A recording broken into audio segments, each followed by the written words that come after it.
Welcome to Kutztown University's first ever Mario Kart tournament, the Avalanche Cup, hosted by the Kutztown esports team. From across 3 universities, racers will compete head-to-head. Each wave consists of 12 races and 12 racers, and only the top 8 will advance as the bottom 4 are eliminated. Warm up those engines and get your power-ups ready, as the first ever Mario Kart Avalanche Cup tournament will begin shortly. Good afternoon, race fans. My name is Jeremy, otherwise known as JK in the community, and I will be your caster for this first heat. Just a bit of background information, as it said in the intro. This is our first ever Mario Kart tournament, though our team has been competing in 2 separate events, otherwise known as CMKL, our 6v6 format, and MDVA, our free-for-all format. If you don't know how Mario Kart works, don't worry, I'll explain as we go.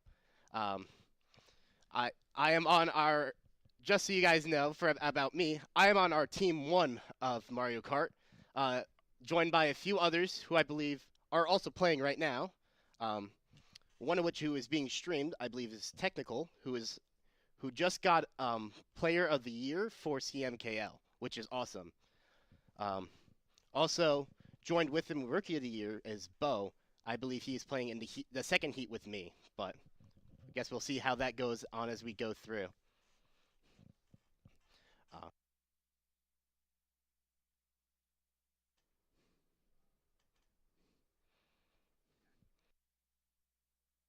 Yeah, as you guys can see now, there are a few of our players sitting in front. Those 5 there. Sadly, Pikachu will not be playing with us today. He sadly has too much homework to do, but he has decided to come and support us. Shout out to him. But sitting in front, you see Bo, MC, Stepian, and Batboo. Batboo, who is another one of our runners. Runners, for you guys who don't know, is someone who just front runs the entire time, or just in front of, who's like in front of the pack, like 6th to 1st, if that makes any sense. But yeah, you guys can wave hi. Oh, there we go.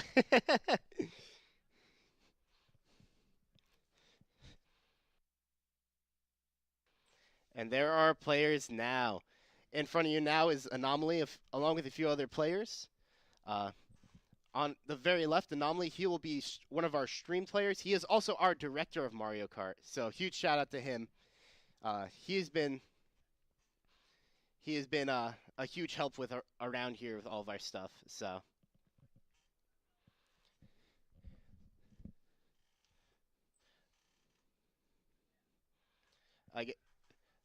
We'll be getting into the races soon. It'll be interesting to see what tracks are picked for this start of the tournament.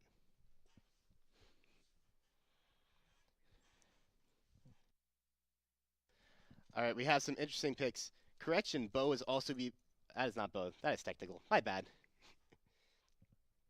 So yeah, as you see now, a few tracks played. There'll be 10 players for this round. I just missed what track they're playing. Sunshine Airport, a really good runner to start us off with. Good luck to all the racers. All right. Oh yeah, just a bit of an explanation of why you'll see a lot of the same combo being used.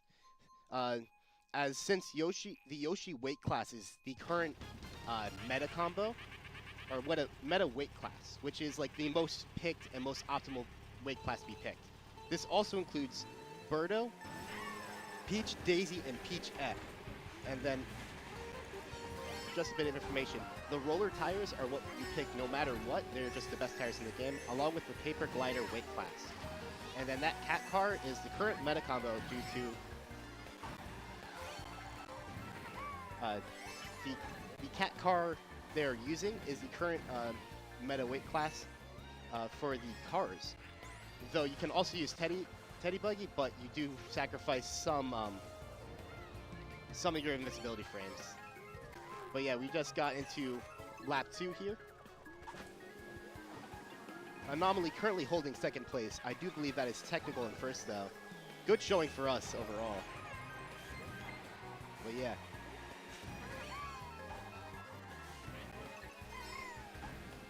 So yeah, good red shell there. Staying on track still. Blue shell is out though. Let's see how this will affect the competition. We switched over to technical. Technical still holding his first though.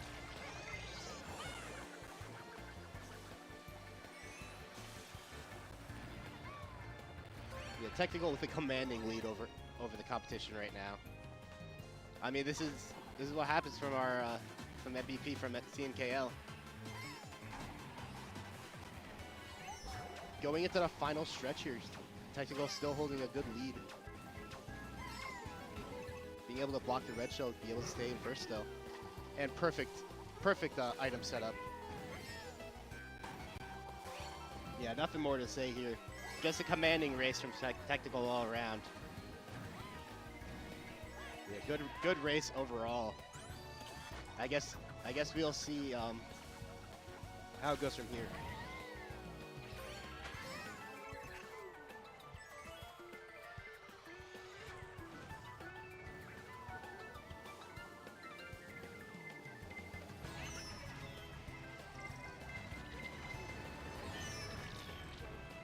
All right, and just finishing up track one. Yeah, just finishing up race one there. I do believe in the score sheets, since they are using switch names, PY Bo is Anomaly, but still a really good race from him overall. The hoorays coming out there. Yeah, very good race. Oh, technical coming out with the Rainbow Road 7 pick here. Another very good front runner track. As I stated before, front runners are just tracks you want to stay in the front of the pack the entire time.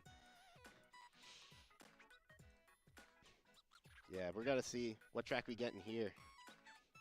Ooh, really unfortunate for technical here as the Cheese Land comes out. If you guys don't know, this is a track you want to stay more in the back because you want those stronger items, your mushrooms, your stars, all those items. But we're gonna see how technical plays this off in the very beginning.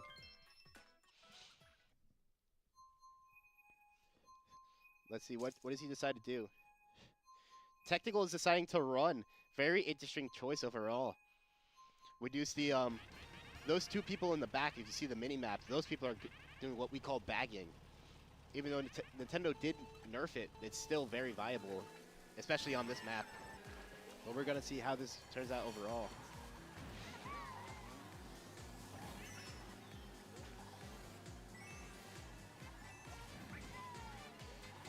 Technical off to a commanding lead right away. Ooh, unfortunate line there. Whoever that white Yoshi is just took cut. Ooh, blue shell out already. Unfortunate. Automatically hit already. We will see.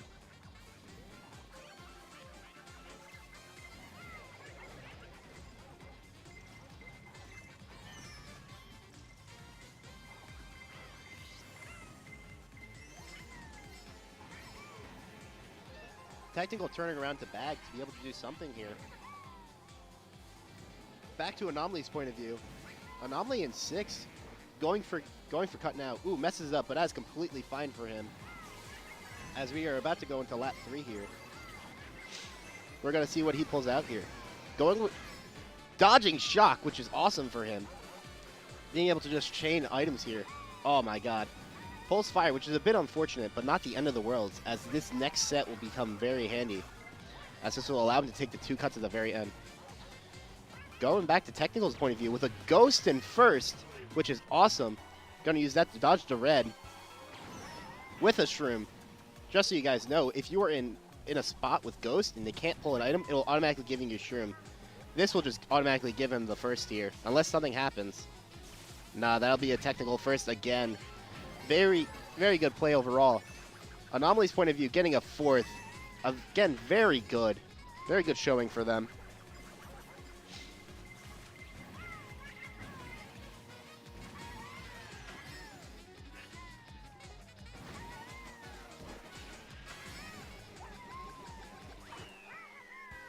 Yeah, we get to see some of the reactions. On the right is Technical himself.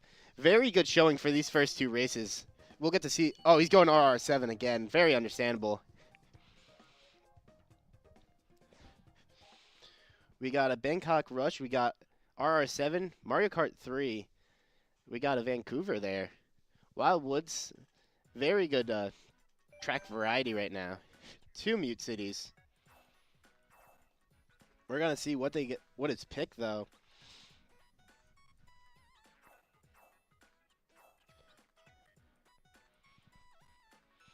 Mute City here. Mute City, a very interesting track, as that final cut will be very handy for whoever, for the very end of this race, which I will explain once we get over to there.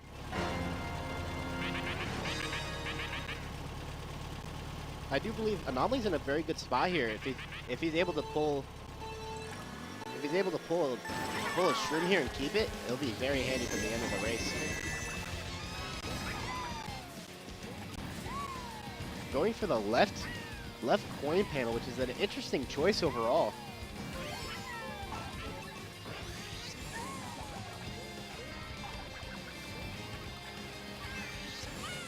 Anomaly pulling a shroom here, which is very good for him. He'll be able to take one of the cuts here. He is holding for the second cut. Is Technical going for it? I believe Technical has gone for the misc. This cut Anomaly is taking here is going to be also taking Shroomless, which is in the community called a NISC, which will be very handy overall.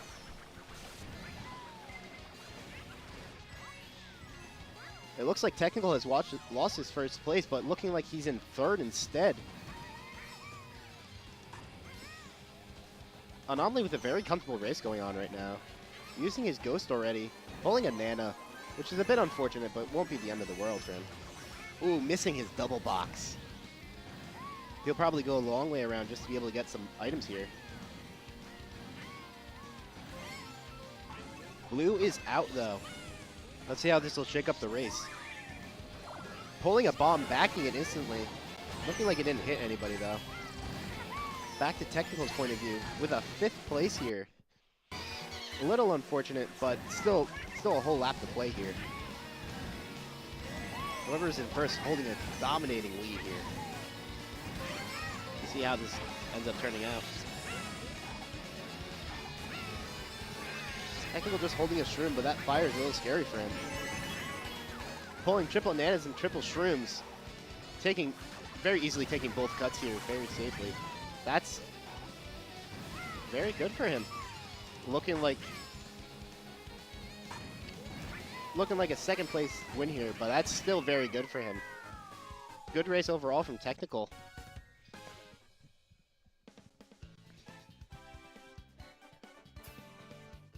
Alright. Technical and Anomaly getting 2nd and 3rd. Very good showings for them overall. Alright. I wonder what Technical's going to pick here as being his 2nd place. Back to the players. Hi guys.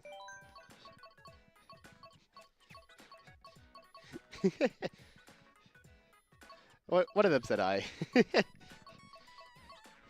So yeah, very good showing from them again. What is Technical going here? He's thinking. Going RR8. Yeah, this will be,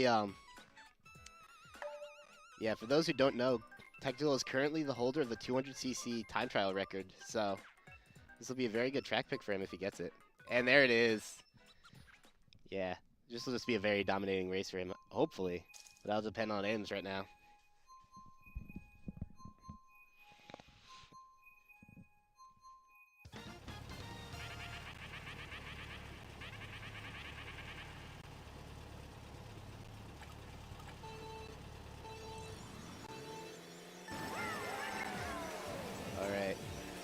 Starting this race off, Technical already in first.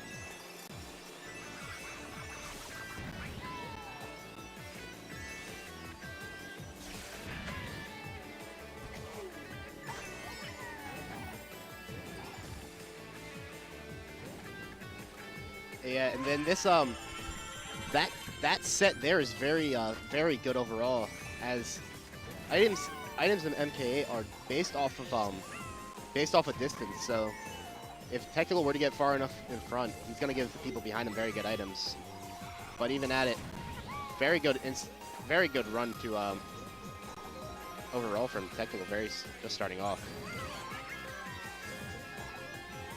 Gaining items. Ooh. Pulls a coin, which is a little unfortunate, but not end of the world.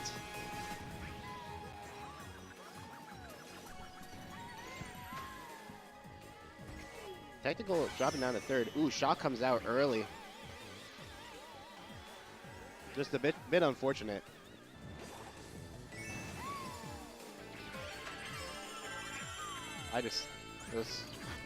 It switched over to Anomaly. My bad, guys. Anomaly.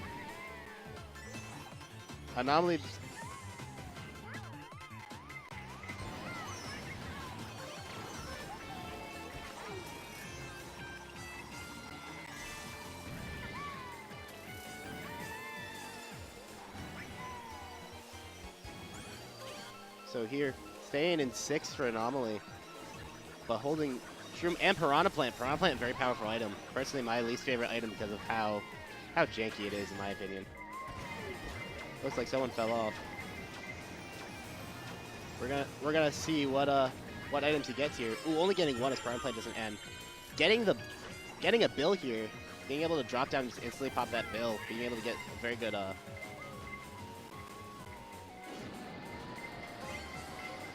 Alright, we're gonna see. He's getting dodging shock it looks like too. Very easy second for him there with that bill coming out.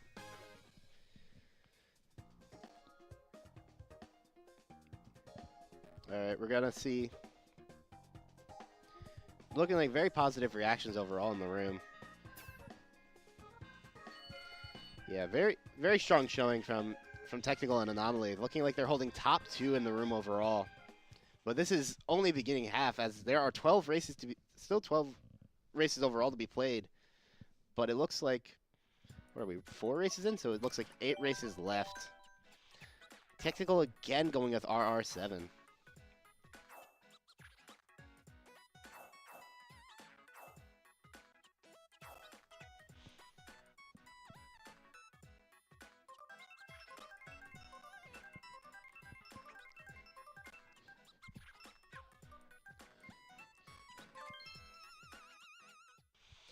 Ooh, looking like a Yoshi circuit coming out. Very bad for Technical and Anomaly here, as they'll have to figure out how to bag while also running. Race number 5.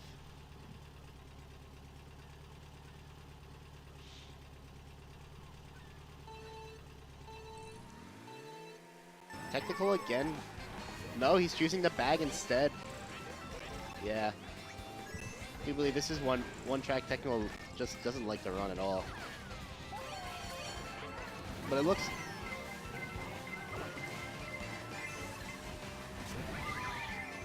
looks like Anomaly did decide to run here, but we're gonna see how the back works out here for Technical. Again, choosing the bag here. Alright.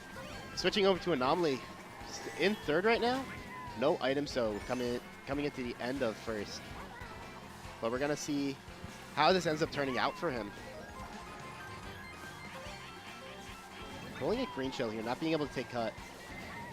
But a blue shell is out. Oh, but he decided to hit himself to be able to dodge that item. Looking like the person in first here is still holding their first place. By very little, though. Probably choosing to chain his items. Ooh, but looking like he drained himself, which is unfortunate. Taking that cut there. Ooh, bad exit, though. Losing him a bit of time there, but shouldn't be too bad overall.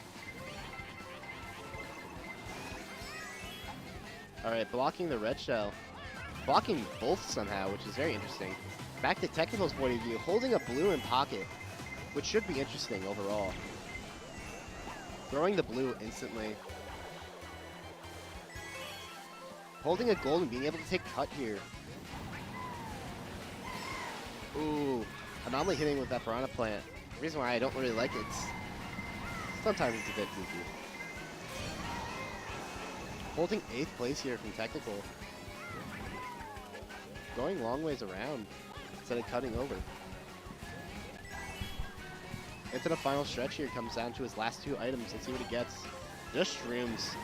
Yeah. Looking like an 8 here. Anomaly with a 4th place. All right. Good job overall from trying to run that track. Technical holding an 8. Let's see the standings after that race. Top 2, Technical and Anomaly, with Nitro in 3rd. Good job to these 3 racers after 5 races. Still the second half to go.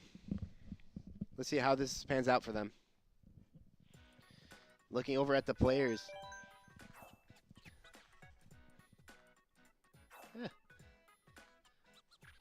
Can't tell if they're tense or not, but very interesting looking over at them to see overall reactions.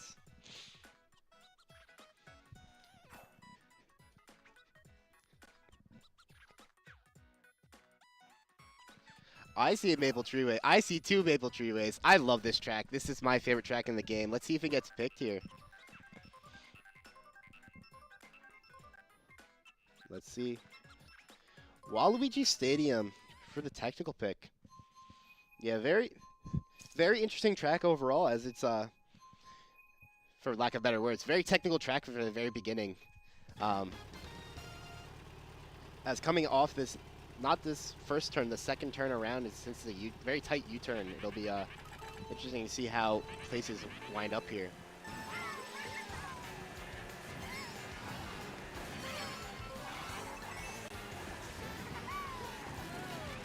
Off the first turn here, Technical holding a very good turn overall. But this, instead of going around, Technical taking taking that very handy cut. Being able to ride the wall there, you're able to just go through and gain a bunch of time without using any items. We're gonna see here.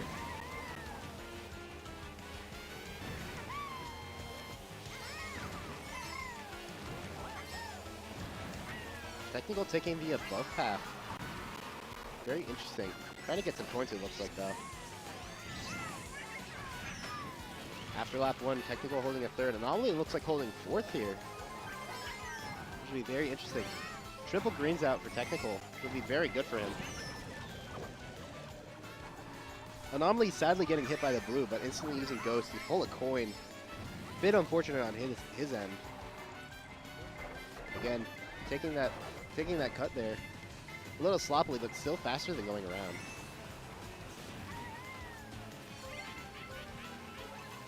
Pulling single shroom. Bit unfortunate for him, but we'll see how this comes into the last turn. Ooh, getting starred.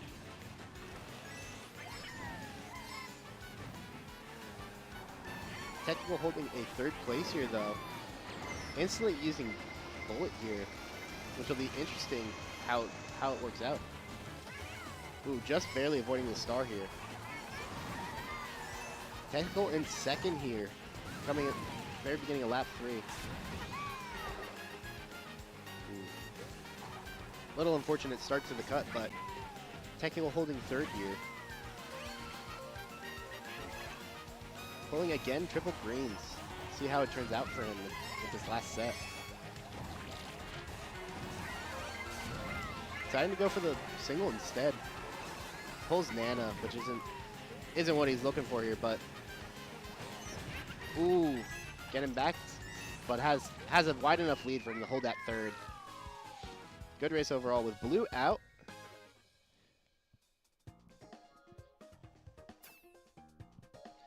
$3-7 from Technical and Anomaly here. Ooh, Anomaly dropping down to 3rd place, but still really good overall. Player's view again.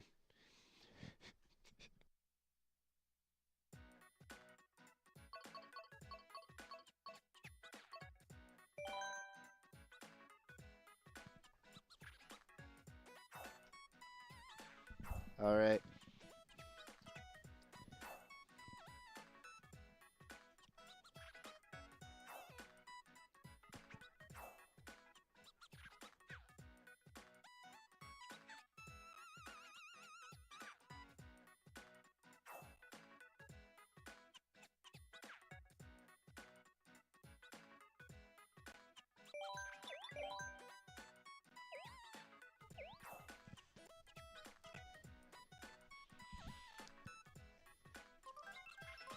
All right. For track picks here, very interesting tracks overall.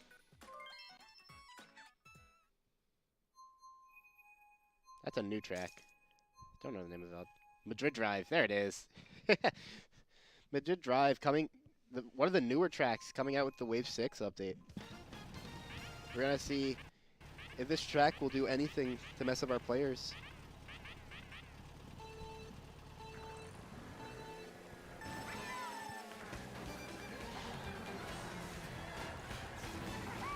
Starting off again. Anomaly holding 4th out of this first thing. Technical's trailing, looks like a red in first, which is very good for him. Being able to hold that first place. Especially with a red, since it does home in on your enemies. Ooh, getting...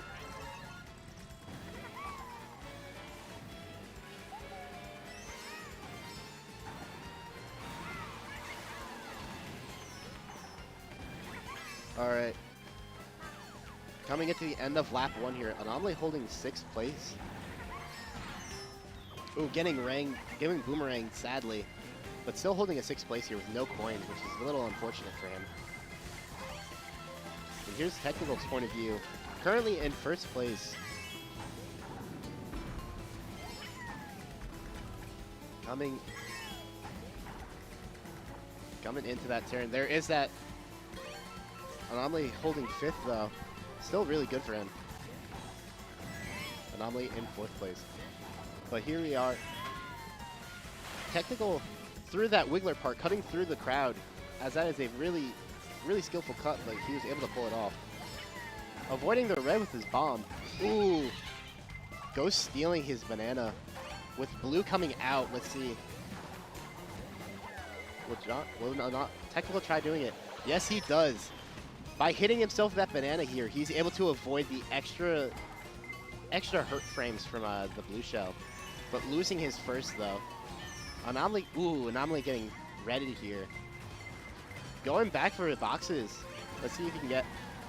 Pulling gold star, which is really good for him. Let's see if he can get something off of this, though. Technical holding 2nd place, though. See if he can pull something off here.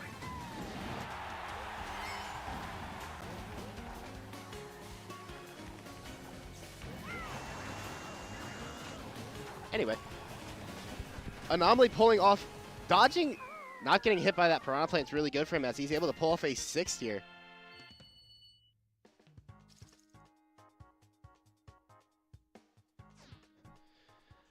Tied for 3rd. 2 people in 3rd for Anomaly. Looking at Technical and Oksana here. Yeah. Again, on your right is Technical, who's currently holding 1st place overall. Very good showing for him right now. We're going to see what he goes with here.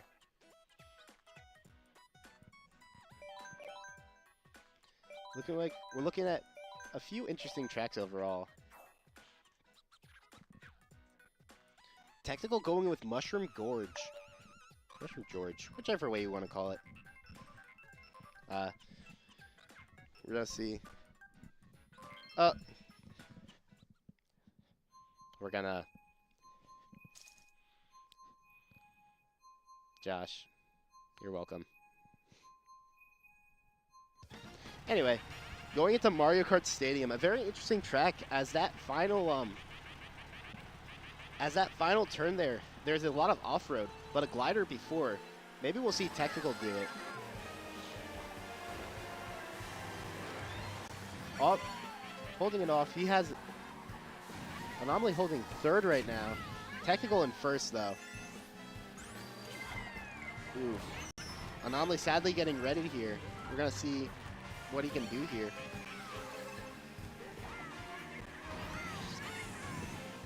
Anomaly holding 6th place, though. Not still good for him. Technical in 1st, though. Picking up a bunch of coins. Coming to the end of lap 1, holding coin banana, which is really good for him. We're going to see if anything happens over here. Pulling off that Shrimless cut. Back to Anomaly, who's down into 8th, but still cutting through there. taking that cut there to get that single box. Let's see if he pulls anything that would be beneficial here. Pulling a red shell, which is really good. Though the person in front of him is holding a red shell. Blue is out.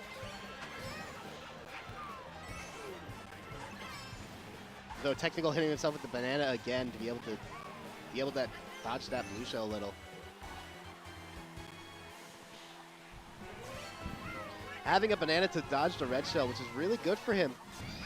We're gonna see coming to the end of lap 3 here. Anomaly in 3rd place with no items. We're gonna see if he gets Reddit or anything. Still looking like a really good race from him. Pulling red, green.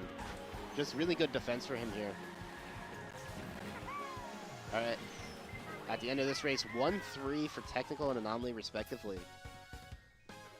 Looking like Anomaly will drop it to 4th, but still really good showing from him. All right, looking again at the players. Again, Anomaly is on your left, doing a very, very strong performance here overall. We're going to see. Again, picking Bangkok Rush. I do see the Rainbow Road 7 coming out from Technical, which again is still a really good runner for him. We're going to see what happens for him here.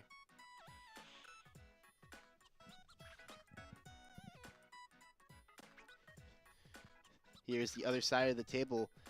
On the very far, that camera is Sandberg. He's the one who orchestrated all of MDVA, our free-for-all tournament that we participated in.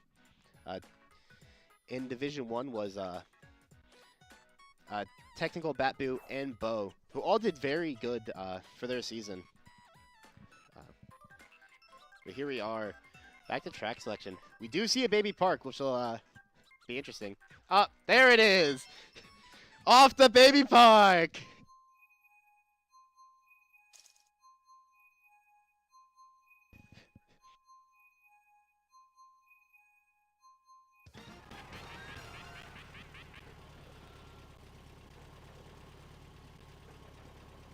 All right, baby park coming out. We're gonna see what goes on. We do see one person bagging, as this is a very long track and those items will come in handy later. But still, 1-3 from Technical and Anomaly here. We're gonna see what goes on. Anomaly holding that green to be able to dodge the red, which is really good for him. Ooh, Technical drops down to 9th place. Holding Ghost though uses it. Uses Star. Let's see if he gets anything good here. Anomaly though, ooh, getting Reddit out. Throwing his red instantly. At the lap 4, holding 3rd place pretty confidently. Though 1st place with a very big lead here. We'll see if anything comes to mess him up here. Oh, it looks like, yeah, it looks like we got a blue shell coming out. We'll see if this messes up the competition. Looks like the person in 2nd got hit by the blue radius still. Ooh, fire comes out, dropping Anomaly into 4th. Shock out. Technical dodging, which is really good for him. 2 people dodged.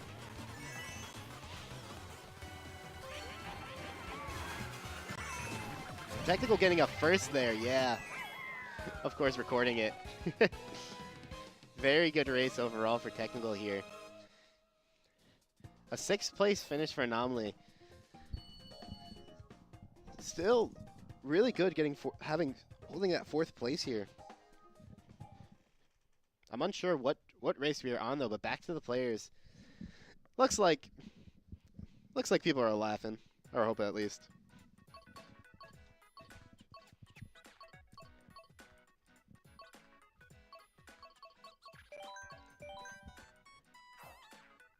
Yeah, we're gonna see what tracks come out here after the baby park. As Technical still able to hold 1st, probably picking Rainbow Road 7 again. Just a really good track pick for him. Yep, there it is.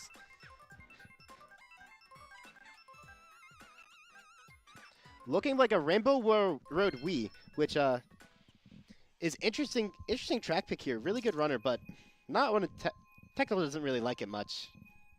But we're gonna see 10th race here. All right, looks like three races to go. We're gonna see what happens here.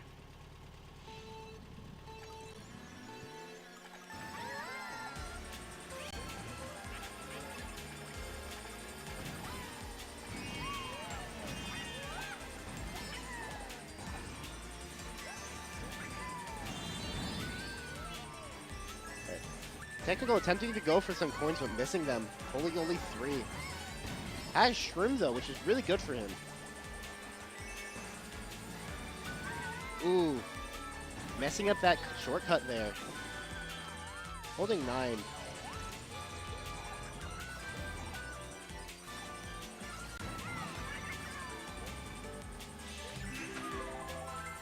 Alright, we'll see here. Technical waiting a bit just to get a better item. Anomaly back here too. It's only lap 1, but not a very good showing after this first lap. Using star, pulling a second star for Anomaly, which is really good.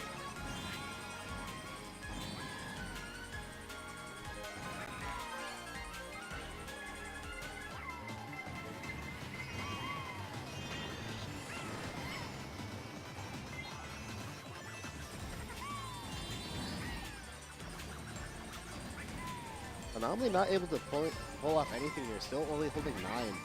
We're gonna see.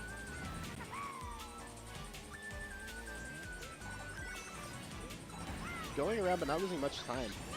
Nitro holding a bomb here, let's see. Ooh, Anomaly does get bombed there, which is a little unfortunate. We're gonna see. Ooh. Technical in second here, though as cutting away, Anomaly did get starred. Bit unfortunate, but should be able to come back to a hopefully good spot. Anomaly still holding 8, sadly. We're gonna see the green shell just getting thrown over Technical, which is really funny. But really good for him. Both shouldn't be threatening him at all. And both off. We're gonna see if Technical can get anything good from these boxes. Shroom Horn. Let's see. See where he'll use them. Technical coming into first here as it looks like the first place messed up their shortcut. Technical still holding that Shroom.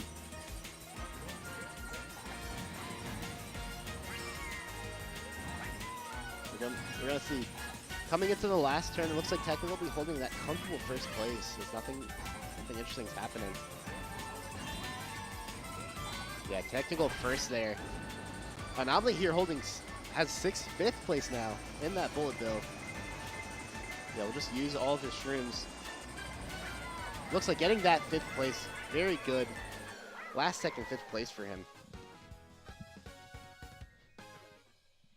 1-5 for Technical and Anomaly respectively. After 10th race, Technical at 103, Anomaly at 64. Still 2 more races to go, anything can happen.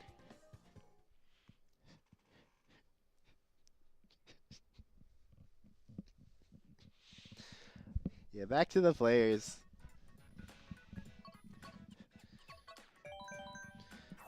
Like an Anomaly going with Bangkok Rush. I wonder what he's thinking going with it. Probably a really comfortable track for him, though.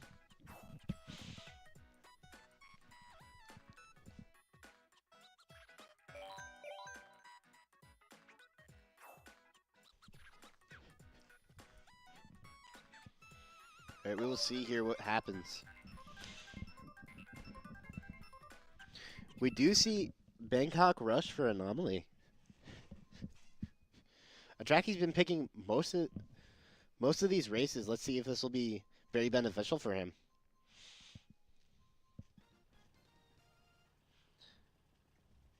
Yeah, race 11 here. We'll see.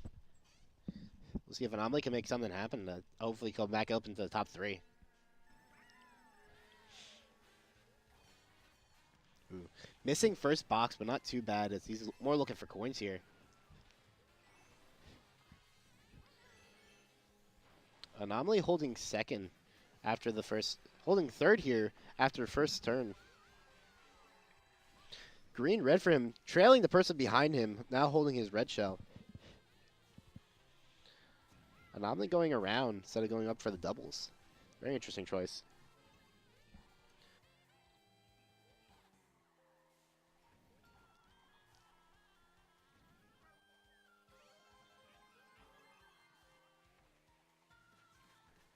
All right, coming into lap 2, Anomaly holding third again. Technical looking like he's in first. Very good start for both of these racers. Blue Shell is out. We'll see if Technical can do anything here.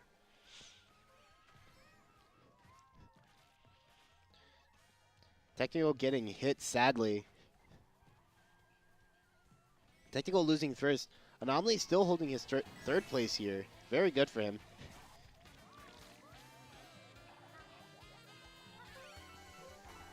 Backing the bomb. Anomaly dropping back a little bit, but still holding his third place here.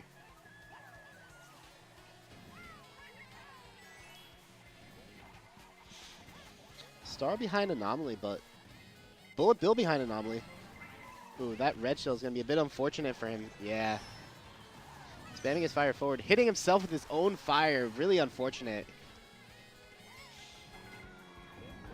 Technical dropping really far back. That's the person in first has a big runaway. Pulling 2 reds though. Very good protection for him. There is a star behind him. Looks like Technical here will be holding second place. Very good showing from Technical. 2-6 here for Technical and Anomaly. Anomaly still holding on to that 4th place.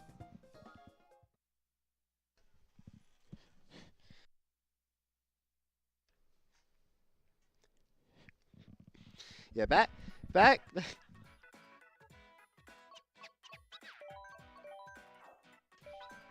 All right. Coming into race 12 here. We'll see what happens. Technical switching over to Bitty Bug. Yeah, he's picking Bowser's Castle 3. Again, a very good runner here. We'll see what happens.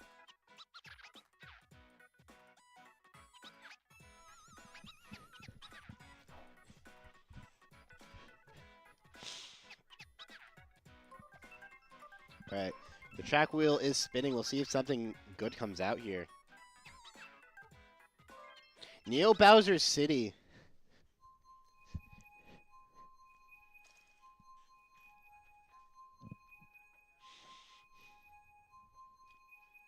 All right. Looks like Neo Bowser City for our final race.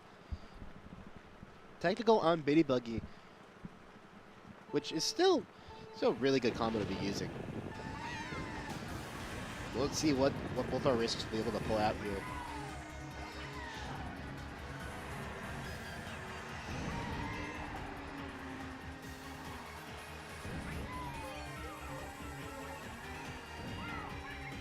All right, Technical after that box is able to pull off a first place here.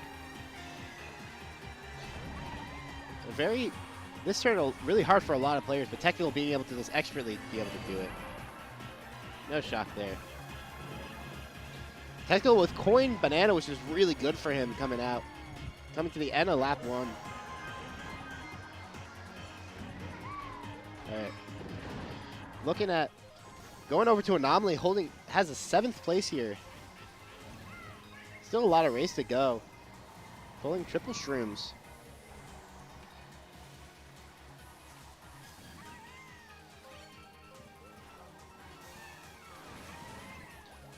Pulling red. Ooh, getting backed by the green there. Throwing his red shell forward. Getting hit by a random green shell. Blue shell is out, which will be interesting for Technical. Throwing his banana forward. Hitting himself again with his banana. Also hits the person in 2nd place. Technical has first and second having just a demanding lead over everybody. Anomaly in 6th place. Though it looks like the person behind Technical did drop down quite a bit. Anomaly in 3rd place here. A red shell going all the way up, probably going for Technical here. Oh, he was in Ghost, that's why. Anomaly's red shell was stolen. A bullet right in front of Anomaly, being able to slow down. Technical with a demanding first here. Looking at Anomaly for this last turn. Ooh, really unfortunate getting hit there. We'll hold down. We'll have a 7th though. Really powerful race for these two. We will see. At the end of this, Death going first, Anomaly in 4. Very good for both racers. Both will be moving on.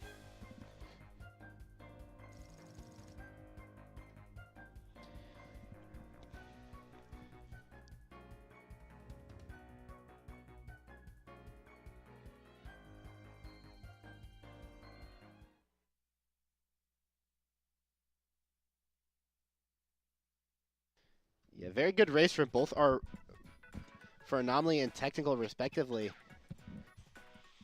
Looks like the end there, everybody looking semi-happy, which is really good for them.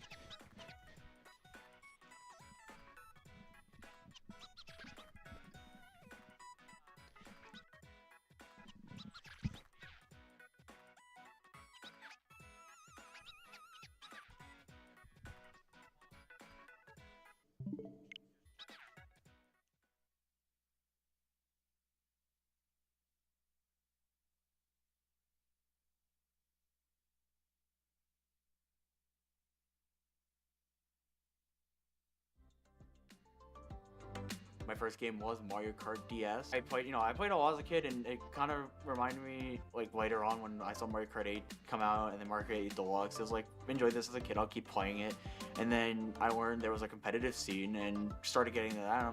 It really drew me in to think, like, such a simple, like, Nintendo game can have such a big competitive scene. So I think that's what really drew me in to continue to keep playing Mario Kart as a series. I really enjoy Mario Kart, and just being able to play with a bunch of friends is amazing, and then being able to play competitively is even better. This club has done so much for me. I've met new people, new friends, and I wanted to do something bigger for this, and being able to lead an entire team and show that I can also contribute to this club as much as anyone else can is just something I've always wanted to do. Since being new, trying to find leagues to join. Not a lot of leagues are collegiate. We have a free-for-all one called MDVA, which is just Maryland and Virginia, but they also included us in there. That's a free-for-all collegiate league that we were able to find that's ran for a few years now.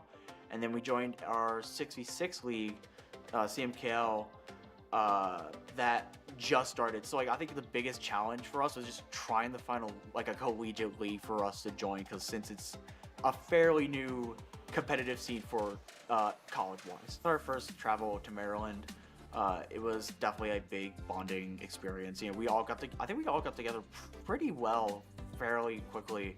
We all shared common interests and everything, so we all support each other and things. If something bad happens and we don't do well, we all come together to tell each other it's all right. It happens, every week, and we get back to it and we can become better. So I think we all support each other one way or another. You can also find us on Twitch, Collegiate KL. That is our CMKL league that we go against. The season's over now, but next semester we'll be back at it, and they will stream primetime matches, and we'll sometimes be on there to have people watch.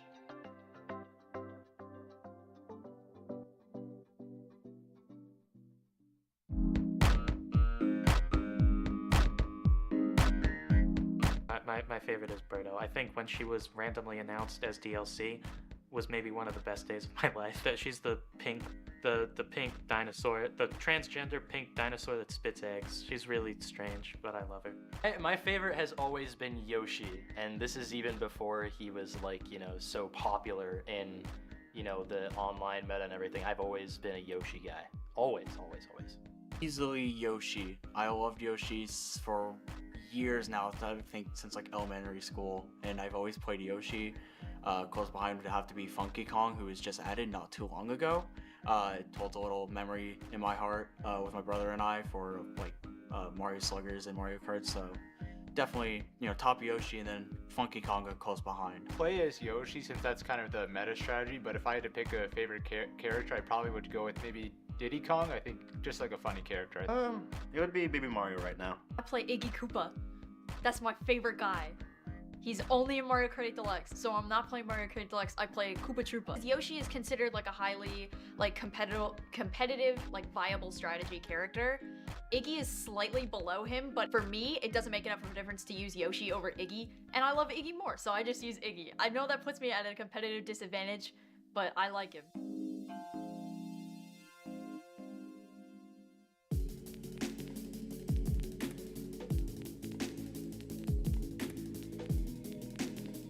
I mean, I might pick my teammate Technical. He has a ton of world records. He has so many top tens, like stuff that most. It doesn't even feel like it's a human until you actually meet him in person. It's just so good at the game. I don't think there's really any debate about it. See, the past couple events, it's been a toss-up whether it's our guy Technical or someone named Mitch from the community who's also a very strong and respected player. But I think Technical is going to have the home field advantage and he will win it because we're having the LAN here. So he'll get like the buff, you know? Technical. Closest competitor would be Batboo then. Probably Technical.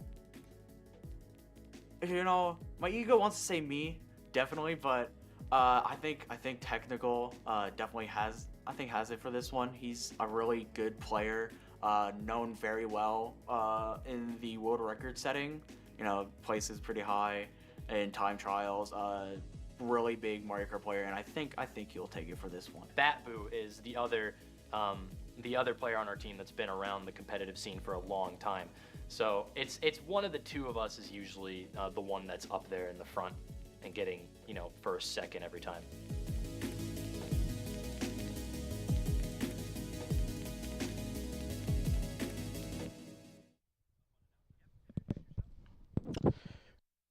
Oh. Hello everyone. My name is Sandbert. I'm from McDaniel College. I am a senior.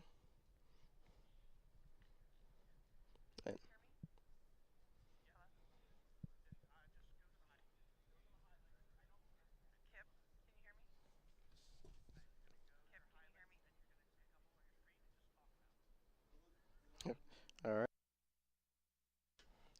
All right, so we just finished up Wave 1, or Heat 1. And as you see on the screen, you see Technical. He was able to pretty much run away.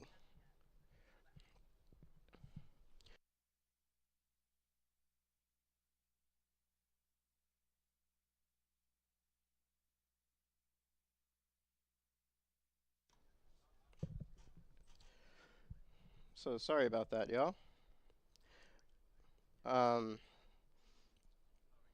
Wave 1, or Heat 1 was very action-packed.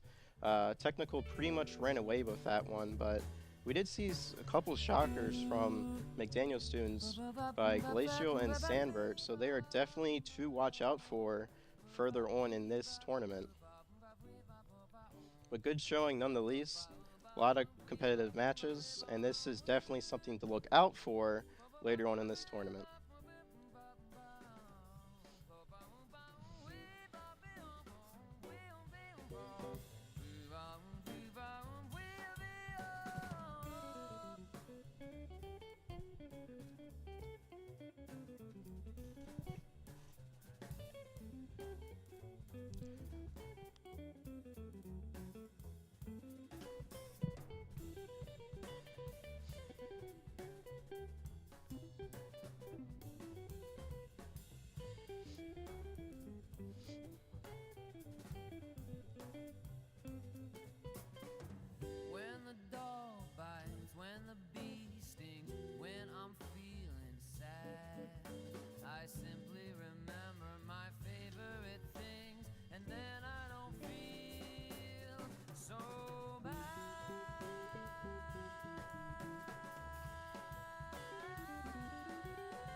Okay, sorry.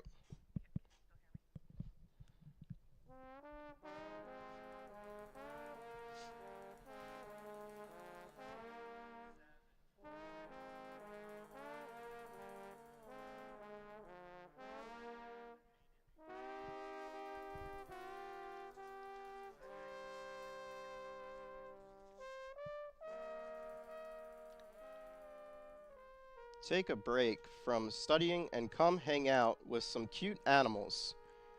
The Kutztown University Activities Board will be hosting Pet Therapy Day, Tuesday, December 5th, from 10 a.m. to 1 p.m. in MSU 218. Come see some animals to take off some of the end of semester stress.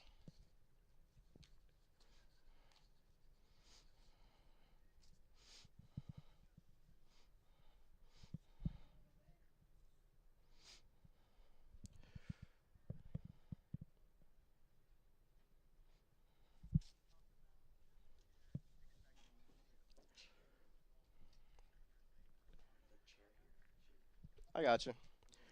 So a couple things I expect. I mean, first off, Kutztown University had a very great showing in round or wave one, so I'm definitely excited to see how they continue going forward. Definitely wouldn't count out Morgan State members just because members like Zay and Obsidia, to name a few. And we do have a player all the way from Lebanon Valley College, Mitch, who's actually a ranked player. So it'll be interesting to see how that unfolds between Technical and Mitch.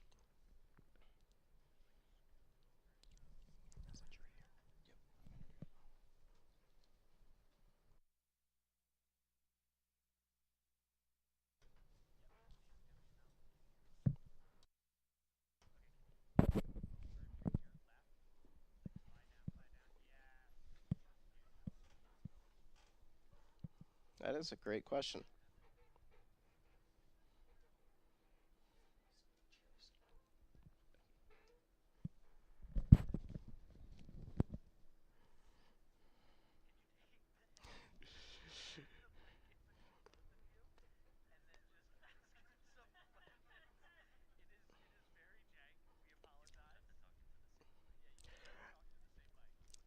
Yeah, we'll make it work. I got you.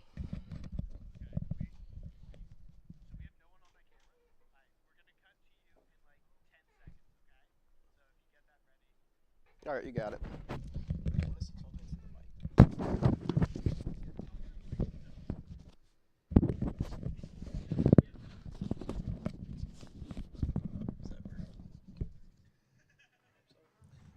guess. That should work. Yeah, just a little bit closer.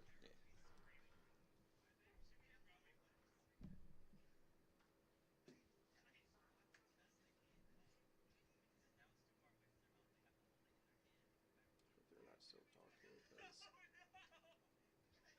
yeah, I will admit you guys are a lot more advanced than McDaniel. I really like it though. I got Mario Karted though throughout that entire few races. Like, dude, I'd be like second place, red shell star. I'm like, bro.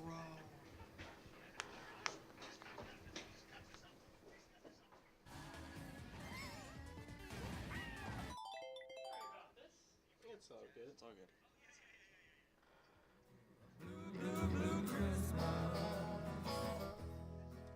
Talk louder to compensate.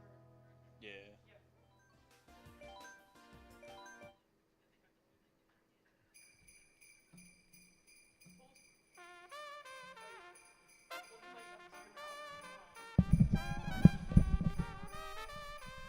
Like this.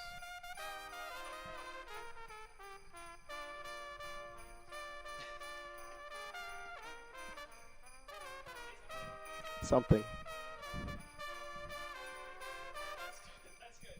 I was gonna say enchiladas next, but Don't even need to. we're just gonna like whenever you talk, I'll do this, Yeah. or if you want to like lean forward, whatever you're comfortable with.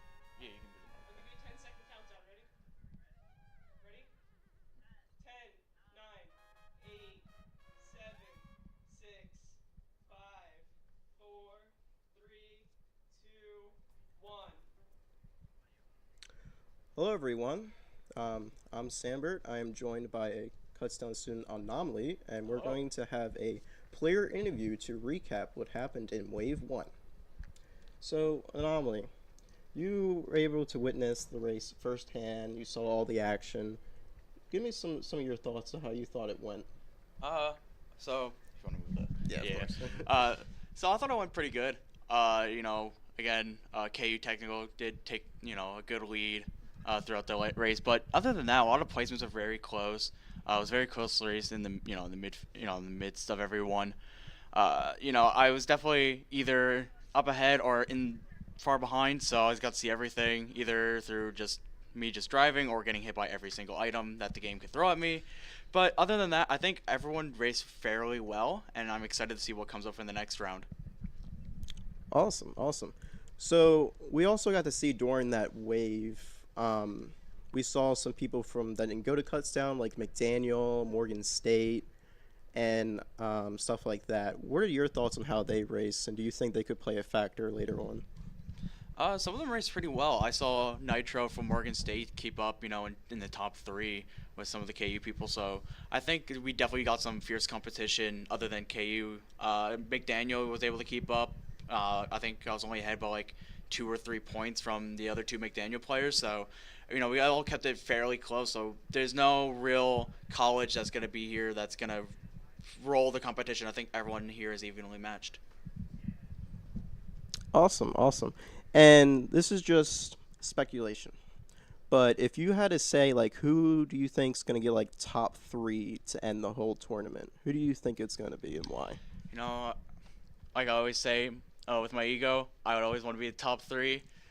So I would like to see myself in top 3, but if I had to decide, I think it would be Technical in first, along with Mitch in second, and then Babu coming in third for our top 3. So, but we should definitely see some McDaniel players and Morgan State players in the finals as well. So I'm not, it's not going to be all KU for sure, but I think top 3 would be, Technical, then Mitch, then Babu. Gotcha. And this is just a general question, but if you had to say, like, what's your most favorite track to race on, and what's, like, your least favorite track to race on? Most favorite, it's a bit difficult. I just love. I think I just like tour tracks in general. So tracks like Singapore Speedway, Vancouver Velocity. Those maps I think I really do better on, or I prefer the race on. No one likes Baby Park. Baby Park's a bad pick. Not fun.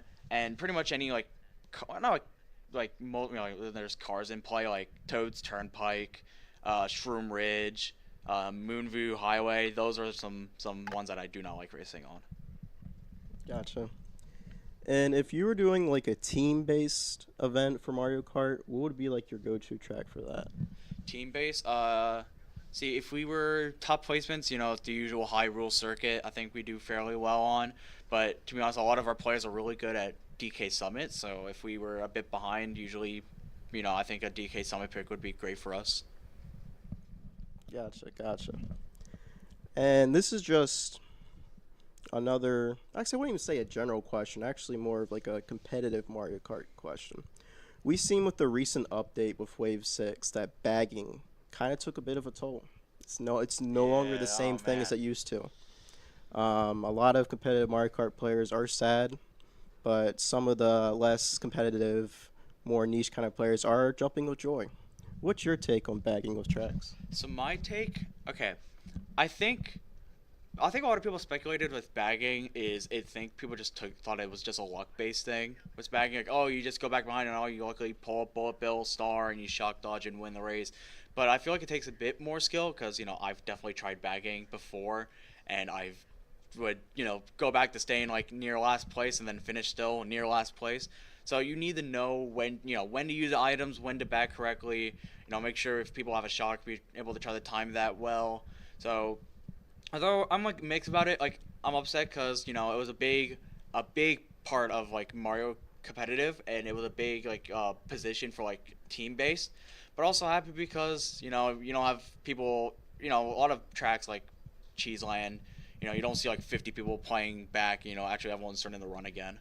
So it's like a mixed review for that. Good. All right. Cool.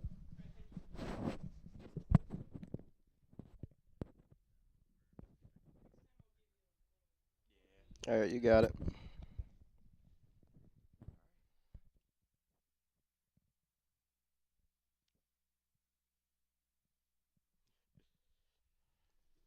Alright, you got it. So we're going to go ahead and get started with some more Mario Kart action in Wave 2. On the POV right now, we have Lebanon Valley College player, Mitch. He is also a competitively ranked player. And it looks like he is going with the bagging approach, or at least a soft bag, as we get started here. Ooh, and he does drift off. Maybe that was an intentional. Okay, yes, it does look like it was an intentional, as he is still trying to bag in this course. It is a bagging favored course here. Not sure who's the current leader, but Mitch does have a blue shell. Be interesting to see when he throws it here. Okay, we do pan over to Batbill, and he does take the cut.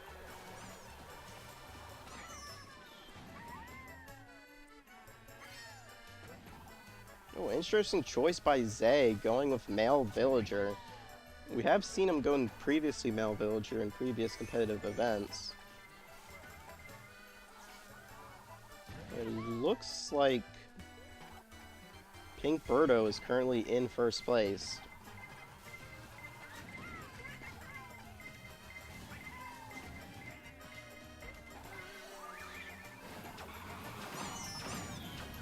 And Mitch, despite bagging and not having a good start, he does pull into the top 3. And that lucky bomb does help him pull off into second. And it looks like Batboo will have a clear first place finish for race 1 of Wave 2.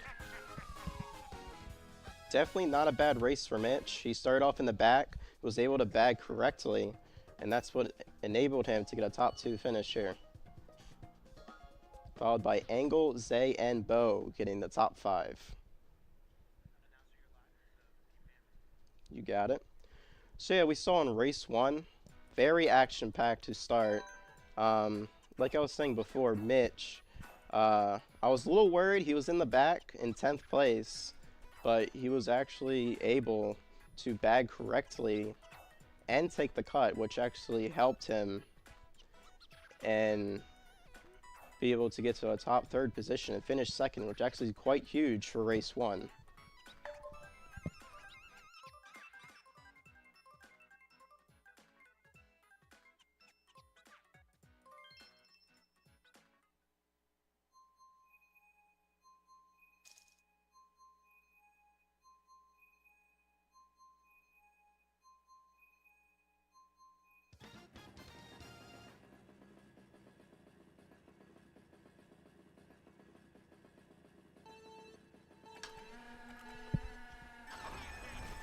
And Batboo burns out.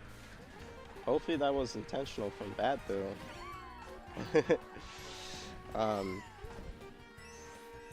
Trying to think that. Oh no, that's Mitch and an early lead.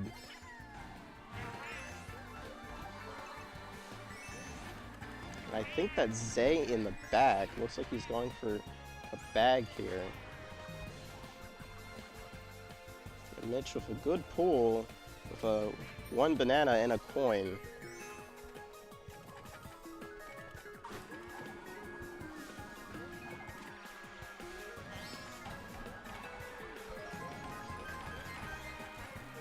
And in case you might be new to the competitive Mario Kart scene, Birdo on Teddy Buggy with Roller is considered the meta currently for Mario Kart, and essentially that means is the go-to setup.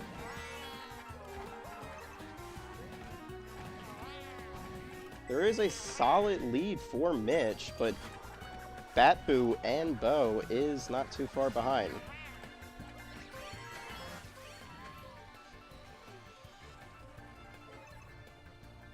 Okay, Batboo does get a single stroom. He is strooming up. He does get that green shell snipe on Mitch, and that does allow him to slightly pull away. Oh, but he only pulls a single coin here. which leaves him pretty defenseless. And blue is out. It'll be interesting to see. Oh, he gets shocked. Does he have enough for invincibility? He does not. And is anybody able to pass him?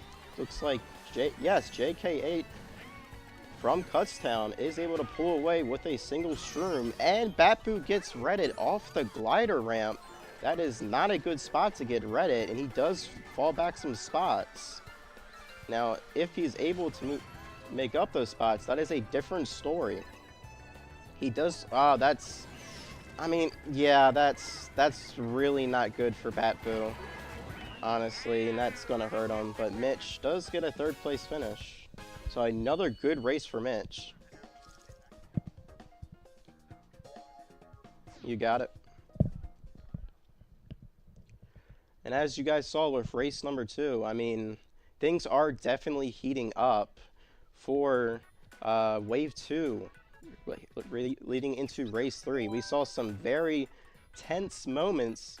Let's think back to what happened with Batboo getting that shroom and throwing the green shell at Mitch. We thought that was going to hurt Mitch in the race, but he was able to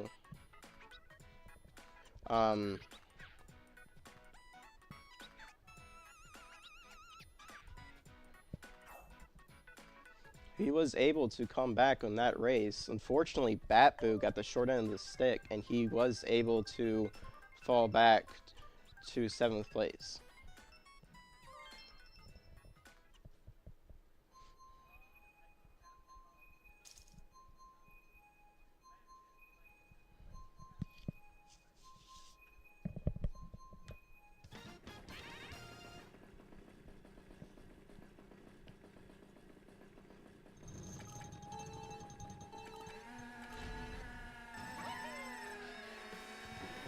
We are heading into race number 3. Batboo starting in 6th place with a singular red.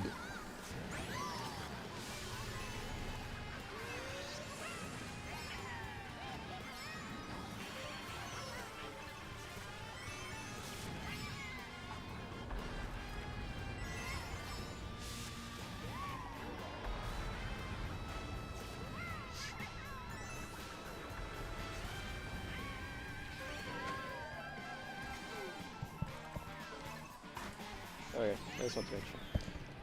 Batboo unfortunately gets a, oh my goodness, he gets a bomb into a boomerang. He does fall back to 8th, but he does have a singular green shell. Definitely not, these past couple races have not been going good for Batboo. Definitely unlucky these past couple races. And Mitch, you know, not a surprise, he is back in 1st place with a singular point and a banana, so he does have some defense if somebody throws a red shell. But that gap is at least 3 seconds long. I mean, he is pretty much gone. Even if a blue shell was able to get thrown, chances are Mitch would not lose 1st place. He would have to get a lot of offense attack to him. And here comes that red shell, but Mitch is able to defend right away. He does get a singular green shell, so that will actually help him. And we are back to Batboo, and despite that very bad start, he is able to get back into top 4. And Angle unfortunately gets hit and drops down, and Batboo is able to jump back up to 2nd place, which is quite huge after the past couple races he has been having. And Zay from Morgan State University is able to get into 1st place. I really wonder what happened with Mitch. Ooh, almost that green shell snipe, and Batboo is able to slide into 1st place. I mean,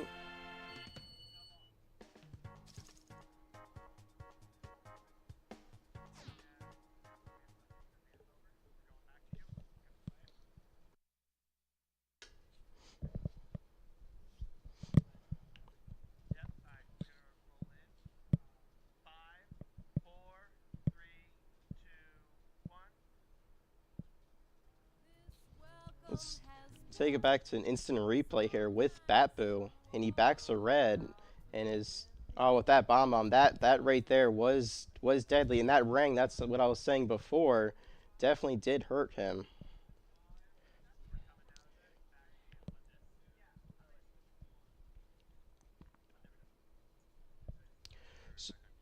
So you got it.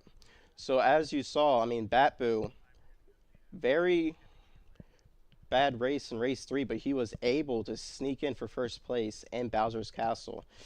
But unfortunately in race 4, they picked the dreaded, the bad Cheeseland.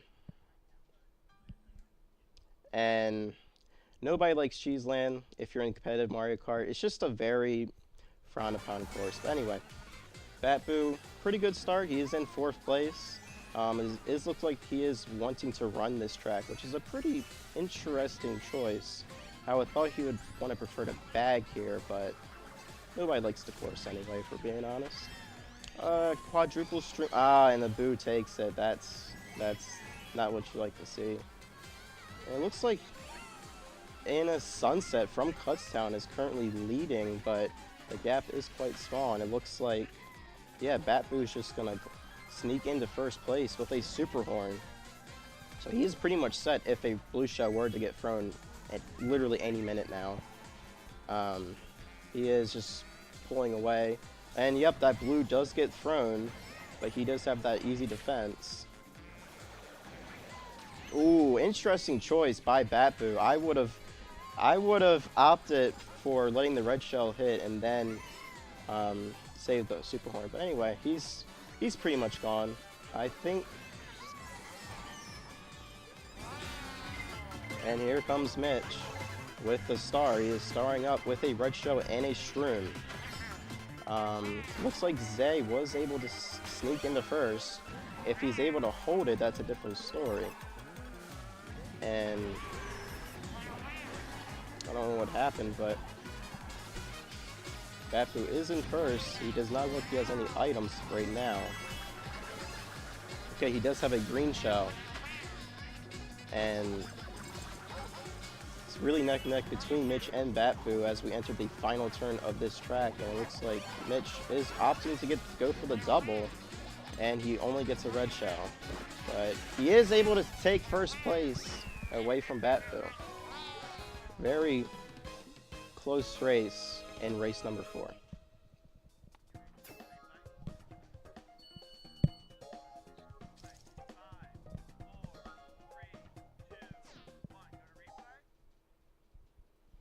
And we are now back with an instant replay with Batboo. And as you see with that super horn, very interesting choice you saw with him using the super horn on the red shell and not using it on the blue shell. Interesting choice there.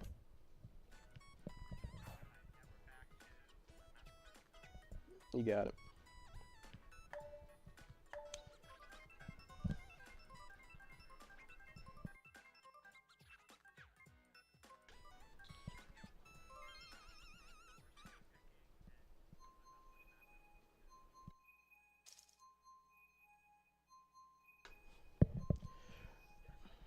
Music Park, I'm not a big fan of this track, if I'm gonna be honest. I have had a lot of bad moments on this track, but it is a very aesthetically pleasing track, I must say so myself. And Mitch does burn out here.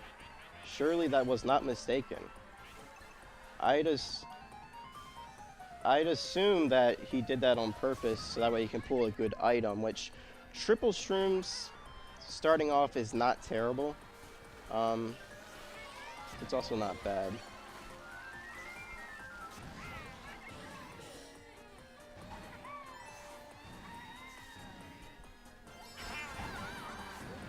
And Batboo does have a shroom with a bomb, and he throws it instantly. Not sure if that connected with anyone or not.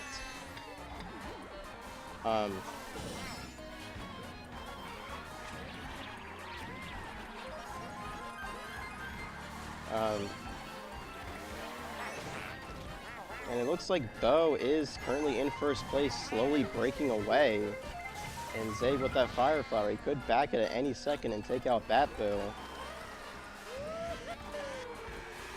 And it looks like Zay accidentally falls off the track, unfortunately.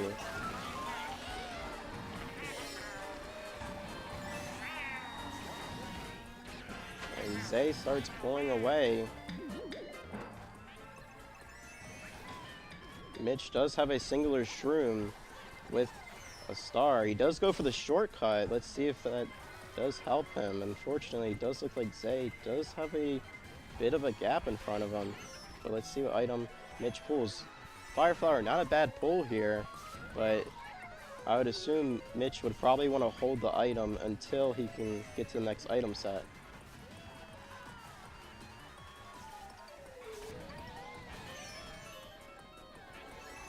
And Batboo, despite having a very great race, a race ago, he is currently in 9th place, but let's see if he's able to sneak back into the top 4. And Bo is clearly looking a way to walk away with this race. Close back rid by JK8, but luckily Mitch is able to sneak back into 3rd place. And Batboo, not a very good race for him. He finishes in the bottom with 10th place. Not a good race for him at all.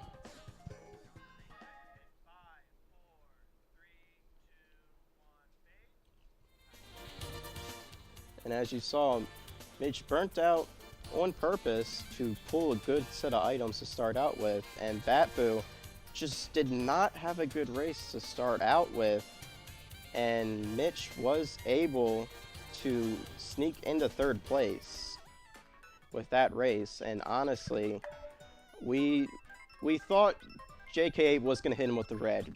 Mitch was able to sneak past him and stay in 3rd place. That would have been not a good ending for Mitch if he got that back red. Not good at all. Maple Treeway, I must say that track is actually based. I like that track a lot. Cheeseland? No, definitely not. If you pick Cheeseland, I might get sad, but luckily they got that track out of the way. And Mitch again burns out. Was that intentional?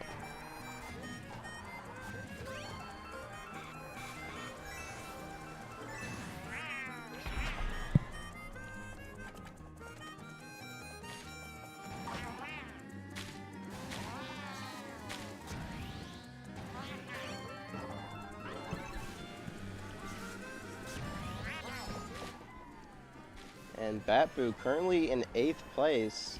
Hopefully he can pull some good items to get back in the top 3. As we know of last race, he did not have that good of a race at all in Music Kart. I wouldn't blame him as I don't really like the track either. Double streams, not a bad pull. The pack is quite condensed right now, so really it's anybody's game at the moment. Nobody really has breaking away. Zay from Morgan State is currently in 1st place, and the bomb at the canyon does cause some damage to Batboo and falls him back down to 7th. I mean, and he misses the double item box. I mean, let me tell you, these past 2 races have not been going Batboo's way at all. I mean, we are only in the 2nd lap, so he could still pull some good items, and he opts for the half cannon item box. And it looks like Anson Sunset does get back to green and causes her to fall as well. I mean, Shrooms in a Rang, that's not a bad pull at all, given how close the pack is. And he does miss Bo, unfortunately, and the Rang comes back to hit him. And Stepium with the double greens, kind of dangerous.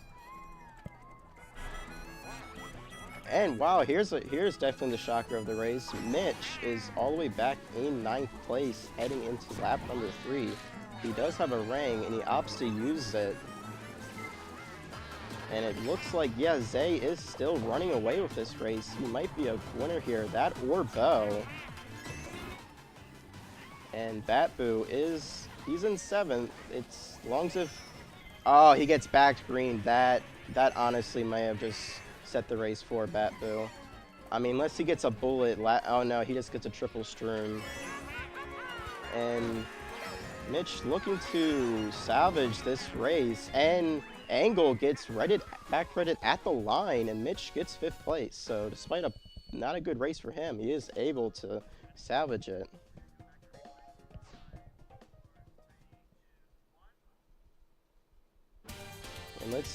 And Mitch again burns out on purpose, and that bomb at the canyon was honestly what set the race for Batboo. But finishing 6th place overall is definitely not a terrible way to end the race, especially with that back red at the end. We do see some Bangkok, some Madrids, a couple tour tracks. I don't really like Bangkok Rush that much. I hope it doesn't get picked. I really hope. If it does get picked, I might predict the future.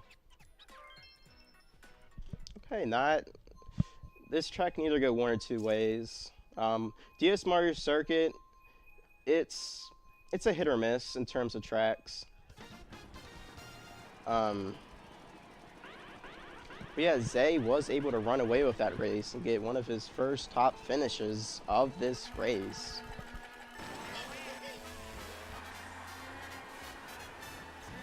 And it looks like we only had one bagger, or a couple baggers with Bo and the Daisy.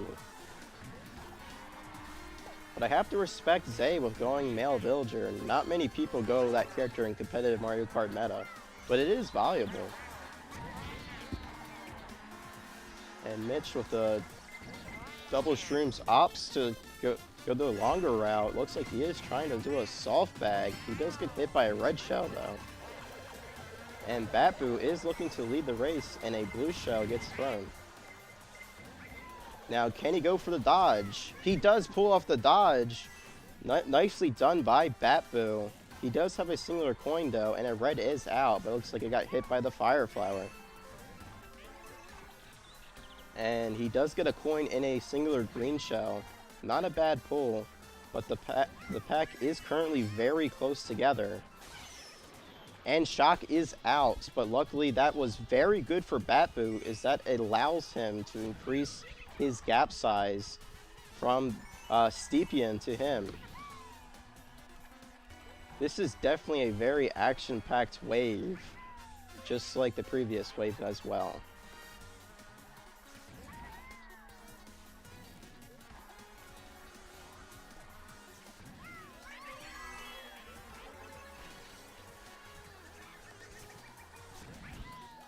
And Mitch, despite sneaking into a top 3 finish last race, he is currently in 7th place. And the bomb thrown forward does cause Batboo to fall back, and the fire flower. Batboo is just getting bullied at this point, and Mitch, he gets hit by a green shell as well, so that set him. And it looks like Bo from Kutztown is able to run away with this race.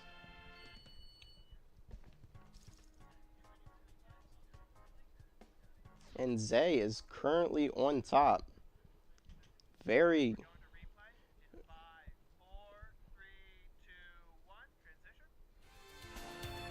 was a very action-packed race. I mean, we all thought Mitch was going to come back last second, but it was just not going his way.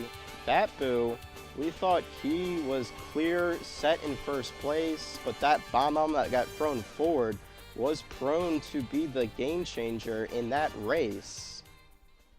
And I mean, we gotta give it a hand to Zay from Morgan State University being able to tough it out here, and currently the lobby leader as we head into the latter half of this wave. Rainbow Road, I mean, this track, some people love it.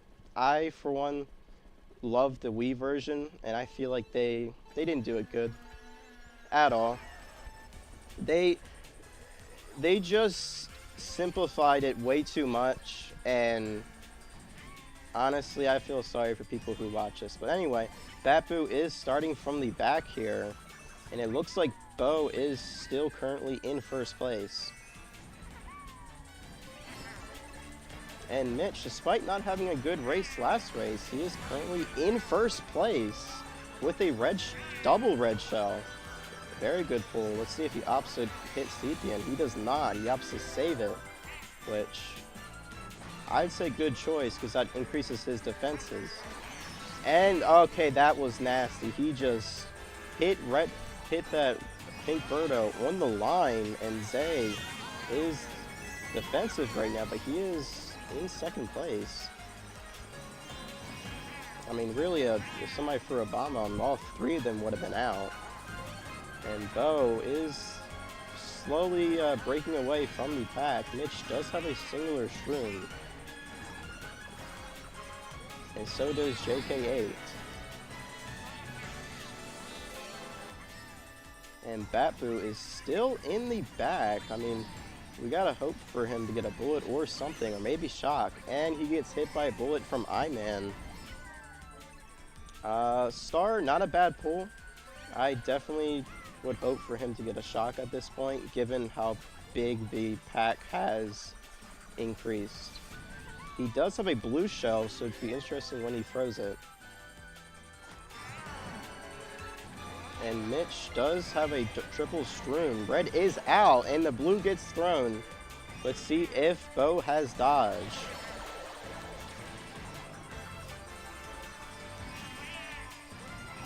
And he does have a red with a star. It'll be interesting to see when he does use it. And he waits for the red to get thrown. Bo does have plant, and he is planting up. And Stepien is currently in second place. And I believe that is Angle currently in first.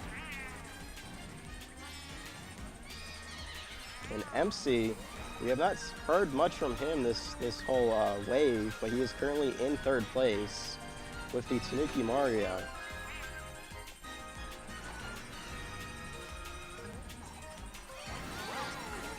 And oh, that was really unlucky for Mitch. And it takes him all the way back. Definitely not something what Mitch wanted to do. He does get a crazy 8, but it really does not help. And Batboo does get a top 4 finish, which is not bad, but that was incredibly unlucky for Mitch with that last loop. Incredibly unlucky. And Mitch, I mean, he had a very great race to start. We all thought he was a forerunner and getting a top 4 finish. But that, yeah, right here, honestly, maybe he got hit, maybe he did a wrong turn, but that was incredibly unlucky for Mitch. And somebody did pick Riverside. I hope it gets picked, but it probably will not. Hyrule Circuit. I mean, that's a pretty even track, I must say so myself. Not many people don't hate it, not many people are obsessed about it, but definitely is a neutral track, I must say so myself. Anything can literally happen on this track. But yeah, we are now in race number 9 of 12, so this is when the races will start mattering here. And Batboo does go for the shortcut right here, but he does not have any defense. But Bo is starting from the back here, so it'll be interesting to see how that unfolds later in the race. And Mitch does have red here. Let's see if he backs it. And they do go for the gap Shroomless shortcut, which does help him slowly pull away from the pack.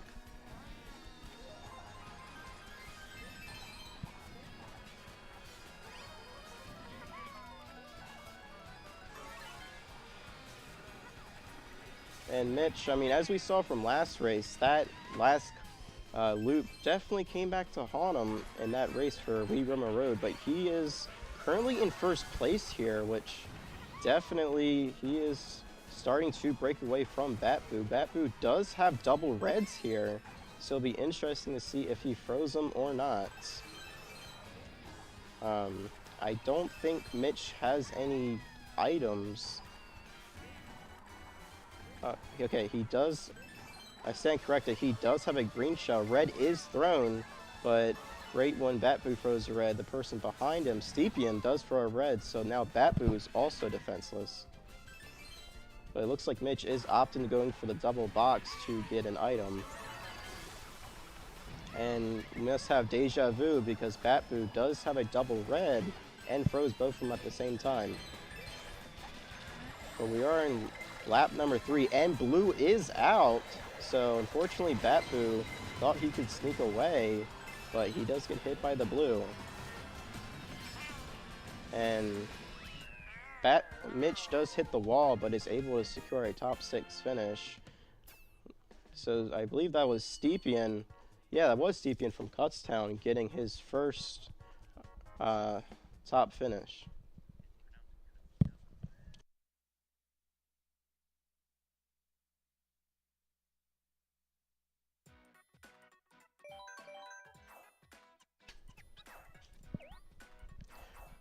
But yeah, Steepian from Kutztown securing a top finish.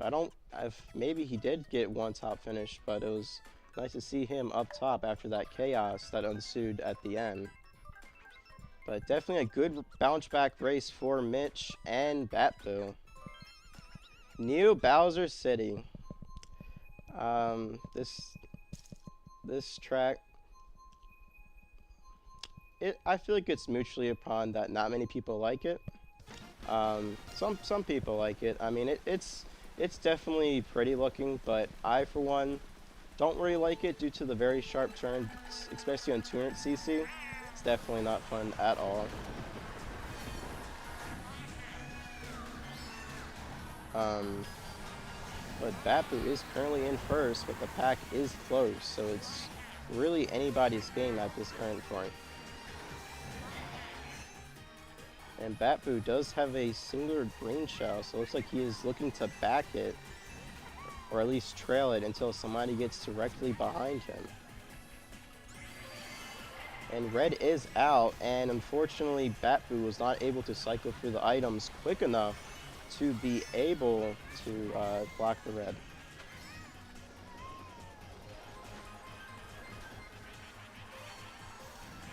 And that is Bo currently leading in first place. Behind is Steepian.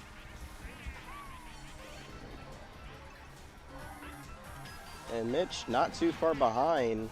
He does have a single red, but Angle does have double greens.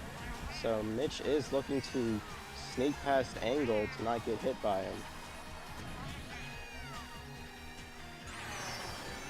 And I'm not sure what Mitch got hit by, probably a banana, but it looks like Mitch is looking to bag to make up spots. And Batboo gets hit by the invisible banana, and unfortunately he does fall back to second, but Bo does also get hit, and Bo backs the banana and also hits Batboo. So chaos is definitely starting to ensue in this race. Looks like Angle is currently in first place. But Batboo is not too far behind. He is looking to get a double item box here. Let's see if somebody takes it from him. Nope, they do not. And it looks like JKA is going to get into second. No. Gets hit at the line, and Angle gets first place on Neo Bowser City. Which definitely... Steepian from Kutztown now overtakes the leaderboard. It is now on top for the lobby. So definitely a very back and forth kind of race here. I mean, we saw a lot of spamming with bananas, green shells, red shells. It was just very chaotic in general for Neo Bowser City.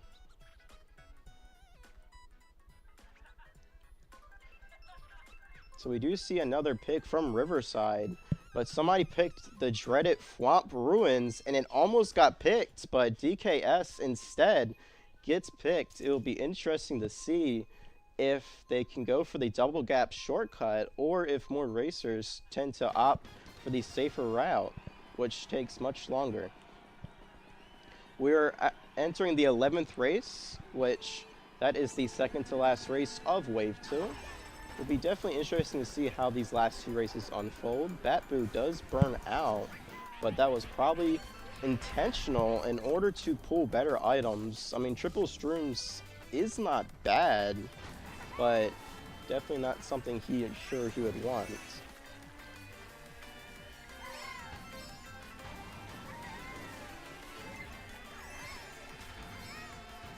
And Mitch, staying consistent, he is currently in third place, and Batboo is looking to go for the double gap. Does he succeed? The landing was a little jank, but he was able to get it down. And Mitch, starting to pull away. He does have a Stroom and a Bomb-On. Will be quite interesting to see when he uses the Bomb-On. Does he throw it in front of him, or if he opts to throw it behind him? And the blue is currently out, so I'm sure Mitch is going to want to hold on to that Shroom to block it. Does he pull it off? He does, and that surely does help increase the gap. Batboo is also in second place here. And an almost perfect landing for Mitch directly on the boost panel, which, as you see on the minimap, he is at least a 2 to 3 second gap between him and second, assuming second place is not currently in Boo.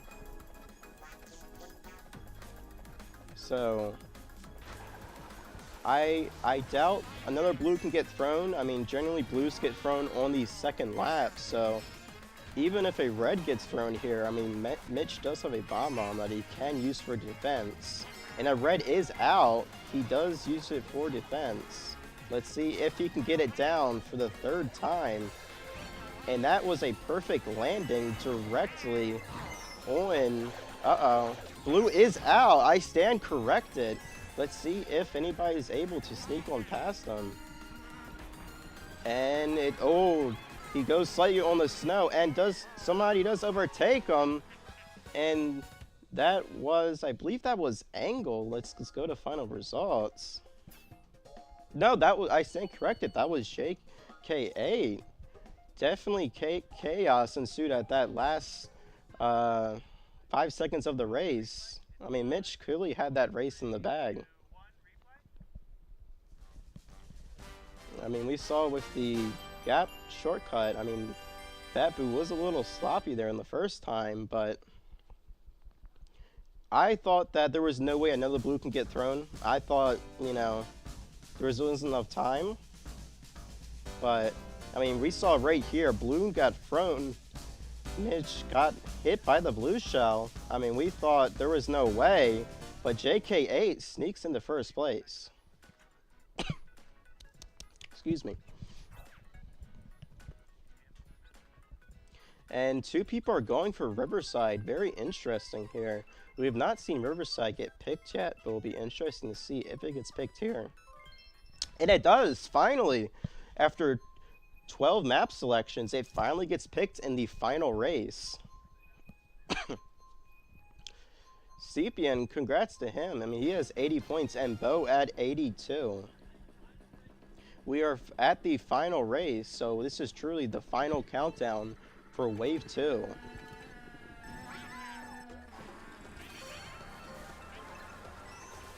So, a very close pack. Batboo does have a red. He does throw it instantly and takes out JK8. Excuse me.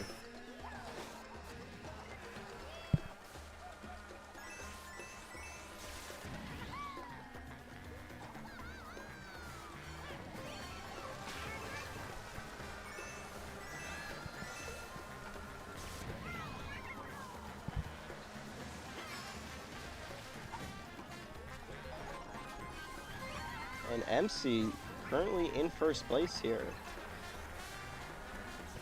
Oh, I thought it was getting ready to disconnect. I got nervous. But Mitch currently in first place, looking to break away. Batboo is also in second, but Mitch has a bomb. Red is out, but Mitch perfectly blocks it. He does have a banana. to see if he gets another item. Nope, it's just a singular coin, but nonetheless, he does have a defense in the third lap. I mean, surely another blue can't get thrown.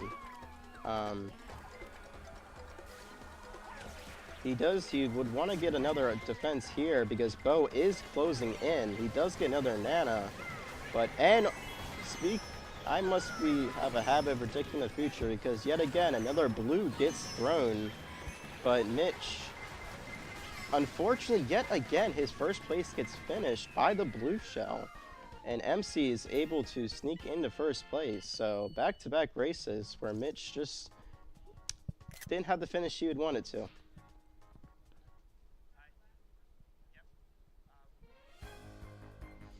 Which, I mean, that was definitely a nail-biter for Mitch. I'm sure he would want to get 2 first-place finishes, but unfortunately, back-to-back blue shells, which is definitely not something he would want to do.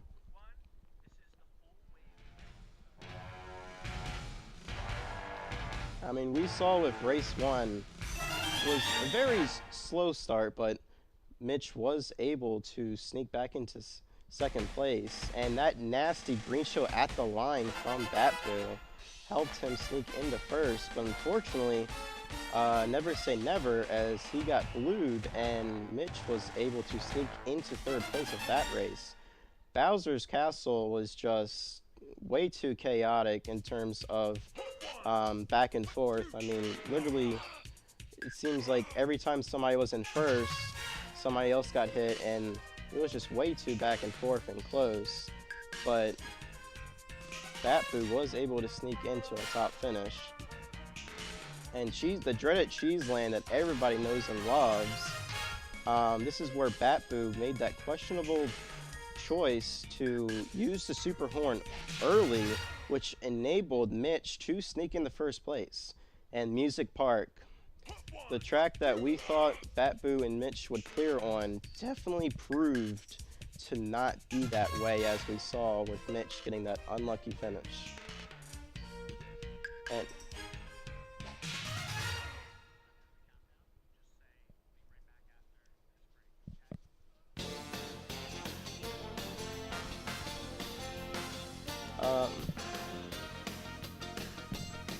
sorry about that. We end with Maple Treeway. Mitch didn't have a good race on that, but was able to break away and get a salvage of the finish.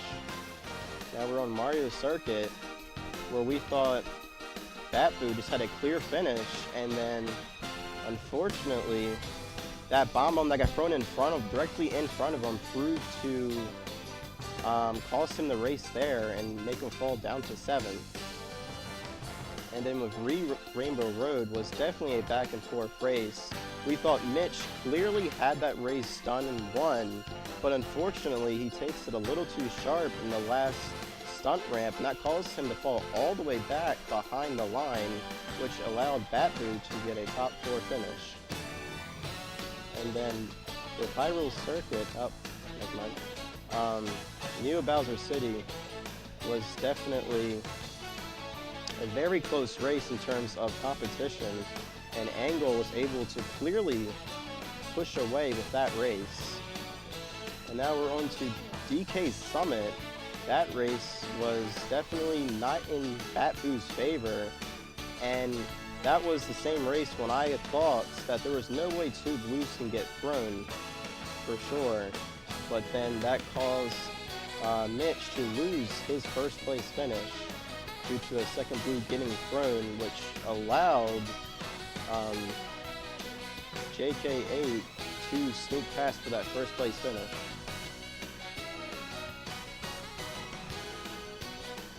And then we saw again Mitch getting that blue at the line, which allowed MC from Kutztown to sneak past and get first place.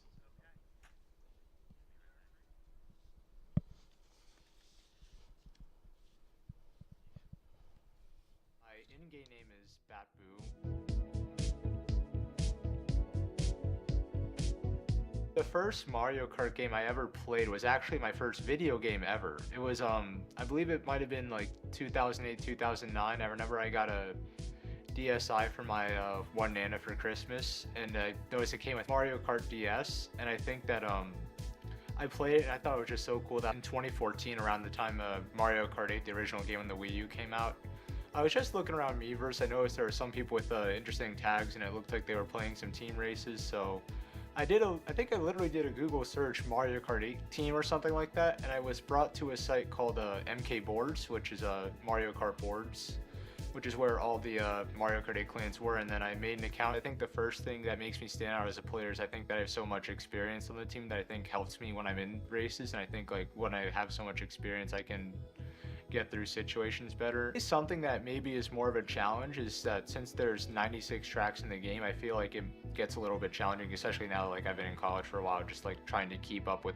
learning all the different tracks and trying to still be as good as possible on them, also trying to just balance everything else in life. I think that kind of gets a little tricky because I know sometimes I might have like struggle in race because I didn't figure something out as quickly as someone else did. My biggest supporters are probably my core family members. I know I'll talk to my mom and dad about it. I know some kids, like they won't tell their parents about it. I think it's important for me to tell my parents about it because I think they're the ones that I feel like they deserve to know what I'm doing. I think they generally are very supportive. Like they were so excited to hear like I got the esports jersey, that they're so happy to hear like we even got this going on at Kutztown. They're just so happy with everything I'm doing. And then I also say my brother too, like he's actually understanding of it even though he doesn't care about the game, I don't think. Most of this stuff I'll post on my Twitter account, or I guess they call it X or whatever. So it'd be MK Batboo is what it is. Usually fire off a good war score or lounge play, or just I like posting my clips there too, just of the ways I might get screwed over in my races.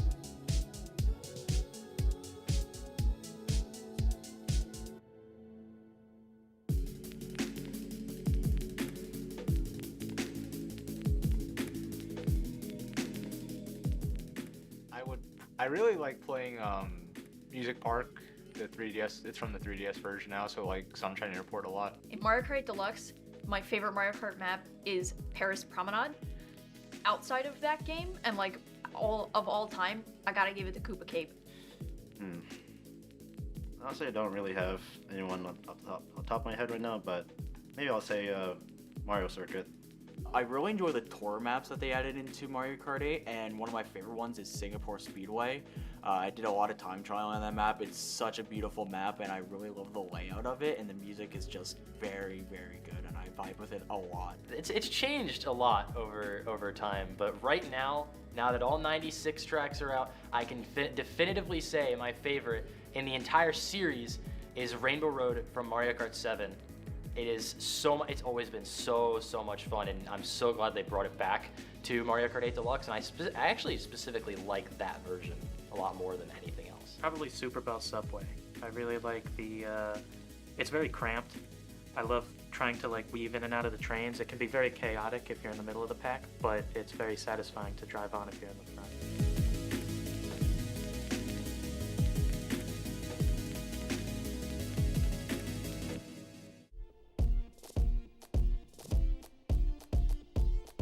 For fun, I definitely have to go with the shock. I think it's just funny. You know, you're far behind, but then you pull the shock item, which makes everyone small and drive slower. And it's, you know, you're like, oh, I'm in last place. He's shocking. Next thing you know, you're in like 5th. Banana.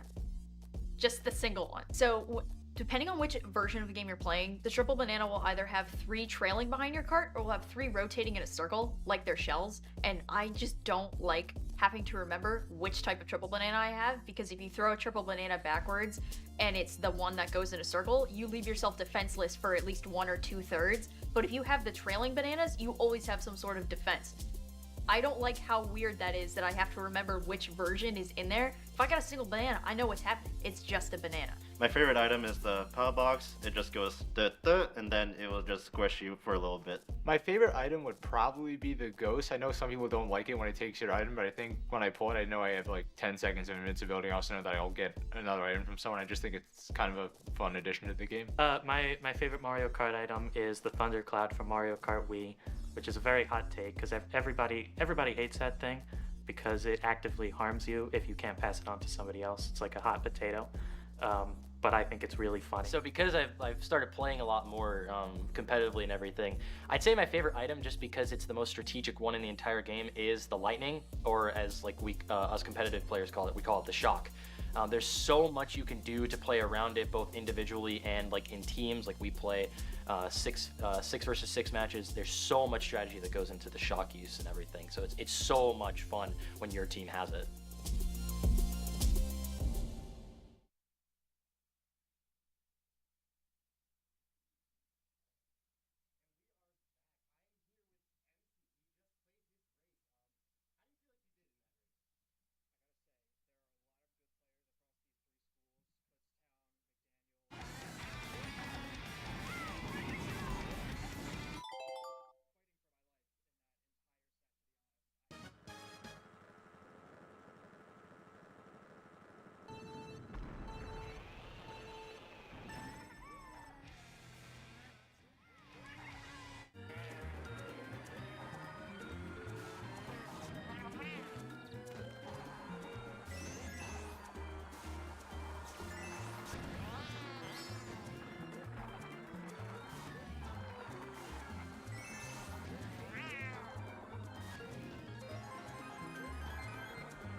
And we are back. I am here with MZ, who just finished up their heat of this. MZ, how do you feel like you did in those? I feel like overall I did pretty well, but across all three schools, Kutztown, Morgan State, and McDaniel, all of these players are amazing at this game, and they're all bringing their best, so it was not easy. I was fighting for my life that entire set. How stressful was that? Because I was playing with you, and honestly, I was feeling the stress. It was extremely stressful, especially for me, because I was down. I was close to being DQ'd most of the race. I was under the point threshold for most of that. I was tied with a lot of people up until the end, and then I was started to pull ahead. It came down to the last race. If I didn't get first place, there was a chance that I might have not qualified. Yeah. Coming next races, how do you feel like you can improve on what you did? I feel like I just made a lot of simple mistakes, just because the nerves got to me, because it was a very stressful race.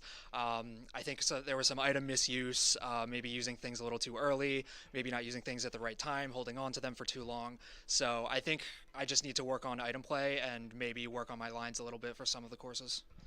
Yeah. Do you have any words for the viewers before you go out of here? Twitch.tv/MC. Thank you, MC.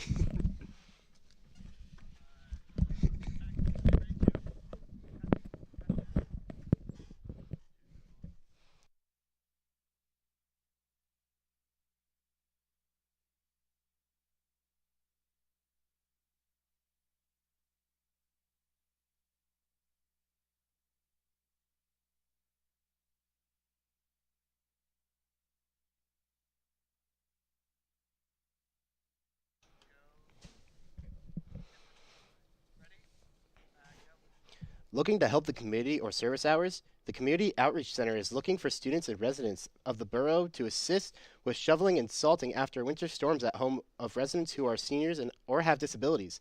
Operation Snowflakes runs through the months of October to April and has no set start time. Shovels and salt are provided by the Community Outreach Center and must be picked up before each winter season begins. Each volunteer is assigned to a group, and each group is provided a list of houses to cover when it snows. You don't want to miss out on this opportunity to help the community.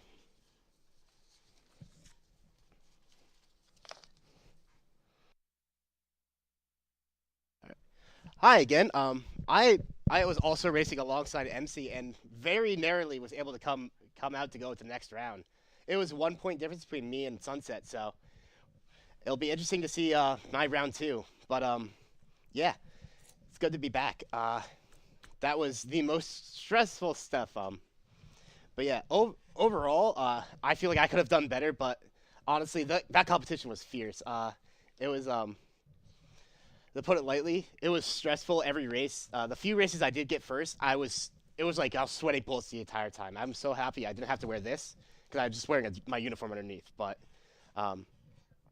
yeah, when it comes down to it overall, I feel like the person who came in first, Bo, who got Rookie of the Year in CMKL, definitely came out again. It's funnily enough, I do live with him and Technical, so it's interesting trying to learn off of them. But it's like I'm slowly trying to catch up to them. I'm nowhere near their level yet, but we'll see how it goes from there.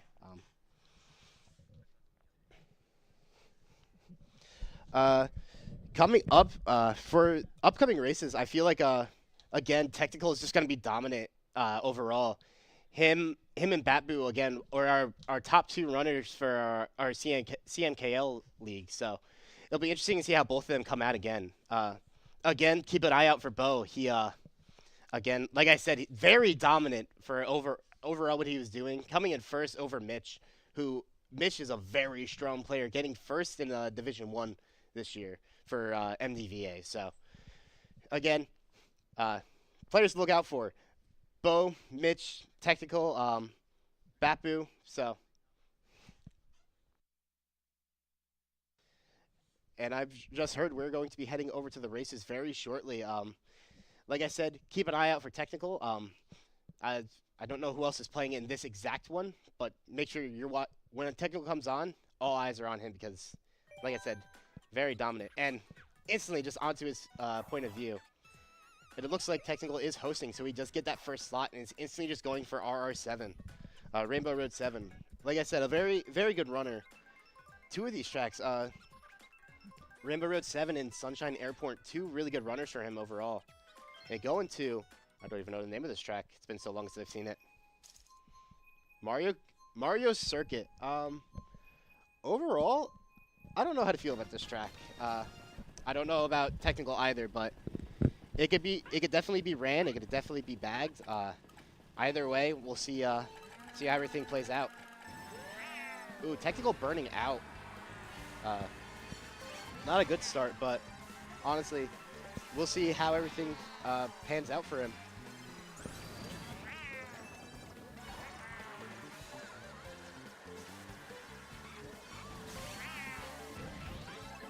All right.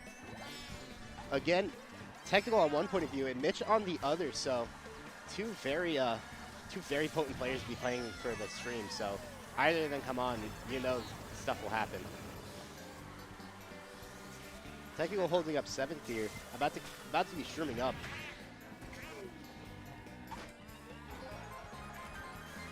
Yeah, Technical just holding on to 7th instead of streaming up. Probably just wanted to chill out in the back. Single shroom, what does he pull here? Again, just into triple shrooms. They really want him to be streaming up here.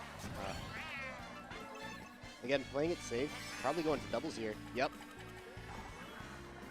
Triple shrooms again and star. 2 really good items for him here. We'll see past this round if he'll go for cut here.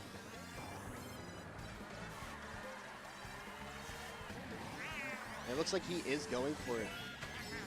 But everyone else in front of him is still going for it. Still staying in 7th. We'll go ahead and see. Also, just passing up Steepy. Another player you should probably keep your eyes out for this. On to Mitch's point of view, who's in 8th. Throwing the blue shell here. We'll see how this shakes up the competition. Coming up on last item box from Mitch, we'll see how this turns out. Pulling just 2 single shrooms, not what he wants to see here. Mitch probably staying comfortably in 6 here. Yeah, that's a 6 for Mitch here. Bit unfortunate, but not much he could have done different. Batboo and Tech for 1 and 2. And there he is. There's Technical. There's the man. Yeah. Like I said, Technical is definitely someone you need to keep your eyes out for.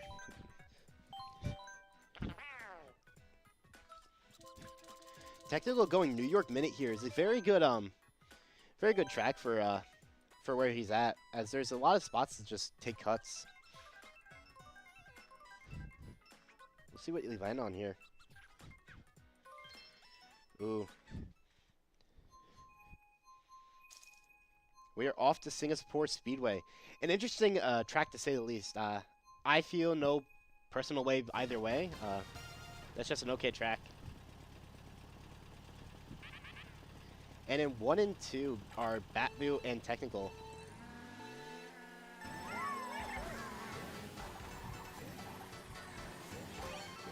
Technical here at the beginning is doing something called snaking, which is just gaining extra bits of speed by getting that blue mini turbo.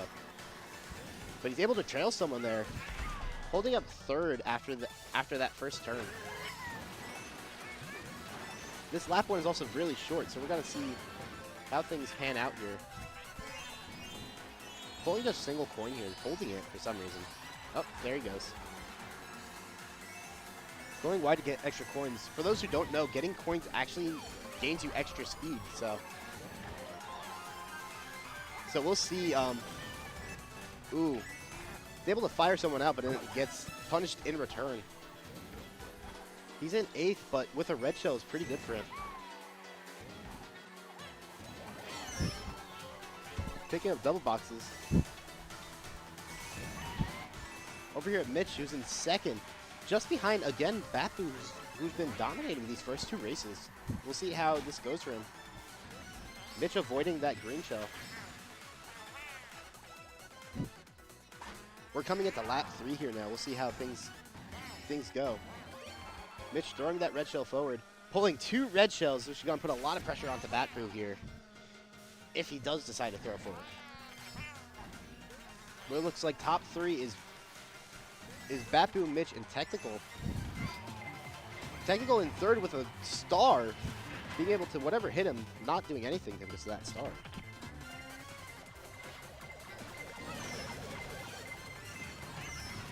Oh, God. Technical dying there. Now back down to 6th, but still not out. The last item set is coming up here. Oh. We're seeing Technical only get 1 box here, but still shrooms are really potent for the end of this track. Mitch still in 2nd with a red shell, probably, oh no, getting boomeranged there. Dropping down into 4th, sadly, but still not a bad race for him. Again, Batboo just owning this competition right now. Switching over, I'm trying to figure. I think that's Mitch. That is Mitch, who sadly dropping down to the 4th there, but again picking Bangkok here, which is an interesting pick. We're gonna see what goes on there.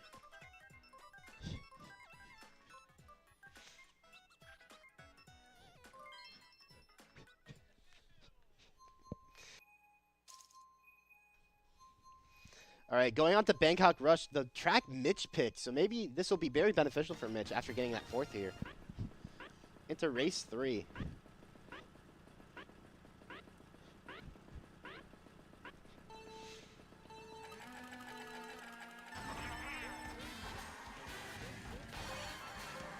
Starting off here, Mitch going into 3rd, pulling a shroom. Not very good for this lap 1, but uses it instantly to go into 1st. Only 1 coin though. We'll see how things pan out here.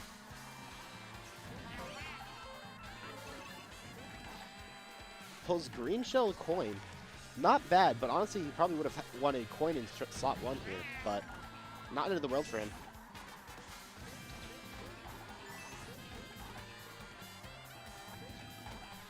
Ending lap 1 here, we got Mitch holding 1. Switching over to Technical here, who's in 8th. Picking up that double box, hoping to get something here. Getting triple shrooms along with the Crazy 8, which will be crazy to say the least. Instantly spamming it. If you don't know, if you were to run into the star at the Crazy 8, you pick up that star. So Technical didn't want to take any risk and just spammed it all out. Taking cut here. Technical going into 5th right now with Piranha Plant in pocket. Very good item here. Using that horn early from, I believe that was Nitro. Allowing Technical to just take up into 3rd here. Mitch, however, with 2 green shells. Picking up double box with red shroom. Bomb there. Honestly, Mitch was dead anyway, so looks like blue shell's coming out, looking like a good Mitch though in 3rd with Piranha Plant. Ooh, killing Technical. Looking like a second place for Mitch here, which is really good. Looking like Technical here getting 6th after that Piranha Plant is killing him. Yeah, you can see him here, not very happy, but yeah, fix that hair.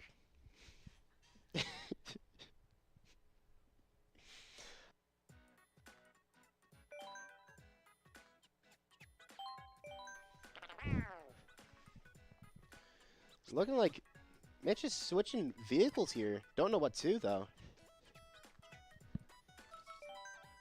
Never mind, staying the exact same. We're gonna see what comes out here. Donut Plains 3.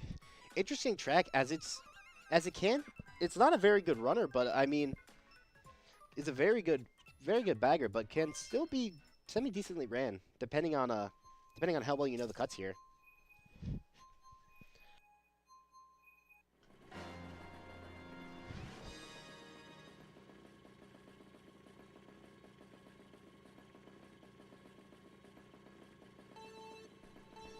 All right, starting off Mute City here. Mitch burning out, sadly. Those going to pick up a lot of coins here. See, get up to 7 here. We'll see what happens here.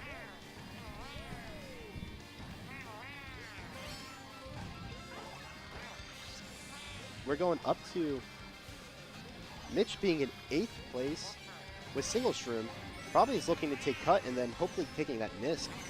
Like I said before, the no item shortcut would be very, no holding onto it, just hoping to shroom through that no item shortcut. Never mind going around to get his double boxes. See what he pulls here. 2 single shrooms and playing it very safe, not trying to get hit by the Piranha Plant. Being a very, very powerful item to see killing a lot of people. Mitch up into 5th place.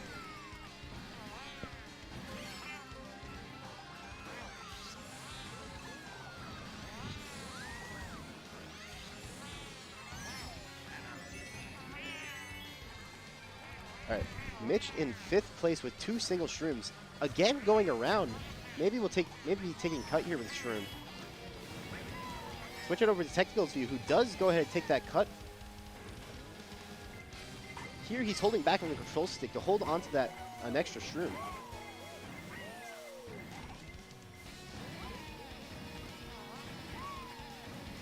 Looking like here, we're going holding onto his shroom to hold onto the single shroom and star. Let's see how things pan out here for him.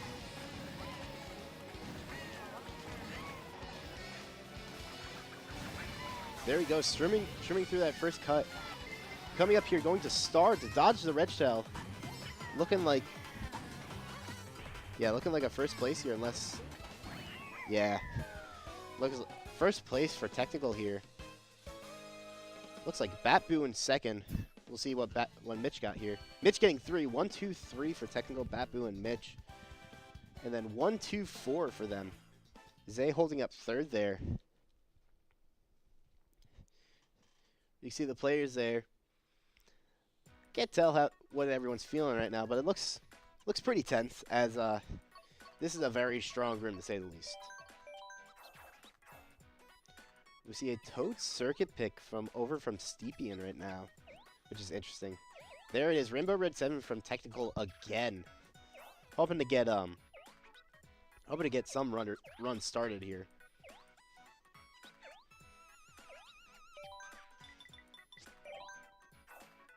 The hooray going out. Again, seeing Rainbow Red 7 and Sunshine Airport, 2 really good tracks for him. And Grumble Volcano is picked. We'll see how this plays out for the Racers. Is a pick also from Mitch. See how this plays out for him too.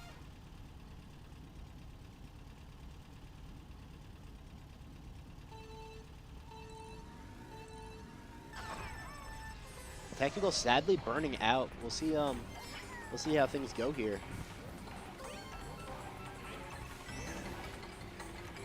I do see in the back that is Technical and Mitch.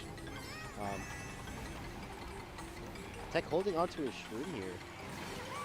Ooh, using it, hoping to chain into that double box, but does sadly miss it.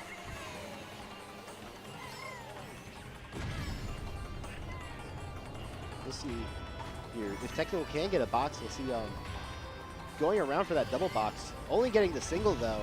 Pulling a single shroom though. Be really good for him. Blue is out. Going to hit Batboo. Unless Batboo has something to dodge. No, it looks like Batboo is going to take that.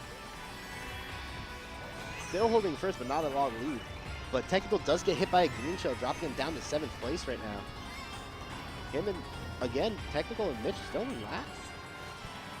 Switching over to Mitch here, shrooming up into 6th, but that fire there is not fire they're thrown forward. Avoiding the fire, really good for him. Holding on to triple shrooms now in 5th. Up into 2nd, which is really good for him. He has 2 shrooms and triple nanas in pocket. Being able to block that red shells is really good. Going into last lap here, we have Bapu 1, Mitch 2, which is really good for them. And it looks like Technical's in 6th right now, which isn't very beneficial for him, but we'll see how things pan out for him.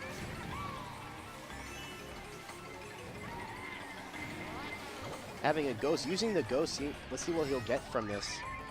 Pulling a red shell, which isn't too bad, but probably not what he wants right now. The red shell passing him and hitting Zay. Pulling triple reds. Probably hold on to them for the rest of the match. Again, 1, 2, 3, it looks like. Having Bapu 1, Mitch 2, Technical again in 3rd. They're holding the top 3 spots right now. Again, on to Mitch. Mitch's point of view right now. Looks pretty comfortable with how he's doing. Let's see what he picks here.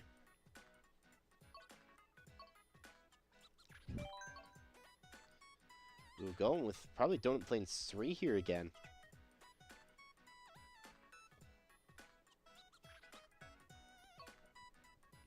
Switching over to the Steepian side of the room. Steepian again going with Toad Circuit. Very interesting choice here.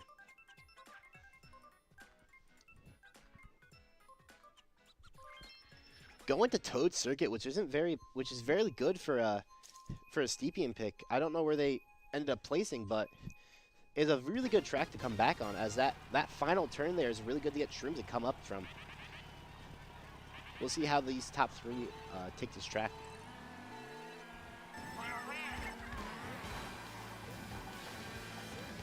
Let's see what Bapu does, but it looks like Bapu isn't bagging. The Technical holding first here with a red shell. Being able to hold that one for quite a while. See who gets in the 2nd slot. Gets coin. Bit unfortunate, but backs the red. Ooh, gets trailed. Going over to Mitch now, who's in 5th with a shroom. Going wide to get the coins. Only able to get 2, but it's still really good. Throws forward with the bomb. He's able to get 2 people, both of which are Technical and Bapu.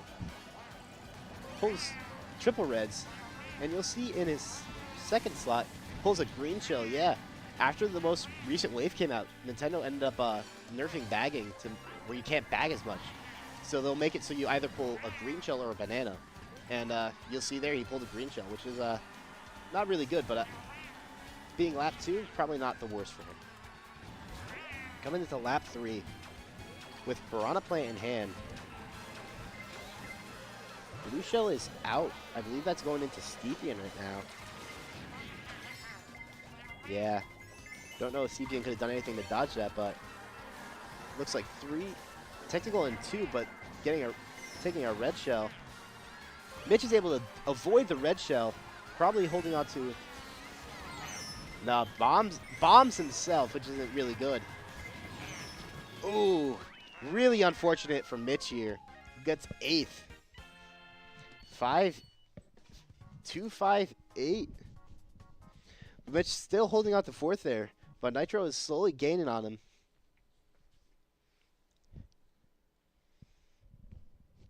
Yeah, really not a horrible race, but not for other people. For Mitch, that was not what he wants there in the slightest. Probably, going for a different track instead of his instead of Donut Plains. No, going Donut Plains 3. Like I said, a really good bagger for him if he does this, because he is in 8th right now. We'll see what it lands on.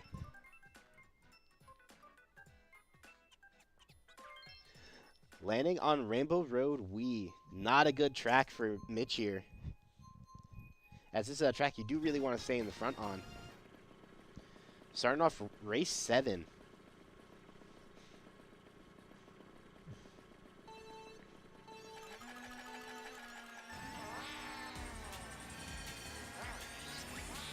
Mitch getting no box, but technical pulling triple nanas, being able to hold up. I don't know what Mitch was hit by there, but Mitch is probably going to go wide for coins here. And is not able to get any, as someone in front of him was able to get all of them. But still getting 2 here, with triple shrooms and a single shroom. Mitch taking cut here. And technical in front of him with a red shell.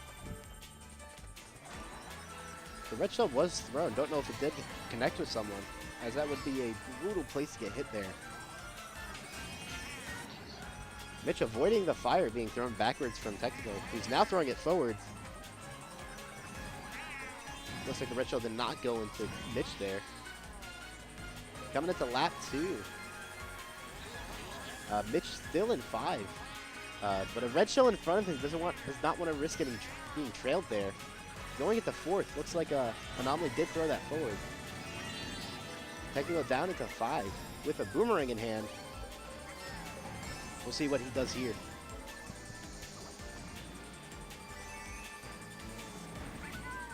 Technical not going for cut as Shock comes out. We'll see. Going into canning here in 4th place.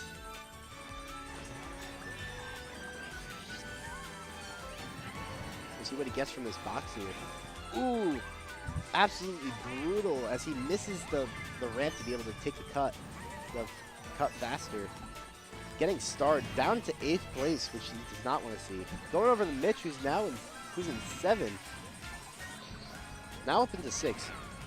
Getting starred down to 7th.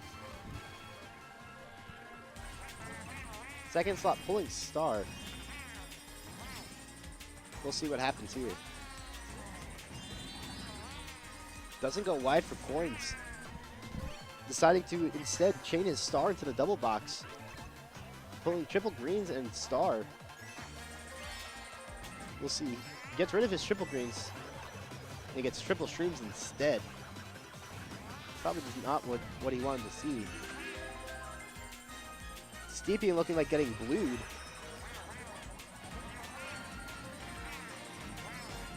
Mitch in 4th place here. Trailing a green now, which would be really good for him. Switching over to technical. Chaining his shrooms into a box backing fire, throwing the fire forward. Probably, yeah, that's an 8th from him. Real unfortunate there. We'll see how the rest of the pack played out. CP in 1. Mitch and Batboo 4 and 5, but Batboo still in 1. Again, looking over, Steepian's really happy after that race. A really good one for them.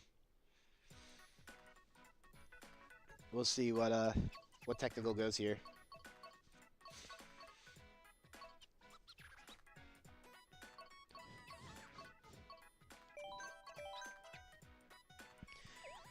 Technical going Waluigi Stadium, and next to him, Batboo going for Berlin Byways. Really interesting track picks overall. We'll see what it lands on here. Waluigi Stadium. We'll see what happens there.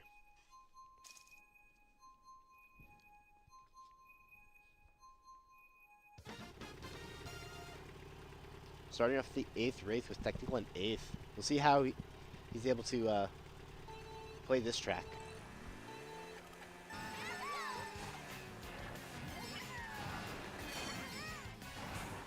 Technical getting no boxes off the first box, which is not what he wants to see early on.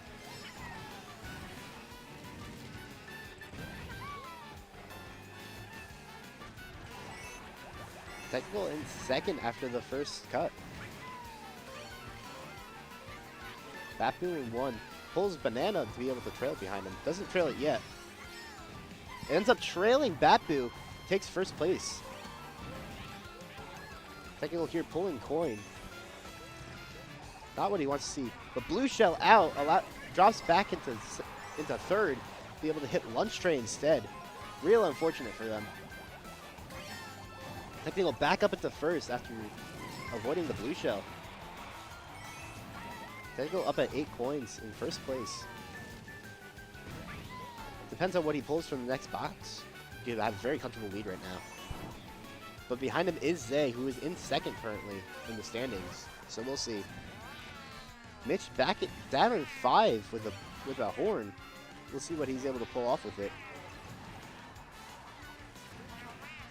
And also pulls Red Shell in 2nd slot.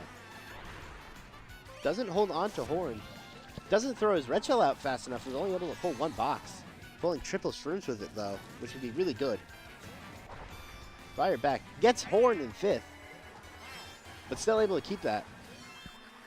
Keep that slot, but only losing coins. The issue is he is down 0 coins, so that will be unfortunate for him if he's not able to get anything. But it does look like Technical holding a commanding lead in 1st. Though Mitch down here. Up at 3 coins, thankfully. Pulling Golden Shroom.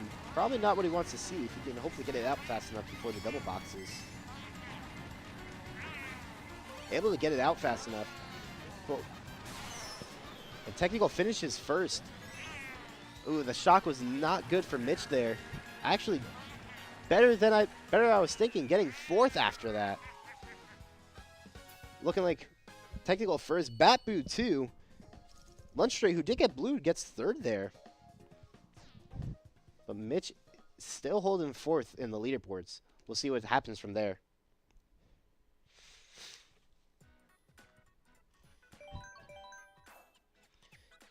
Mitch picking Peach Gardens. Very interesting track choice. We'll see what happens from that.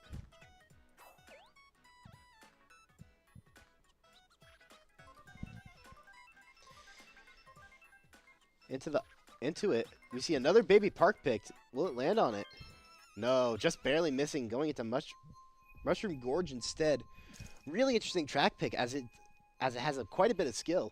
As the mushroom section has a bunch of, lack of better words, tech that allows you to go faster by bouncing off the mushrooms, correct? And at the very end of the track, there's a big gap cut that they can take. But Technical starting off in 1 here.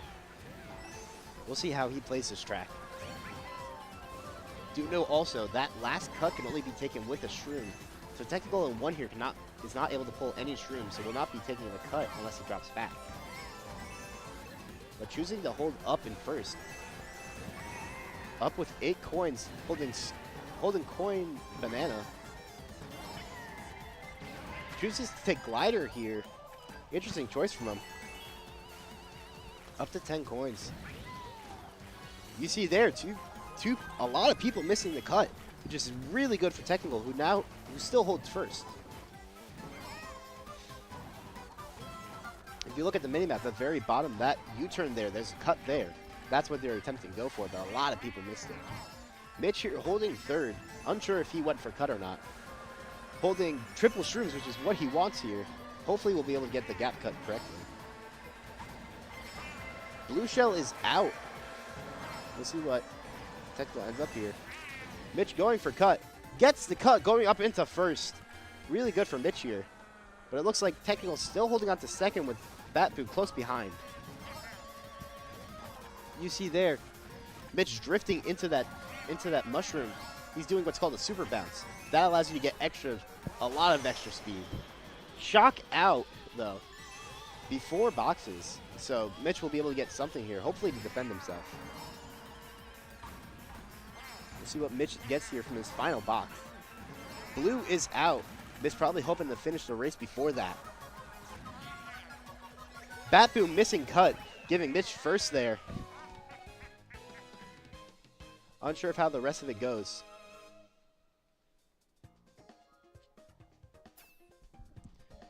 Mitch won. Technical goes down to third. Batboo getting fourth after missing that cut. But now Batboo, Technical, and Mitch holding 1, 2, and 3, which is crazy. It'll be interesting to see what the racers go here. I'm not sure what race they're on, but we'll see.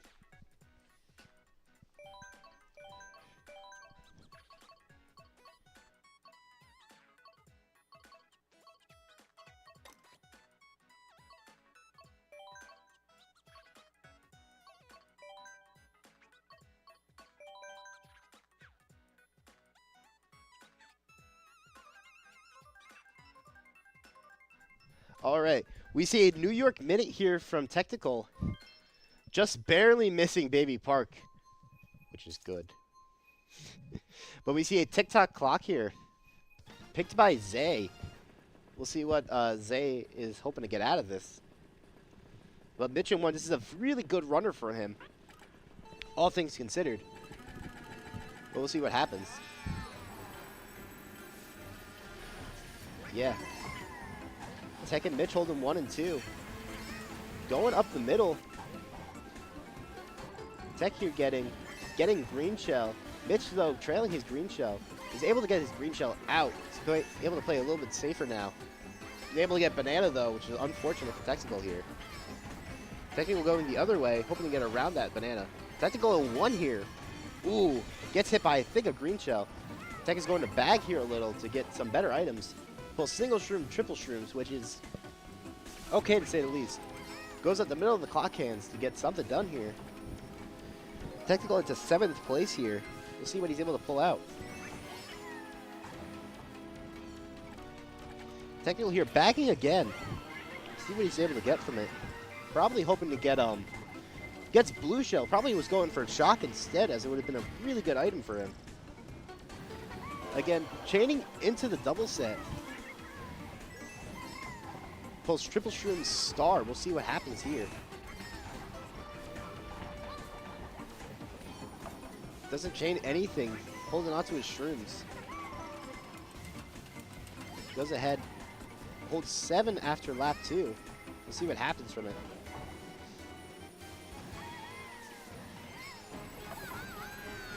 Technical holding star in 7th.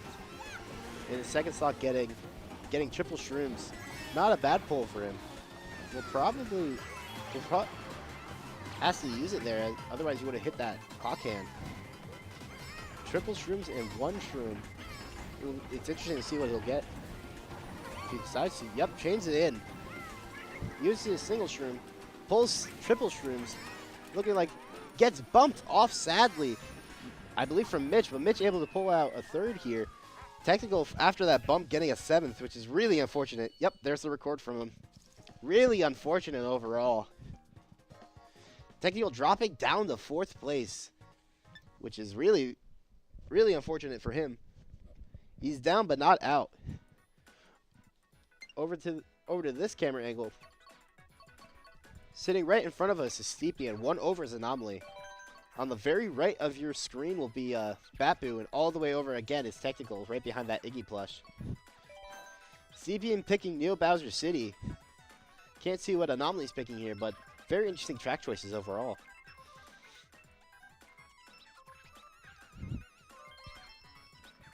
And we see Sunshine Airport for our final race. Again, a really good runner, but I'm unsure who's in first right now. Bapu, this is one of Bapu's favorite tracks to run, so we'll see what he's able to pull out from it. This is the 11th race, though, so there is one more race after this.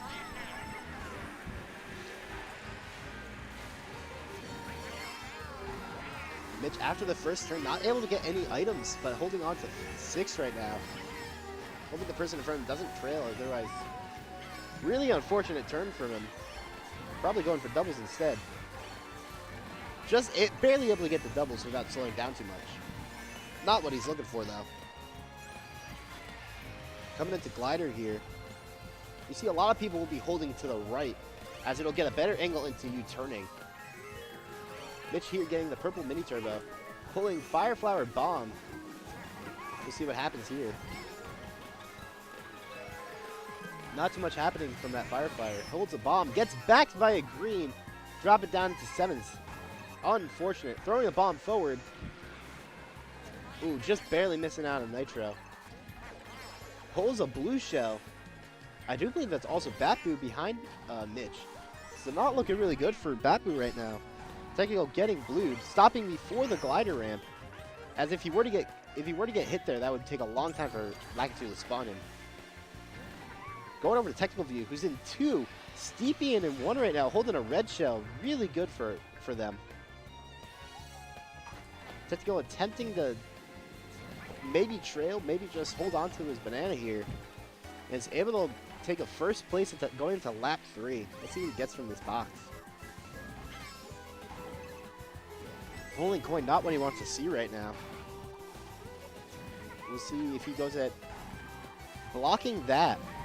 Hitting that ramp there is a little bit slower. If you were to hug right, you have a better angle into a box along with a good shroom cut. But Technical here having coin horn, which is really good. So if any blue shells were to happen right now, he is just completely safe. Barring a lot of red shells from behind him. But it looks like, all things considered, comfortable first here for Technical. Yeah, comfortable first for Technical. Coming up from behind, though, is Bapu. And the blue shell comes out way too late. Mitch down in 6, unfortunately. And after that race, Technical back up at the second. Bapu holding on to first, though. Looking over to the player's view. Over to Mitch's view. Let's see if he has any particular tracks he wants to pick from this. Picking Rome Avanti. 2 people picking Rome. A new track from Wave 6. Again, we see a Technical pick for Rainbow Road 7. Let's see if he's able to get it.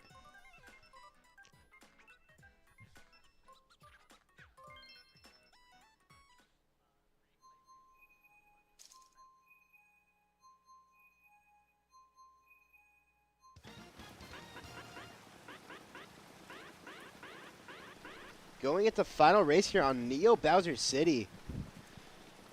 Good starting position for Technical here. Looks like someone did burn out, sadly.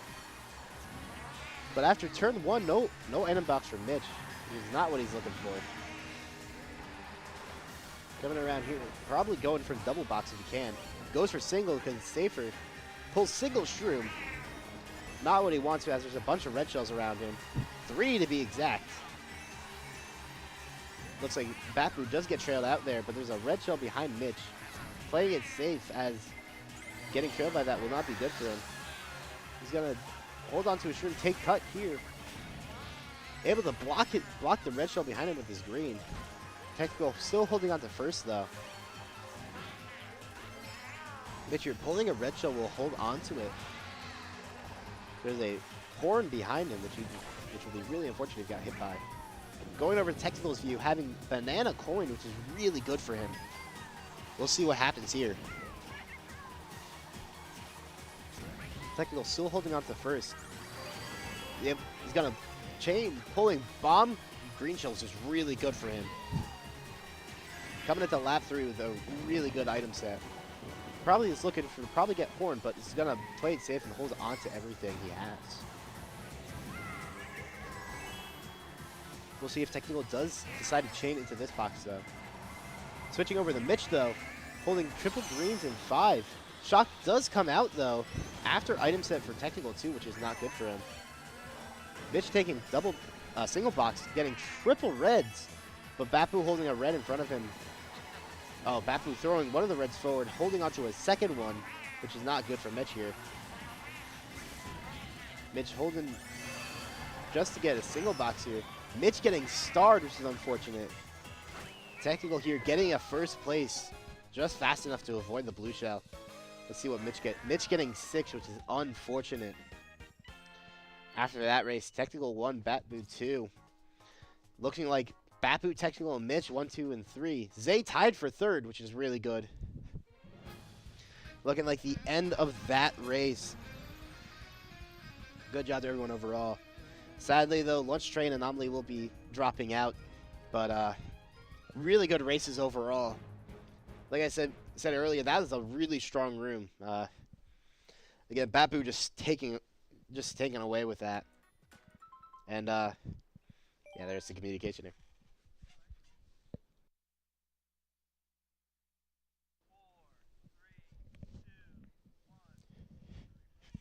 All right, we're gonna watch some replays here. Start off with Technical's first race. Ooh, that burnout, really interesting for him, but holding on to all of his shrooms was not a really good race for him. Yeah, that Mitch is blue there. I believe from that race. Didn't do much to Bappu. And here, yeah, Technical just getting that fire off, but instantly getting punished for it. But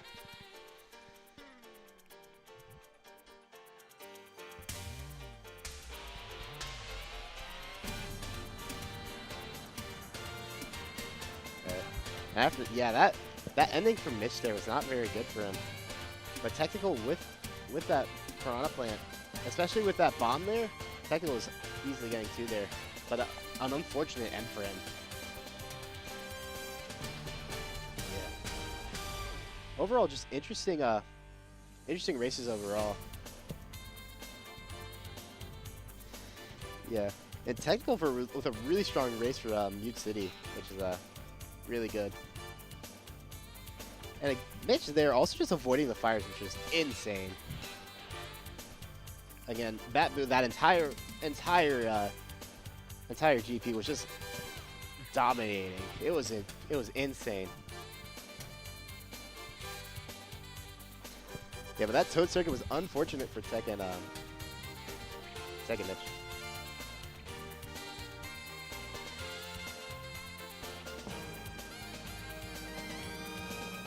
Yeah, Technical was looking to take that cut there, which was back thankfully from Wii, but that shot coming out there, and yeah, just cutting it ever so short from there. Yeah, that was unfortunate race for Technical there. Yeah, Technical getting out that green shell early on, but didn't really matter much in the end. Yeah, unfortunate TikTok for Technical.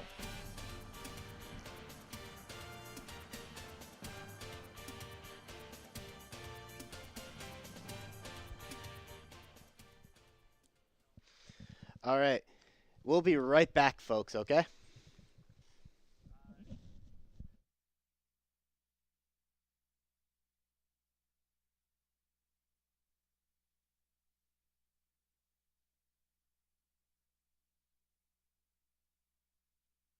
My gamer tag is ANS Sunset.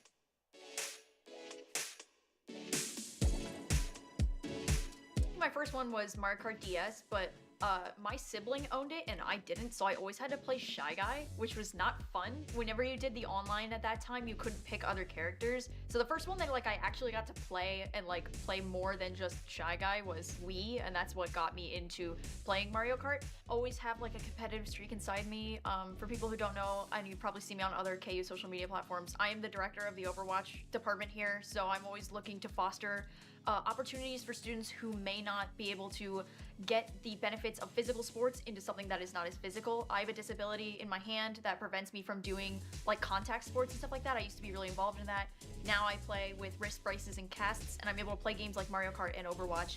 And knowing that we can reach such a wide audience because like literally everybody and their mom has Mario Kart on the Switch, I saw that this was an opportunity, and I'm not the head of this, obviously, but behind the scenes, I was able to kind of push and be like, listen, guys, this is something we really need to invest in, and seeing my fellow teammates grow, not even like on a team level, but as individual players. A lot of us were brand new, but being able to be in the space with players like Technical and Batboo, and then getting the dedicated time to play with each other is just super important. So I'm really glad that I was able to put myself out there, because I'm on 2 teams this year. That's a lot of time dedication, but if I had the choice to do it again, I'd do it again 100 out of 100 times. The camaraderie that comes with contact sports is impossible for people like me who have physical disabilities. However, when you pull it into the esports space where you're sitting most of the time and you're only using parts of your hands because it does not flare my disability up, that allows me to get the interpersonal relationships. It allows me into a leadership position that I would not get otherwise, and it allows me to open the opportunity for students who may not be able to physically do sports, or who may be too shy to do something like that, because I have some players that play from home. This Mario Kart thing, we don't come in person, so that kind of eliminates the social anxiety barrier that some students may have, and they can just be online talking and we can only hear their voice. Biggest support for me, hands down, has to be my father. He buys every single piece of technology I need because of this guy right here. He always drives me to and from my matches because I'm not able to get a license right now. He is always there for support to just kind of like talk through things. I've talked through things for him like, hey, I'm going on this trip. I need this and that. He's always right there along with me, cheering me on. He watches the streams. He doesn't know how Twitch works, so I just send him the link and go, Dad, open this on your computer, and he'll watch, and I'll get like little messages sometimes where he's like, oh, I can't believe you just did that, or wow, you got a first place, good job. And it's just really what keeps me going, having the support. I actually have a Tumblr blog dedicated to I get triple stars on every single cup, every single CC. I just started, or I'm about to start, the booster course pass. I believe it is called, because it has a crazy long name, ANS Sunset Sloth TriStar Journey.tumblr.com. Besides that, I'm pretty active on Twitter and Instagram. Twitter is @SunsetSloth. Instagram is @ANSSunset, because I like to change my name around, because my Overwatch name is Sunset Sloth. My Mario Kart name is ANS Sunset, so that kind of makes things a little goofy. And if you're ever on Discord, #SunsetSmoothie is how you can reach me if you are interested in playing for Mario Kart or playing in a collegiate level of anything offered at Kutztown University. I am here to support you and the student body into getting and starting your esports journey.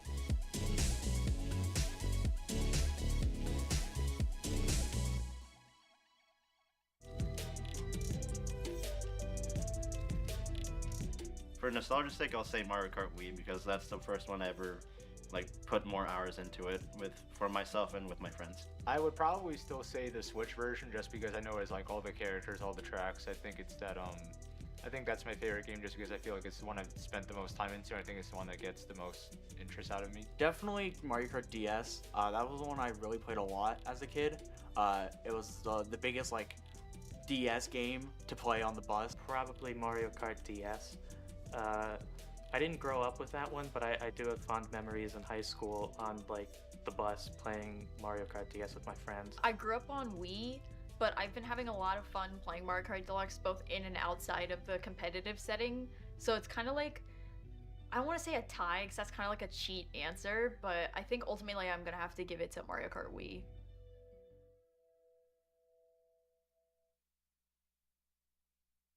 With Batboo, the winner of last round, a very dominant performance. How did you feel? I was, believe it or not happy after the first round. I knew I had advanced technically, but I just wasn't happy with how that went. I think I made a lot of silly mistakes. I'm sure you all saw that on stream. So I'd say I just knew I needed to bounce back mentally, so I thought just stay calm, just make the right decisions. I got it done. Yeah. I was saying you were just dominant the entire time. You did say, like, you felt you didn't do well in round 1. In round 2, you came back swinging. Do you feel like you could have done anything different in round 2 to improve a little bit? There were a few small mistakes I made, like just in terms of driving, but overall, I think that went really well. I think I was so locked in during. I'd have to watch back the video and tell you, but I think I just focused, stayed calm. When I didn't let anything get to my head. I just knew like this is a good lobby, just do my best, all works out. Yeah, that was really good racing for you overall. Do you have any notes to the audience before I have to go run off? I don't have anything new to say. Just good luck in finals. Yeah, That's it. All right. So this man will be your new caster. So. All right, I'll take it away. All right, so I will get to commentate semifinals number 2 with you all.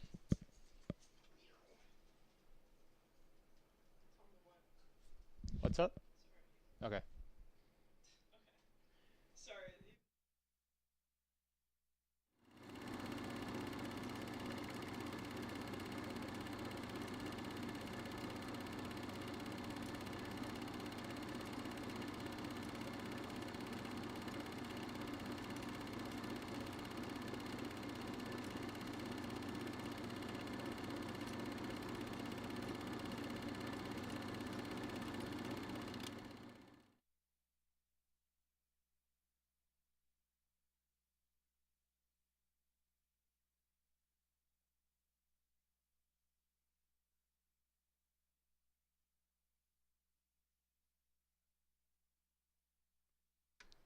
Is it on? Okay. Hey everyone, my name is Michael Adams. You might know me as Batboo in game. Today I'll be commentating this second round of the semifinals today. I think we have a good lobby of good players. I know the last lobby was really good. We still have plenty of talented players in the second lobby. And I'll be looking forward to guiding you all the way. Today we believe have MC streaming, and I think it is also Sandbird streaming. Okay, we're already on race 1 on Wee Daisy Circuit. Would have liked to see who picked this track. And we got Sandbird on Orange Yoshi with the Teddy Buggy and Red Rollers. Yep.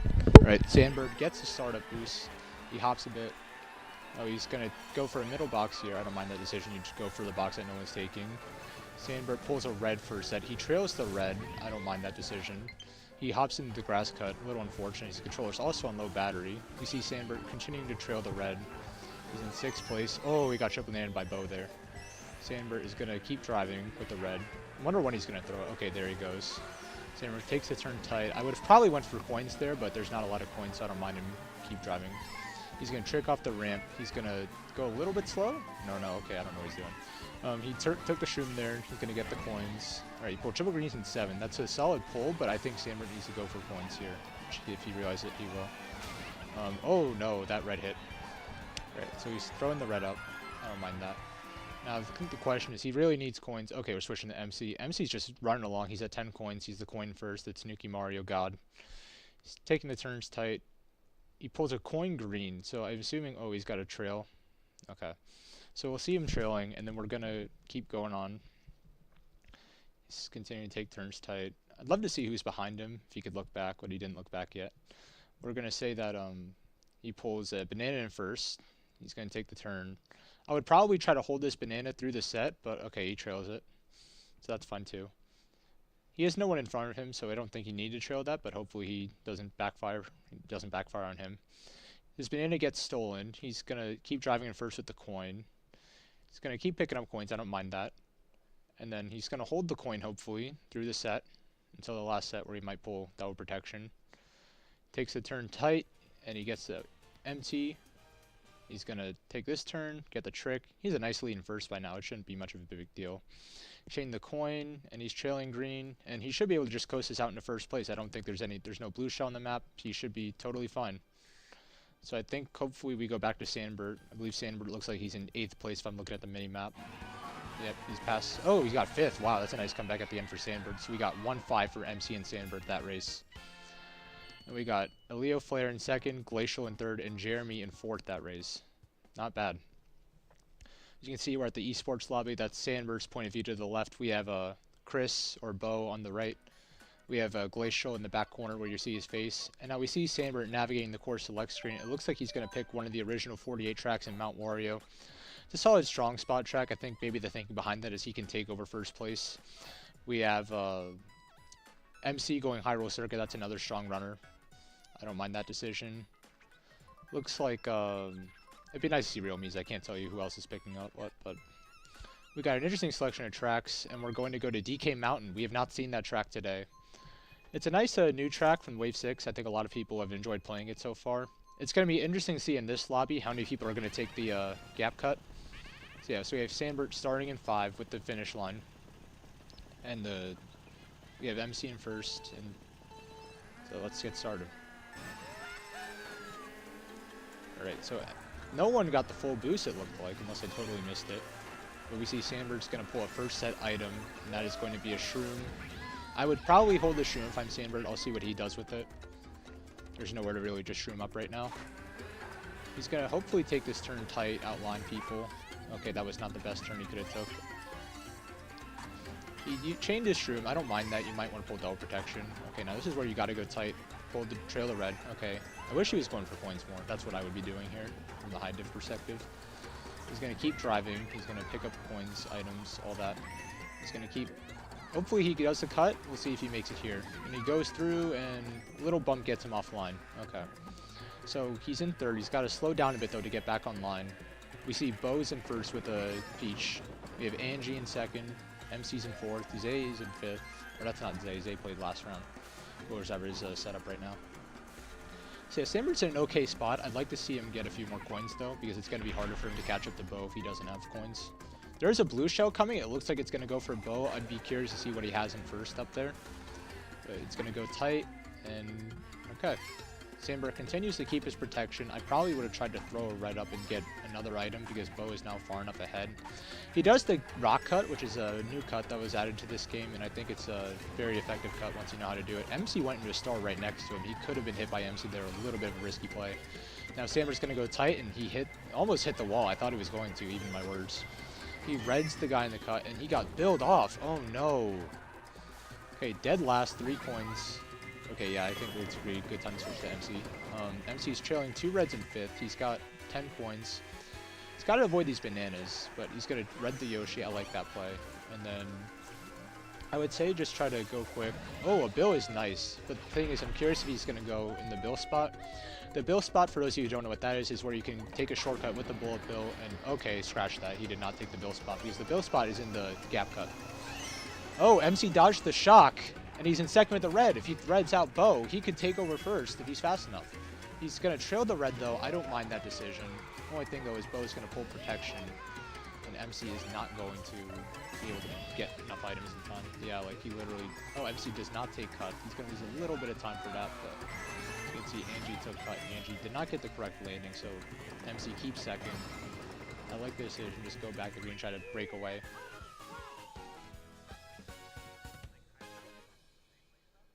MC is second. Yeah.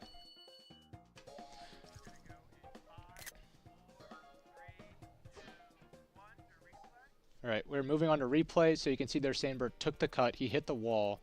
Had to go a bit wide once he was hit there. Then Sandberg throws the red, gets the player out. He gets billed off the track, though. That was very costly since he could not rebound that race. MC went into Bill in 5th on there. Although it's not the optimal spot, look what happens. He dodges the shock, and then he's in second with a red. And therefore, MC finishes the race in second. Alright, so we are back on live replay. As you can see, our player, we have Mute City, Hyrule Circuit, another strong armor for MC. But the Mute City pick is probably Bo. I know he loves playing that track. We also have Wee Rainbow Road from Jeremy. And Vancouver Velocity, who I'm not sure who's playing at that setup right now, but I'd love to figure out. So as you can see, the overall points are close. MC has a nice lead, but everything else is still fair game. Top 6 will move on to the finals. And it's third race. So Vancouver Velocity, a Wave 5 track. City track, there's a lot of tight turns on there. We'll see who comes out on top. So Sandberg gets a start. You can see he changed the build to Villager. Villager would add a little more speed in this case. He was a little slow on some turns, so I can see why he might go for that move. He's going to chain items. He's going to keep driving. Got the shroom, and he's gonna... Oh, he got trailed by MC there. Not ideal. Okay, he goes for the shroom right away. I hope he knows to slow down a little bit. Okay. Right, so we got 6th place Sandberg. Oh, that's actually smart for him to go slow because of the bomb. So Jeremy's in first now. He's going to take the lead, and he's Sandberg's in second. He has only 1 coin though, so he's got to get that coin count up. He's going to trick off glider. He's going to get hopefully a nice item here. Okay, double reds is not a bad pull. The only thing though is he's going to have to play the timing correctly here to get him out of first. You see, he's looking behind him. I could not tell what he had behind him. He takes like a quick look, glance back. And then he's going to trick off the ramp. He's going to slow down a little bit. I don't know what's going on. Okay, we've back down to MC. MC has triple shoes and fit. That's a nice pull. The pack's still close. Hopefully he knows to take the shortcut. Oh, he hit the wall. Okay. He's going to keep going. I think that's just the right play. You got to keep going in that case regardless. He's going to keep shrooming. MC took the cut. Okay. Oh, got to get the glider landing. Okay. Right, I don't know where he's going with that.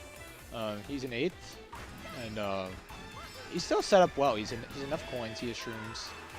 I'd love to see if he could pull a star up here and maybe try to cut off. There's a lot of off-road on lap 2 and 3 you can kind of get through here.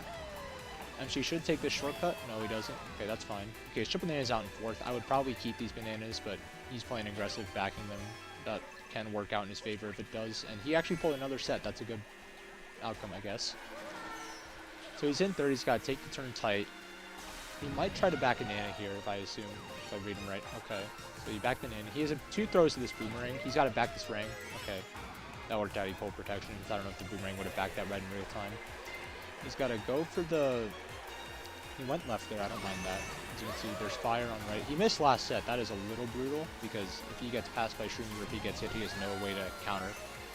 So he's going to shroom up. He got a nice draft. He might be able to finish in 3rd here, and he will get 3rd place all the way. Sandbert looks like he got a lower spot that race, 7th. That's fine. It happens. And we see that Angie got 1st, Glacial got 2nd, and MC got 3rd. So you can see the standings, we have MC and Glacial in top 2. Sandbert is in 8th right now. A little bit of a slow start for Sandbert. We'll see if he can get back there in the upcoming rounds. So we're 3 races in. That's 25 in. And we will be showing you a replay of that race in a few moments. So you can see there, Sandbert gets trailed at the start of the race. MC then takes cut on lap 2. Makes the glider. He messes up the glider a little bit, but it didn't matter in the end of things because he still got good pull, and MC finishes the race in 3rd while you see Sandbert gets 7th. Right, so we still got similar track selections, and this time we're going to be playing Baby Park, a controversial track pick due to how luck-based the track is in-game. So you can see we're looking at a very close lobby outside of 1st. There's anything can play between 2nd and 6th. And so this Baby Park race is the shortest track in the game. It'll only take about a minute, and it's very luck-based, so chances are we might see a newcomer in the top 3. So we'll see. Let's see if these players opt to bag or run. It looks like most of them are going to run, which I don't blame them. I would not bag here, especially with the new patch. Yeah, Sandberg's taking the turns tight. He's going to... Oh, he gets greened out. That's not ideal. Sandberg spams the reds. I would not spam those. And then he's going to go for 6. He's looking around trying to see what he can do. Takes the cut, spams 2 shrooms. Alright, we got MC in 4th. He trails Chris out. That's very nice. Oh, another trail. Wow, MC is racking up plays. Takes the cut. 4th. Yep, he's still shrooming up. He's in 2nd now. And he's going to watch the fire. Oh, wow. Okay, he dodged the fire. He spammed the shroom. I would not have spammed that shroom just to be very safe. But he's red coin. That's not a bad pull. Then he's going to see if hopefully try to get around the turn as tight as possible. If I'm MC, oh, I'm getting blued. Yeah. So he gets blued. I would try to go for an item here, maybe even 2, just to make sure I can get something to catch up with. Okay, a ghost is a great pull. So then invincible for 10 seconds, and about a lap is 10 seconds on this track.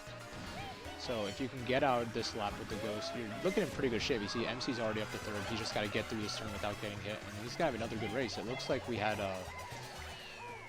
Chris Bo get 2nd, and someone get... Oh, he got 1st. That is a nice 1st for Bo.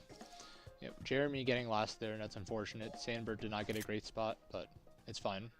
And we're going to go replay to show you all the chaos that happened that race. So if you see the replay, you'll now see that Sandberg was a bit of a rough start. He got hit out, so he got backed out. And then what we're going to see is MC dodges the fire, takes over 1st. He gave himself the room, and he gets blued the next lap because he used the shroom early. Unfortunate, but it happens.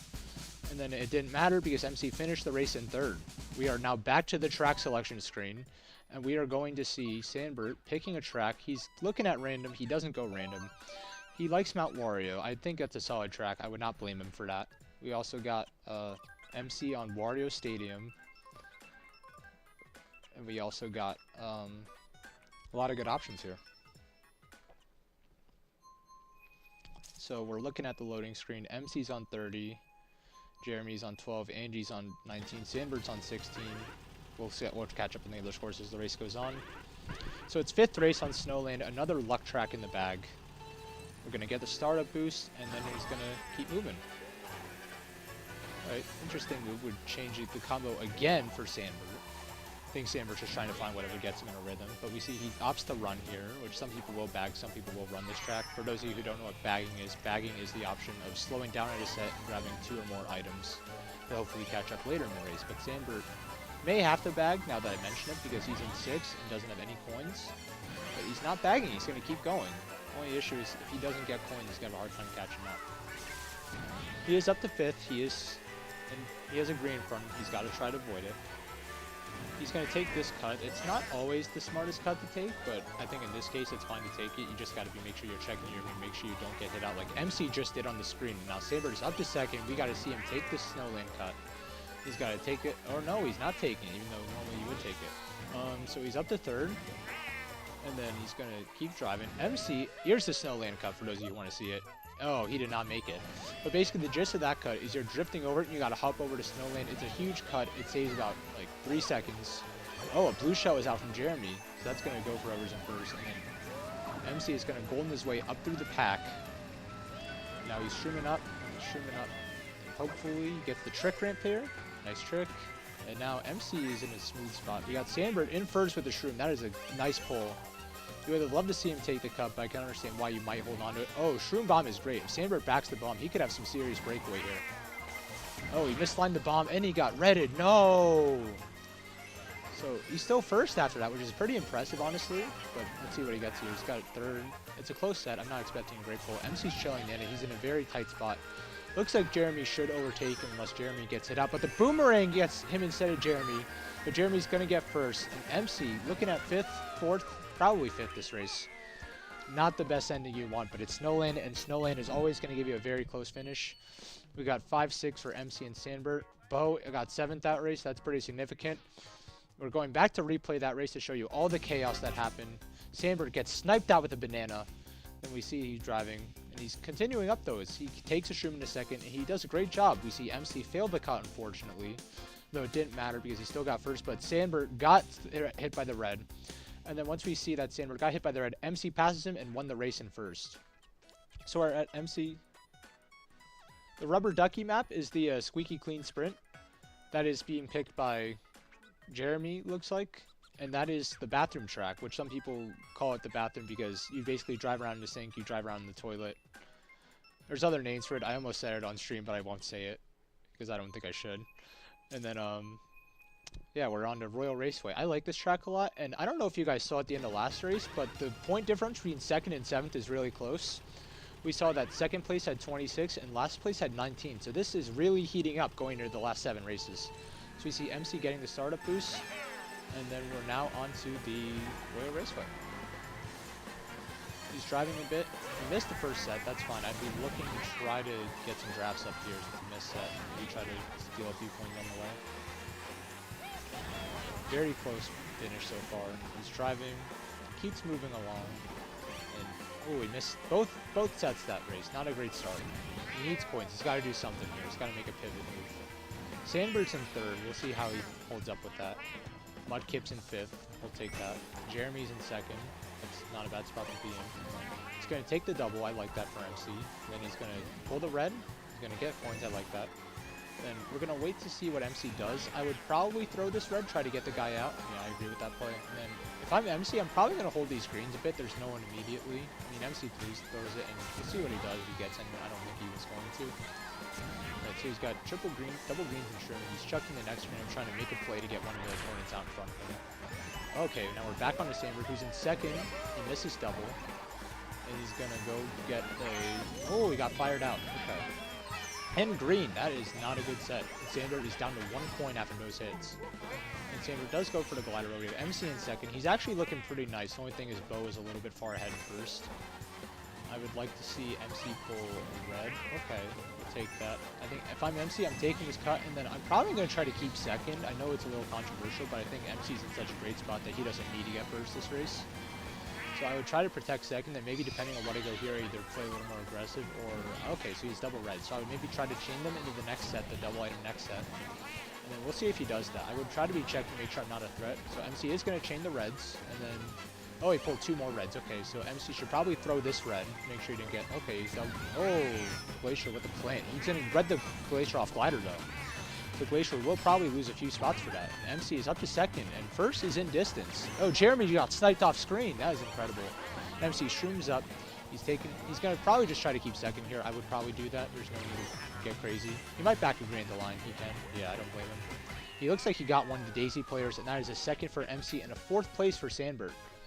The standings are still heating up. We see Bo is getting a little bit more of a solidified second place, but 3 through 7, tied last, are separated by 6 points.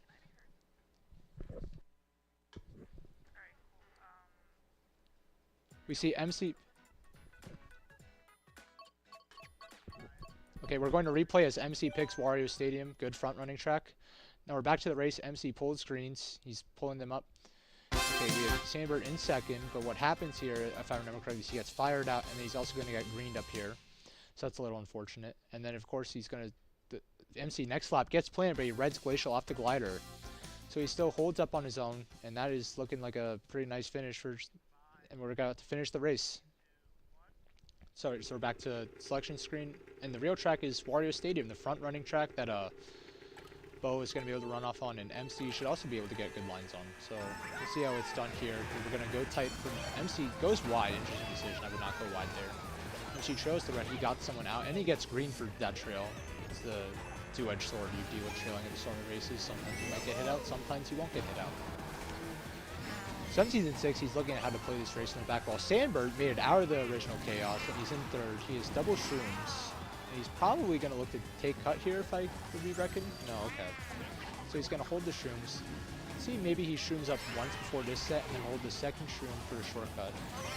Yeah, so he'll get another item here. And then hopefully he does the cut. He has a horn. That is a solid pull. He's going to use the horn. Yep. So he got the blue Yoshi off glider. He's going to go wide, but he's probably getting redded. And then he's going to slow down a bit. He's in 4th. Trailing red, trailing red. Still going. And he's looking, he should look behind him a little more. I don't know what's going on here, but I think, and then, okay, MC's down to 7th. He's in star. I don't know why he went into star, probably because he's sort of at the off-road. He's going to travel a little bit, and he's going to get tricks off the ramps.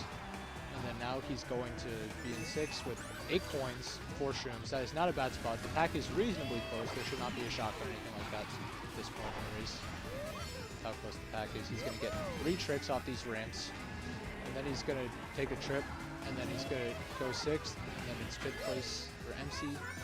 MC is dodging a bit of fire, and now he's in 5th, and then he's going to keep going. Green's bouncing around everywhere. He's in 6th, up to 5th now. The blue is coming for Bo. Bo kind of found a bit of a breakaway win this race, but hopefully MC can still salvage here. He's going to take the double. He's going to keep driving. Cat cruise here, beautiful. Yeah, that is very close. Sandberg, I do not know where he is. Oh, he's in 5th now. He just overtook MC. Sandberg has a shroom. It's interesting to see he's going to try to hold the shroom or chain it into the last set. He goes for the chain, and Sandberg spams 2 shrooms. I do not think that was intentional. He has 1 more shroom to get through this shortcut with. That is not the best line on RWS. He might have to go into time trial mode for this track later. But he's still got 4th, and for what he needs right now, top 6 to on the finals, I think he'll take that. So we got Angie in 1st, Bo in 2nd. We're going to show you a replay of the race, and we'll show you what happened that race, just to get you caught up. Alright, so Sandberg gets redded out of 2nd, entering lap 2. He loses a bit of spots. MC making his way back up. He goes into star. And MC is very cautious, having to dodge a lot of items, and we see Sandberg gets 4th. MC looked like he got last that race, if I'm not mistaken. But yeah, we see a lot going on here with the track selection screen. We have a lot of similar tracks. We have Squeaky Clean Sprint, the bathroom, Waluigi Stadium with the Piranha Plant, Wii Rainbow Road, the newest track in the game, track number 96 and 96. And we are going to TikTok Clock, which is another known running track. You can see we got MC on 43, Jeremy 28, Angie 35, Sandberg 29, Bo 44, Ellie Flair. I could not even see the point. I would have to go the other way next race. So yeah, we got 8th race. Sandbert looking okay so far. Not his best outing, I think he'd admit, but there's definitely more potential as the races finish on. Still reasonably close. I don't think anyone's out of it at all. So he's going to get tricks. He's going to get the item. He's in 8th, 7th. Still in 7th with the coin. He's going to keep his shroom. He's going to trick. He's going to keep going. He got greened out? No, not it. Okay. He's in 4th, 3rd. Yeah, he's still driving. He's going to try to get the left double. And then hopefully he gets a good item here to maybe gain a few spots if he can. The triple nanas are not a bad pull. What he can do is keep him rounded for protection, and maybe he'll hit out a Jeremy or something here.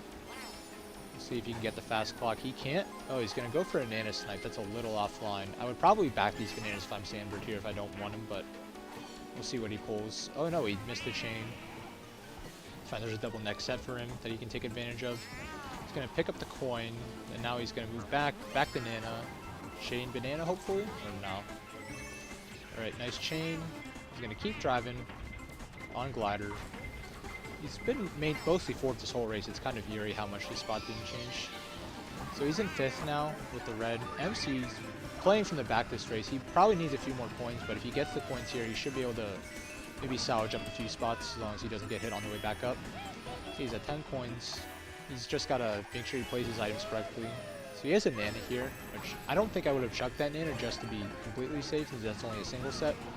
But I digress. He's in 7th. He's going to chain up some shrooms. Hopefully he gets a good pull. We see Bo is kind of gone in 1st now.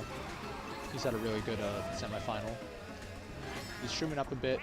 And Sandbert is still in 4th. I don't think anything's really happened in this race. He's just going to get these tricks. Hopefully play relatively safe. He only needs 6th to advance. He maintained his spot. And he fired himself off the wall. That is a very dangerous play. So he's going to get the trick, hopefully, and then hopefully he doesn't get hit again just to be in the best interest of himself. And he gets 6. We will take that all day. So what we're going to see is hopefully there is some separation in the front. We see Bo's on 50, MC's on 45, Angie's on 4, and Mudkip's on 37. Mudkip, the F-Zero player. So we see MC is still making his way back up. He is 5th, or now we got Sandbert. Just a very hectic finish. He fired himself. And Sandbert gets 7th, 6th, not the ideal outcome. So you have tracks like Riverside Park, Moonview Highway now in the mix. We see Excite Bike, that is one of my least favorites. I do not like that. We got F-Zero, we got Squeaky Clean, Music Park, Waluigi Stadium, and Maple Tree Way. So a very diverse track selection. I'm going to try to say the placements from right to left this time, so that way none of the other players are getting excluded out once we are entering the pre-race screen. After we see we are in Mute City, the popular bow track. So Mudkip on 37, Glacial on 29, Elio Flare on 35, Bo on 50, and we have 1 GP left, 4 races, 9th race. Very fun room so far. It's been there's been some mistakes, but I think it's just a very intense race for the ones who are trying to make it to the top 6 finals. In the finals, you will see a lot of good players, and hopefully some of these guys will also be there, so that's it. Sandbert's in 3rd, he has 2 coins, he's going to keep driving. He's going to miss the 1st set. That is not ideal. That's a few times now he missed the 1st set. Then he's in 4th. Two greens in front of him. I think he's got to be very cautious as he navigates. I like that he gets the point path. That's what he needed there. And then there is a shortcut near the end of this track that he should be able to take with this shroom, barring any hit, and that is the hit I'm talking about. But he still should take a shortcut. He didn't spam shroom out of hesitancy. And he makes the shortcut, he does it. MC's in 2nd, and he gets redded out right away. That is not the most ideal outcome. But yeah, Tanuki, Mario, still in 4th. He's at 7 coins at the solid spot. He's in 3rd. Bo is in 1st, and we have 2nd. Is kind of a little bit far ahead. Top 2 are very separate from each other.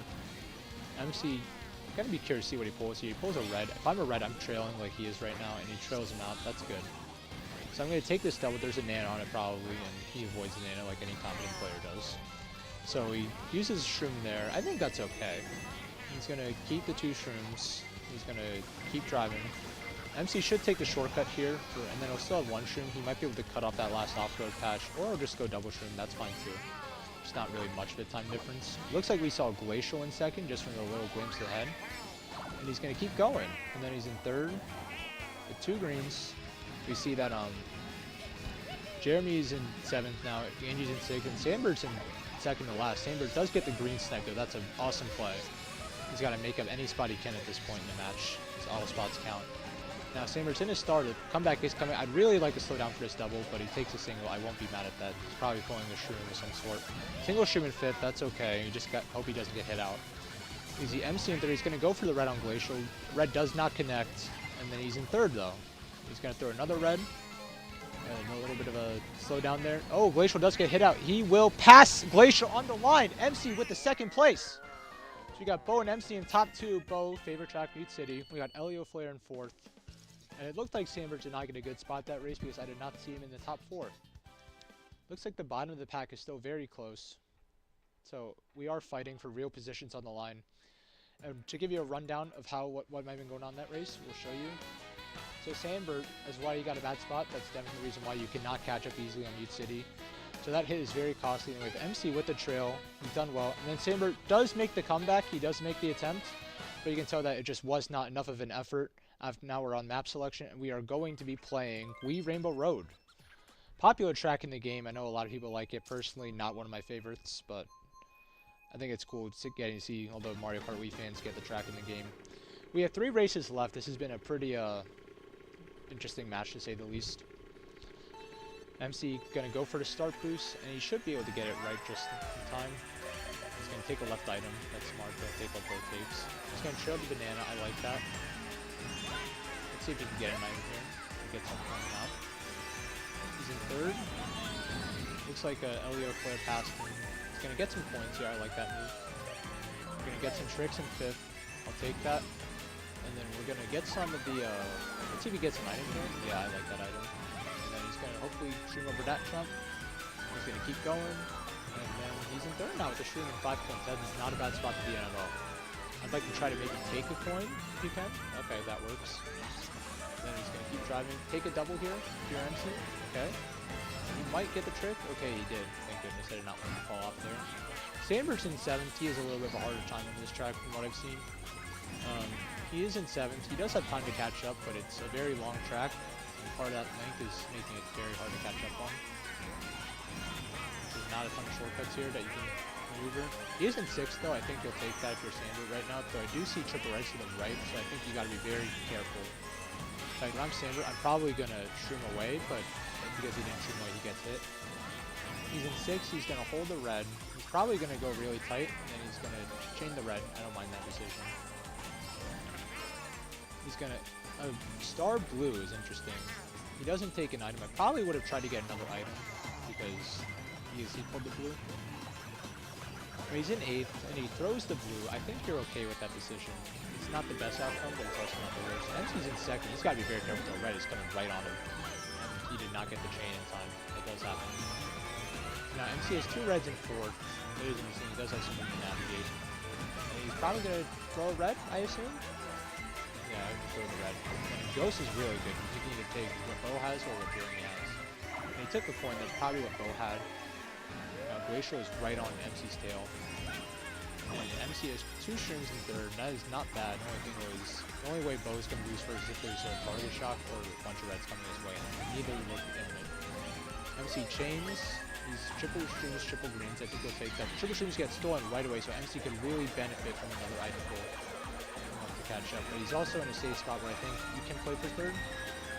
Yeah, Jeremy also seems to be playing for 2nd. That red is, they both know. Oh, Bo is off the track. Jeremy and MC are in top 2. Oh, he hit Bo out too. MC's going to back to green, and then we'll see what MC does. Oh, MC fell off the track. Oh, no.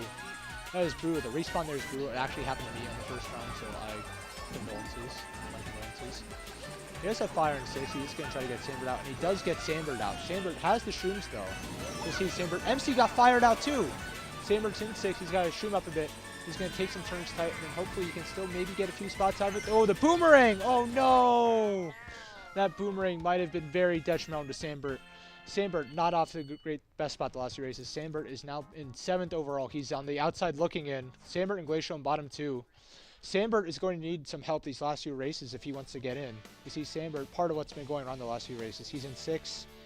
And then he gets hit out by the red there. And when you're on Wii Rainbow Road, it's so hard to come back that he just could not get it done. MC, meanwhile, he is kind of playing well, although he does fall off here, and that probably would have cost him a top 2 position that race. because MC's poor respawn resulted in him getting 12th. Alright. So we got Shroom Ridge, Donut Plains, Squeaky Clean Sprint, Rosalina's Ice World, Waluigi Stadium, Ribbon Road, Daisy Cruiser, Madrid Drive, and we are landing on Shroom Ridge, a notorious traffic track. There's a lot of cars, a lot of action that happens in this race. I'm expecting a lot of fall-offs from the track or a lot of people hitting cars. So we're in 11th race. Again, Sandberg really trying to get going. He's running out of options. There's not a lot of time. A top 2 spot would greatly benefit him here, but he really needs to get his game together. We're going to keep going, and we're going to keep looking. He's in 6th, not the best start. He misses a set. This is not going Sandberg's way at all. And he's in 5th. So Sandberg probably got to play from the back. He's going to have to cook up a really nice comeback. He's on 0 points. He needs the points. He needs the items. He needs everything to go his way as we enter this last stage of the race. Last stage of the round. We see Sandberg's in 8th. We need him to get the items. And we need... Double Shrooms is not the best pull he could have gotten. I really think he needs to get the points. He's been missing a lot of coins here. I think when he watches this back, he's probably going to think, yeah, I should go for coins more often. We have MC in 5th. MC is going for points. He's having a really great round. He is missing this item set, which is not ideal because I think you want to get the Shrooms here so that you can take cut. I'm curious to see if MC would go for wide coins. He doesn't, since it looks like another player is going to take him. He's going to keep taking the turn, and then there are items here he can go get, which I think he should get, at least 2. Okay. Shroom Boomerang is not a bad pull at all. I think at this point you're looking at a nice attack mode with the Shroom. There's a shortcut MC can take here. Oh, he hit the wall and fell off the track. That's what I was talking about. You're going to see some fall-offs. You're going to see some hit cars. It's not the best track you want to see at this stage in the game. But anyway, MC's in 8th now, and Sandberg's in 7th. So both of our stream point of views are bottom 2. And he's not in the best spot. He needs to get Shrooms, coins, or he can't not get both, but he needs something here. And the blue knocks him off. That is terrible. Sandberg looks like he might be done for the day after this race is over, barring any miracle. He's in 7th. He's going to take the cut, and it's not the best outcome because he gets greened. Man, he is getting Mario Kart all up and down Shroom Ridge right now. You see there's a white Yoshi in first. We haven't seen a lot of white Yoshi action today, so I'm curious who that is. Looks like we have Bo in the front-ish, and then we have MC in 6th. We have, no, Sandberg in 6th, MC in 7th, and oh no, Sandberg gets redded. Is MC going to pass Sandberg? No. So yeah, that is not the best outing for Sandberg. We got Leo Flair, Angle. Okay. I am so sorry. I think I was pronouncing your name wrong the whole time. So you can see MC does not get the cut here. That was a very costly moment because he was in an actually decent position to maybe catch up and get a top spot, but Sandberg just has everything going wrong. It's a total collapse. Not representing McDaniel well today. We have just a few miscues that are not going well, and we're looking back at the track selection screen and just going Funky Kong. I think Sandberg knows his day is done, so he's going to go Ninja Hideaway. I don't know what the strategy is. I think it's just not giving a single care about the issue. And we'll see the track selection screen is going to take us to Donut Plains 3, a little short track to end off the day with quick, and it's going pretty well. We have MC on 60, Bo on 70. There are looking like our top 2 players this round. They should be moving on to finals. I didn't see if there's anything hotly contested, but I think most of the stuff kind of got separate throughout the last few races. So Funky Kong Biddy for Sandberg. He's going to try to get some items here, and he pulls Shroom Red. And he unfortunately gets redded, but that's okay because he can just take cut and try to catch up. But like I said, if you don't have the coins, you are not catching up. Sandberg throws the rage on his teammate Glacial with the red. And he's going to take the coins. He's going to keep driving. A little bit of a miscue. Not the best day out there. And no, this is an interesting shortcut. I've never seen that one before. And he's going to keep going. Keep on giving her, as some might say. He's in 6th, though. He's only at 2 coins. I think he's just trying to be done for the day. MC's in 5th, and oh my gosh, that bomb dodge was insane. His red broke on the bomb, but not his character body. That is insane. MC is getting coins at 9 coins. He is a little far behind, but I think if he pulls the right power items, catching up should be rather simple. I don't get why he slowed down, since if he just chained, he probably would have pulled Star Bill. That's a big mistake on MC, but I don't know if MC is carrying. And as you can see, the new bagging rule, MC pulled a green in last. So that really is going to damage his race. So MC is not going to get a good spot that race, but that should not matter because he already qualified for the finals. You see Sandbert in 6th. He does pull Golden Star. He does have 6 points. He actually might be able to get maybe 3rd or 2nd for looking at it generously. First looks a little bit too far gone. So he does get the channel, and then we're going to keep going through. Yep. So we're going to do a full round showdown as soon as this race ends up. Sandbert looks like he's getting 6th. That was not the best outcome there. So I think we'll look at the final standings. We'll see that Bo got 1st. We have Angle in 2nd, Leo Flair and MC tied for 3rd, Jeremy in 5th, Mudkip in 6th. Those are your finalists. So unfortunately, Glacial and Sandbert are going home for tonight. You can see that it's not the best day for McDaniel College. But we are going to see the full replay in a few moments here. We'll show you the replay, break down the highlights. Race 1, we have Sandbert on Daisy Circuit. And, oh, MC, okay, a little bit of an issue there. Yeah, so not the best day for Sandbert. He had a few miscues early on. He was in it, and then it got a little bit out of hand as he just kept getting destroyed. I'm sure he's going to chalk this one to being Mario Karted. MC, though, having some nice flashes early. That shock dodge he gets right here was a beautiful highlight to the event. And he's going to be in 2nd, and he had a really good outing today. I think he's going to be happy with how this went before the finals.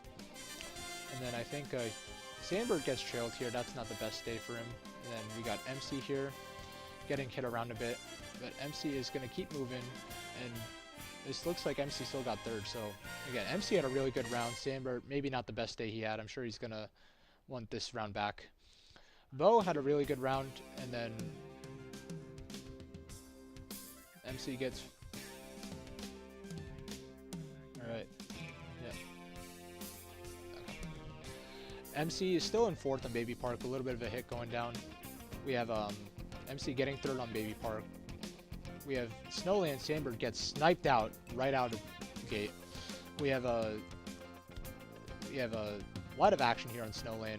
MC failed the cut.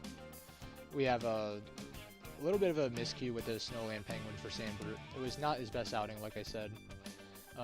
We have a few bit of a green sights from MCs, a little bit cooking today. Sandbert, again, just items do not stop hitting Sandbert. You can see he gets fired out, and not only the fire, but the green came and got him. That was a very bad ending to the race for him. We have MC just doing work, though, in the middle of the pack. I think he's very happy with how that transpired. And then we got another hit. We'll take that. Then we got MC in 2nd. He's going to keep moving all day. Backed, but still 2nd. We'll take that. Now, RWS, that's a Wario Stadium, for those of you who don't know competitive linguistics, is another interesting race. We have MC doing a lot of maneuvering here, and Sandbert gets 4th. That was one of Sandbert's better races on the night. We have 5th place for MC here on TikTok Clock, and Sandbert's in 4th. We had a lot of hectic outcomes, including the fireball that hit Sandbert and got him 6th place. We also have the 4th place Sandbert here, and he gets green. You can see a lot of the highlights are unfortunately Sandbert getting hit by items, and I think that was a very possible reason why he's going home early.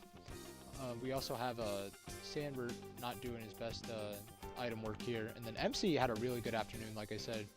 He maneuvered into 2nd. We have Rainbow Road up here, 6th place for Sandbert until he gets hit out and he keeps going down. MC, the Rainbow Road race for MC, I think he'll want that one back. It didn't affect his finish, but you can see he falls off there. And fall off was very costly because that completely changed the outcome of the race for him. And not a great point of view for either commentator. We're almost done with highlights up here, but we see MC jumps off the track. That is never something you want to see. We have Sandbert on Shroom Ridge, just a hectic race for him as he gets blued off the track. A little bit of a miscue there. And not the best afternoon for Sandbert overall, as we're kind of winding down the stretch here. Final race, MC's on Donut Plains. This race was when everything was all decided. And now what we're going to do is, alright. So now we're going to take a little bit break, and we'll be right back after the break. Please stay tuned for maybe an interview or maybe the finals. We'll see how that goes.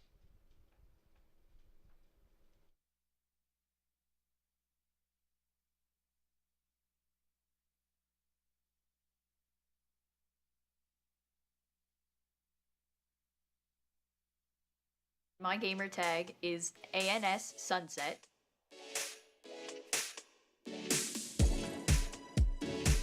My first one was Mario Kart DS, but My sibling owned it and I didn't, so I always had to play Shy Guy, which was not fun. Whenever you did the online at that time, you couldn't pick other characters. So the first one that like I actually got to play and like play more than just Shy Guy was Wii, and that's what got me into playing Mario Kart. Always have like a competitive streak inside me.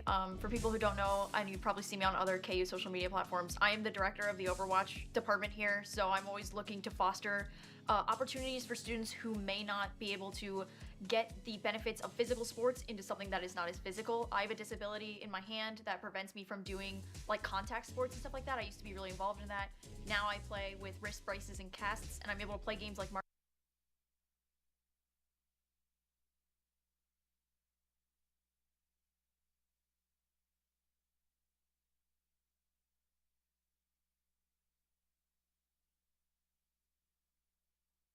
My online name is Technical. My first Mario Kart game was Mario Kart Double Dash on the GameCube, and I played that a lot with family. The combination of driving skill and item management made it so interesting to me, just from a young age. Like, I was 5 years old when I started playing. But really where my interest stood with Mario Kart was time trials. I saw a lot of time trial world records and everything on YouTube, and those were always really interesting to me. I always wanted to be like at the top of the leaderboard, the top couple of spots on the leaderboard. It was so much fun for me to, you know, find these world records, find these incredible players that I looked up to, and play almost exactly like them. My very first time trial world record ever was on July 31st, 2020. I set it on Rainbow Road, the Mario Kart 8 version, 200cc. I got a 133.067. That was my first one. Wave 3 of the Booster Course Pass came out December 7th of 2022. With that came 3DS Rainbow Road. As you heard, it's my favorite track. I got the world record on it in the first hour. I have not lost it since that day.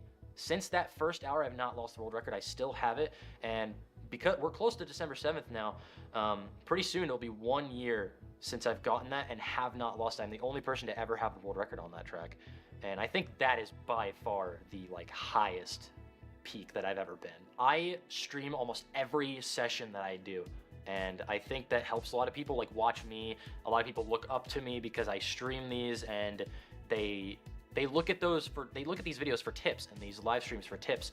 A lot of people don't like to be welcoming to newer people. Obviously there are some people in the community that do that, but you know, I've always seen myself as someone that wants to, you know, include and help other players, which is also why I live stream all of my sessions and everything, being like kind of a community member first and a competitive player second. My main channel is just called Technical, which is my online alias. My Mario Kart channel, which is where I upload my time trials, I stream my time trials, I stream my competitive events and everything like that.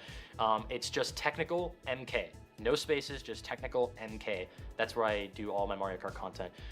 If I'm streaming on my main Twitch account, that is twitch.tv/technicaljl, which are my initials.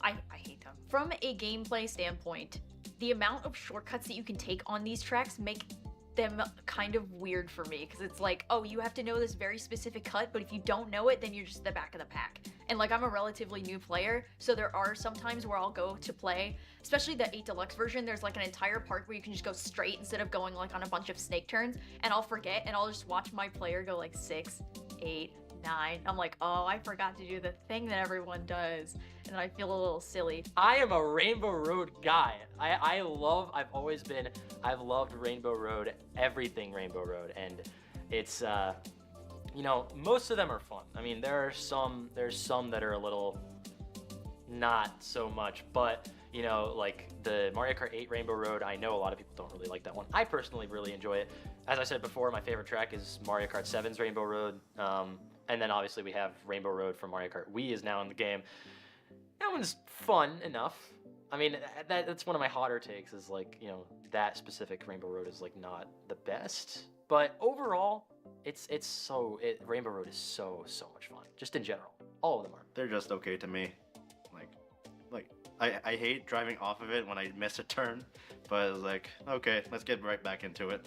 To be honest, I think Rainbow Road's a little overrated. I'm not a huge Rainbow Road guy. I think part of that is because there's like so many of them in Mario Kart 8. It's just they don't seem as special anymore. I think most of the Rainbow Road tracks are very unique. I noticed that I like the way they brought the Mario Kart 7 Rainbow Road back into Mario Kart 8. I also like the Wii U Rainbow Road. I know it's a little controversial, and then the SNES version's pretty good. I think the N64 Rainbow Road, I don't like how it's only a few sections, but I think it plays well online, so I don't get picky. And then I'm particularly upset about how they brought Wii Rainbow Road back. I'm not a big fan of how it plays in the game so far, even though it's only been a few weeks. There's some good ones.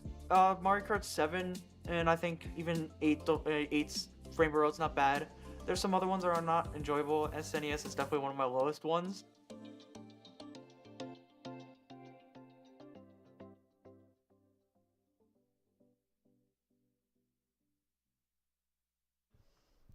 Welcome back, everybody. I'm your new host, ANS Sunset, joined here by our fellow KU player, Bo, for a player interview.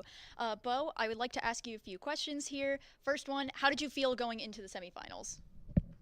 I felt pretty confident into semifinals. I fortunately got a pretty lucky room.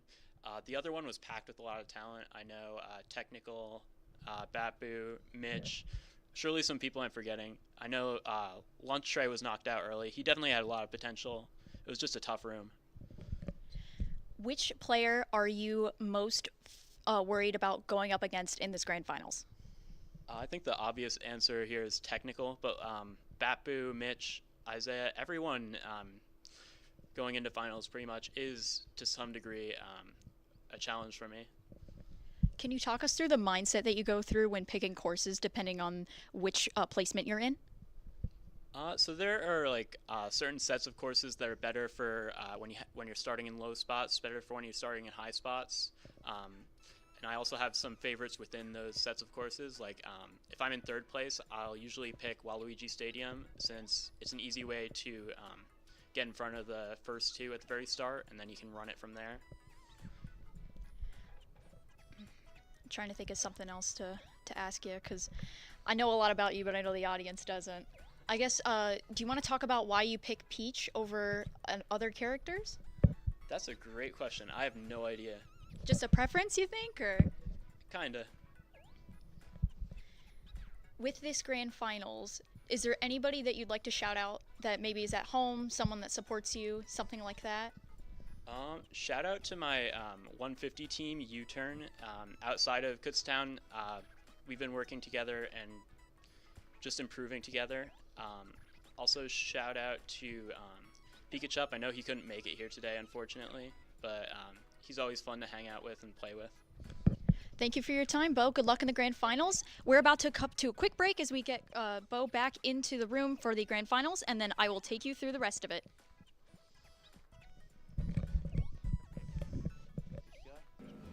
Alrighty, well, myself, pretty simple story. Came to Kutztown in 1982, graduated in 1986, started working here in 1984. I ended up buying the place when I was 30, and I've had it ever since. We're just your simple mom and pop local business here in Kutztown. We are the longest running same owner business in this town. I'm kind of proud of that. One of my goals from the start, see the old pictures on the wall here, I like to be that guy that's been here, you know, generation after generation. So that's kind of our mainstay. The number one thing for Basin Street, I think, has always been wings. We do 2 wing nights. Our traditional Monday wing night, all you can eat, includes a pitcher. We've done that from the beginning. Wednesday wing night, 85-cent wings. It's a good opportunity to come down and just try all the different flavors. With the history of the place and the town, still like that corner feeling, you know, that Cheers type place. Welcome back, everybody. I'd like to introduce myself one last time. I am ANS Sunset of Kutztown's Mario Kart Team 1, here to guide you through the grand finals. Quickly, as we set up the room, I'd like to do a little bit of an ad read here for you all. Those of us who are on campus will know the Office of Student Involvement is hosting a Cookies and Cocoa event on Thursday, December 7th from 11 a.m. to 1 p.m. in MSU 218, also known as the Multipurpose Room. Join us for holiday cookie decorating, holiday coloring pages, and a hot cocoa bar. Ugly sweaters are encouraged. We hope to see you there. We're also going to do another one. because we have to fill just a little bit of time. Please bear with me. Next one being...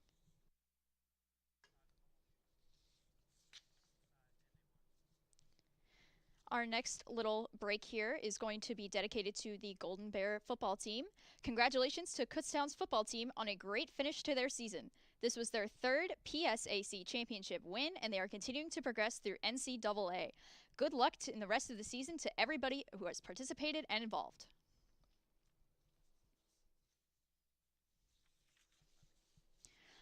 Really quick, while we're waiting for the lobby to get in, if you are just joining us for the first time, maybe you're not familiar about Mario Kart 8 Deluxe, the way that we are setting this up is an FFA, or free-for-all setting, meaning the top 12 people who have participated in this 20-person tournament are clashing heads for a first-place win.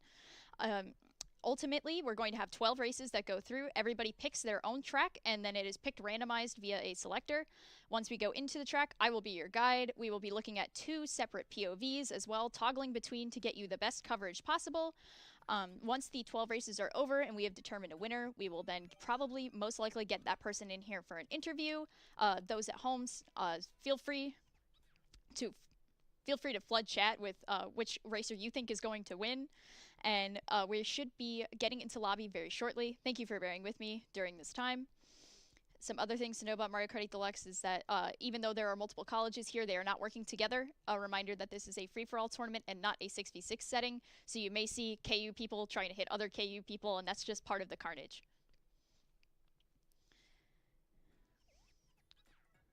We're going to get some footage here. Lots of Kutztown people on the one side, Stepien with their Birdo, as well as Jeremy in the hot seat for the side of Kutztown. We are going to hopefully get a map pick soon. We are watching the selector right now. Lots of variants here. However, there is a double pick for Mute City, and that is what it's going to land on. Mute City is a very powerful track for some of our Kutztown frontrunners, so depending on where they are in the standings for this first race, we might see a nice KU sweep. First race, we are going to follow Zay from McDaniel College, and he is on Villager Boy with the Teddy Buggy and Red Rollers. Not a common combination, but if he knows how to use it right, he could really steal away a race. Nice startup boost for everybody involved. We're going to see a lot of people trying to get coins. Reminder that this is a 12-person lobby and not a 6 or anything that has previously been done. We're going to see Zay in 8th place trying to get some good items here. Does not get screened, good thing. Gets a mushroom and is able to try and pull front pack. He's now just reveling in the carnage as other players take out their enemies, and now he's going to stay in a nice 4th place position.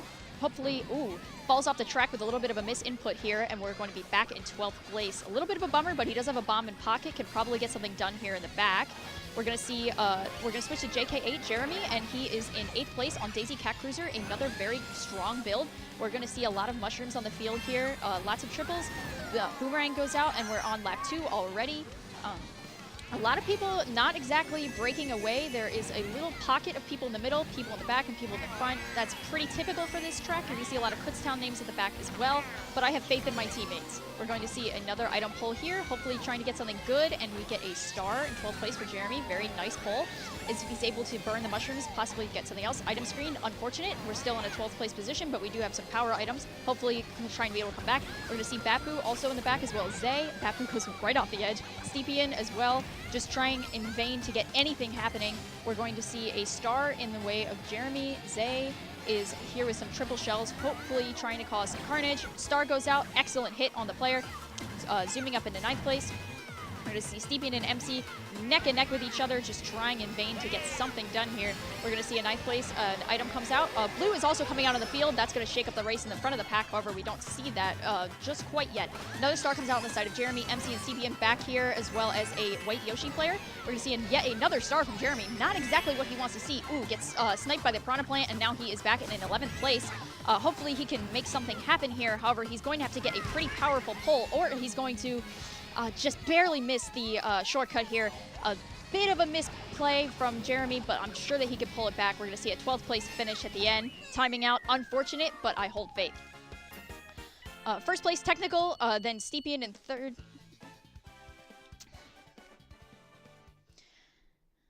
We're going to see a quick replay here of Jeremy using the star. An excellent clip onto that player. 9th place position, just trying to...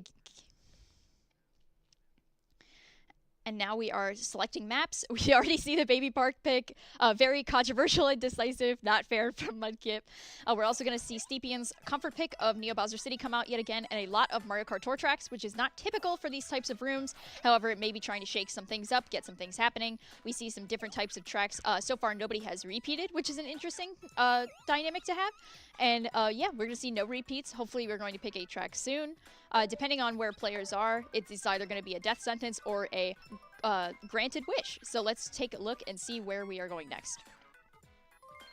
DK Mountain, very good course, just recently added to the game. Not a lot of people have practice on it. However, if they know it, they know it. We're going to hopefully see a couple of people attempt the famous shortcut on this race. And if people in the back are perhaps able to hit that shortcut, they may be able to shake up the standings this early in the race. No one is truly out of it yet, so hold faith.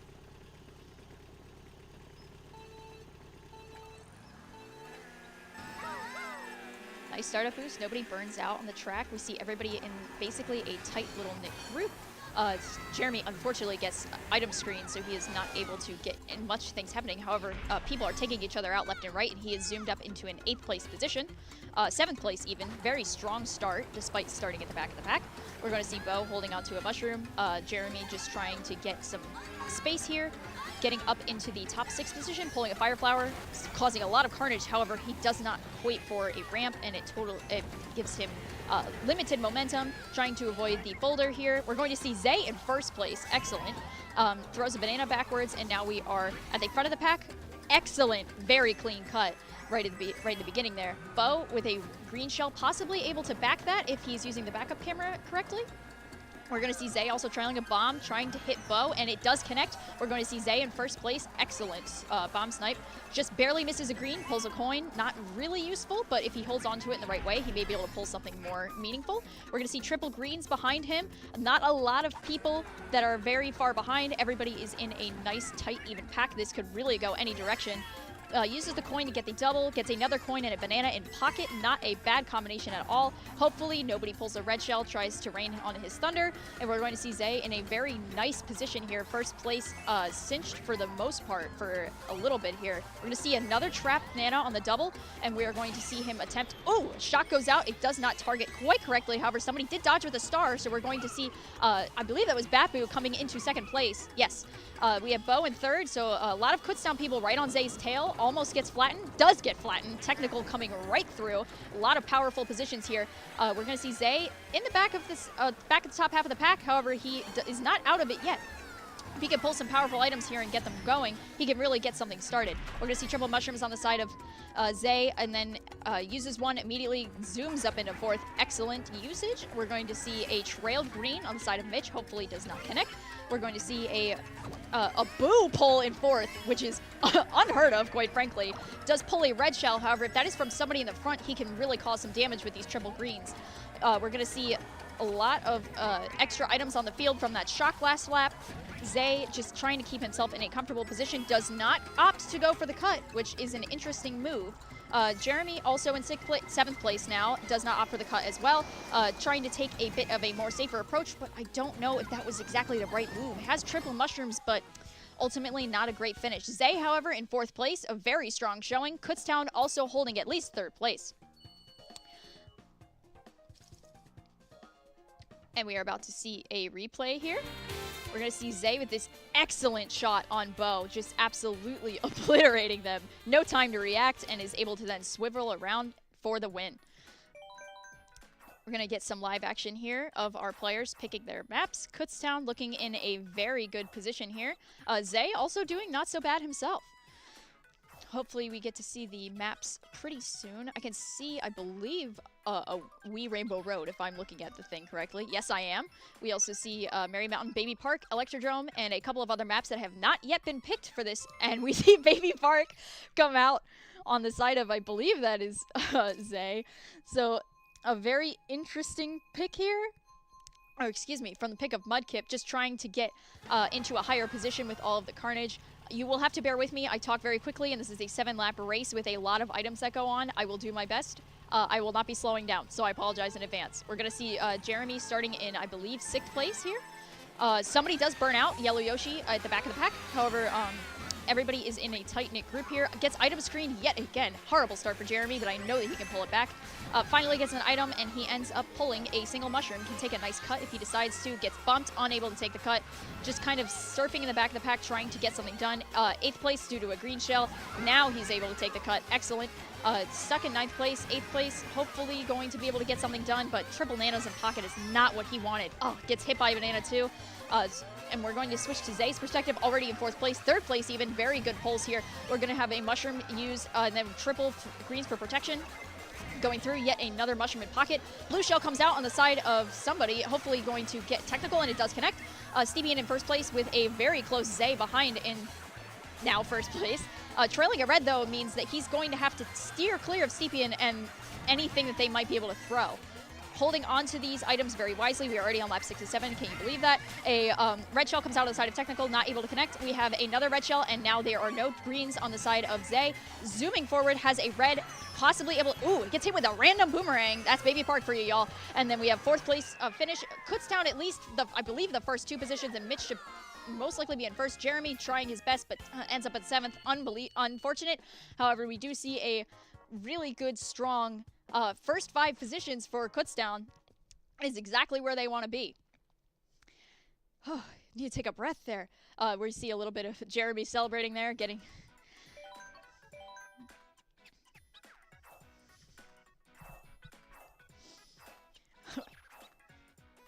So, quick tidbit here. We're zooming in on our best friend, JK8, who has picked Squeaky Clean Sprint a staggering 16 times, and it has not been picked a staggering 16 times. Hopefully, we will see it come forward. Otherwise, we're going to be seeing 17, 18, maybe even 19 Squeaky Clean picks. It would be an interesting dynamic because a lot of Kutztown players prefer this track. We pick it a lot in our 6v6 team tournament, so it does make sense for him to try and fall back on this course. However, when you have people like Technical and Bo in the lobby who could really run on it, it might not be the smartest choice. We're going to see a Snowland pick out here from, I believe, Bo. So hopefully those in the back are going to be able to utilize yet another famous shortcut between the snowmen to try and shake up the ranks. 4th race, nobody is still safe, and we are looking forward to what is going to happen on this track.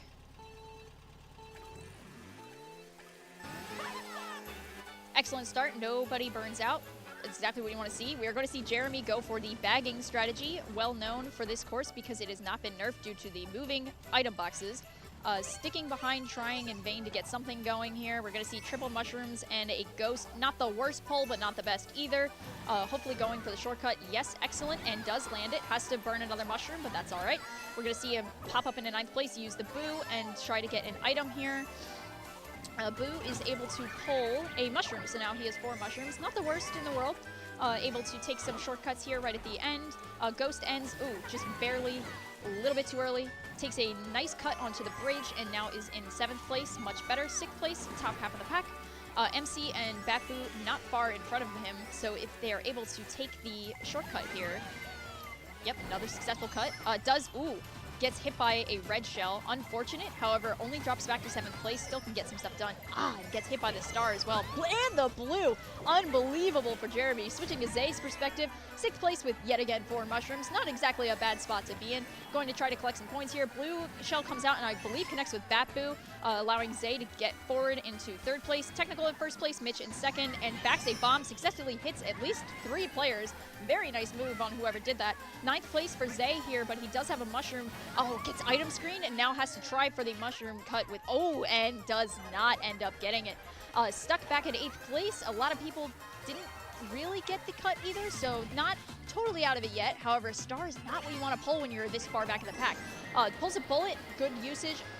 Hopefully it's going to drop him in an optimal place. Stepian with the Piranha Plant, however, is not able to connect. We're going to see him rocket up into 7th place, and that is where he is going to stay. Not the worst performance, but not the best either. Mitch getting in 1st place, followed by Bapu and Technical for a top 3. We are about to go into yet another replay here. We're going to see Jeremy, just absolutely dominated by a red shell, trying to get that corner cut. Then he gets hit by the star, and unfortunately, then gets hit by the blue. Then we're also going to see Zay here, just slow motion get hit by the bomb just to really end it off. We're going to see some track picks here, a lot of tour tracks, which is an interesting dynamic to have. Off the top of my head, I see Bangkok, New York, Vancouver, Berlin, as well as I believe that is Madrid for the new booster course passes. So it's nice to see some Wave 6 representation. We're also going to see another comfort pick out of Stepien being Riverside Park. Waiting here. Still not going to pick Squeaky Clean Sprint. We are on Bangkok Rush. This is a decisive course. Some people love it, some people hate it. However, it's been picked and I believe played almost every single race here today. So there's got to be at least some merit behind the choice.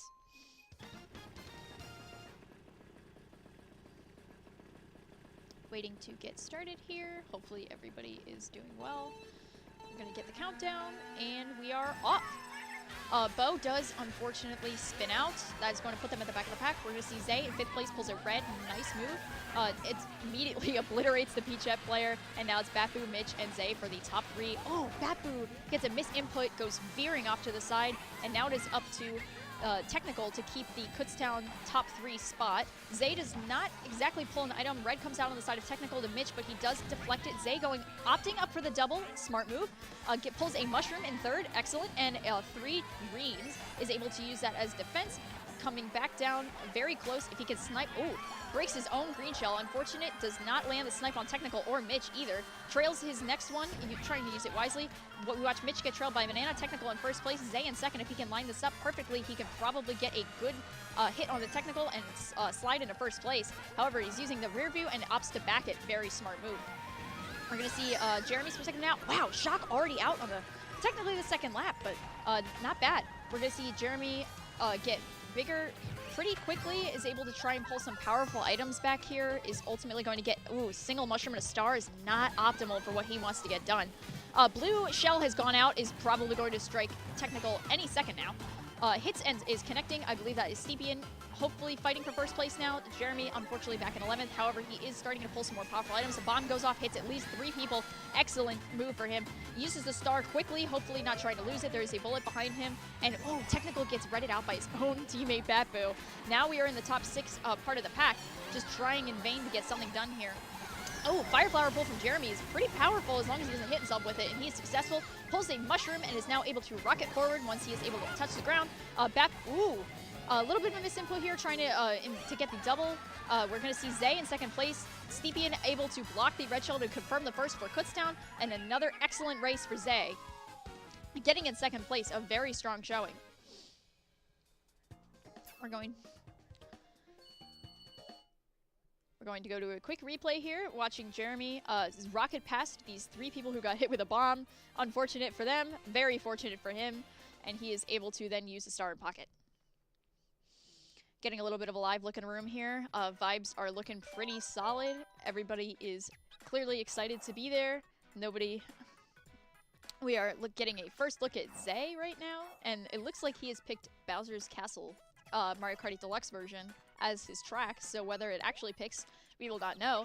Also, our friend Jeremy has yet again picked Squeaky Clean Sprint, so hopefully at some point we can get him out of Squeaky Clean Sprint jail. Waiting on one more person to select their track, and then we will get rolling here. Yet again, a lot of decent tour tracks here. Mario Kart DS is a new pick. 18th pick of Squeaky Clean Sprint, I'm being told by production. That has to be a record somewhere, and it is yet again probably going to go to 19 as we are on Yoshi's circuit. Very decisive track. Used to be good for bagging, meaning you drive backwards, take certain items. We saw that in action on Snowland. However, with the Wave 6 update, that has been significantly nerfed, so it is not exactly a viable strategy. If I were Zay, I would probably end up running here, but I can't speak for him. We're just going to have to see in 3 seconds. Yep, we're going to see Stepien and Zay just going right for running. MC hot on their tails. Starts trailing a Nana. Stepien gets a coin, which is not ideal, but it's all right. We're going to see a decent amount of people take the shortcut in favor of getting the stronger items. Zay in a nice, comfortable 5th place position. Does not trail the Nana or try to trap the double, which is a good move because of Boo steals it, and now he is able to use his mushroom freely. Goes for a Nisk and slightly gets it, and just barely misses a green shell and a banana thrown by a Ghost. Very powerful movement here. We're going to zoom back to Jeremy real quick. 6th place, doing his best. Just kind of having a little bit of a lazy ride here. No items to throw on the field, but that's all right with him. We're going to see second lap already in swing, and we are going to see the yellow Yoshi, which I believe is a Kutztown player, just kind of taking it by storm. Gets a Fire Flower. Jeremy's not able to hit anybody with it, tries to back and front it. Unfortunate here. Gets into a 6th place position. We see Mitch at a bullet zooming by like there is no tomorrow. We're going to see a pull here. Oh, gets hit by a triple red. Is able to trail his own red, and it doesn't really do much here. Jeremy in a 9th place position, hoping to try and get something good. We're going to see Zay also back here in 6th, 7th range. Gets item screened by the player using the star. Unfortunate. We're going to see yet another little bit of stretch here. Not much action unless this red gets backed. Looks like it goes forward. We're going to see a mushroom on the side of, I believe that is Angie or Angel. Oh, and a shock goes out. Nobody goes backwards for the items, just trying to cut their losses and going forward. Somebody takes the shroom cut with a shroom on the floor. Very excellent play here. A bullet coming out. Not able to really connect here with anything. However, it does rocket the player forward, and I think that was Mudkip. We're going to see triple. We're going to see, oh wow, Jeremy in 2nd place. Very strong showing for them. Trailing a red shell, almost gets hit by a trap by fellow player Steepian, however, is able to avoid it last second. Pulls a mushroom in 2nd. This is a Kutztown top 3. Technical hitting his teammate to try and get into 2nd place, and it works out. We're also going to see the blue shell come out, but it is too late to hit anything meaningful as Jeremy is already finished, and we are seeing at least a top 5 for Kutztown. Very strong showing here. We're going to take a look at a replay.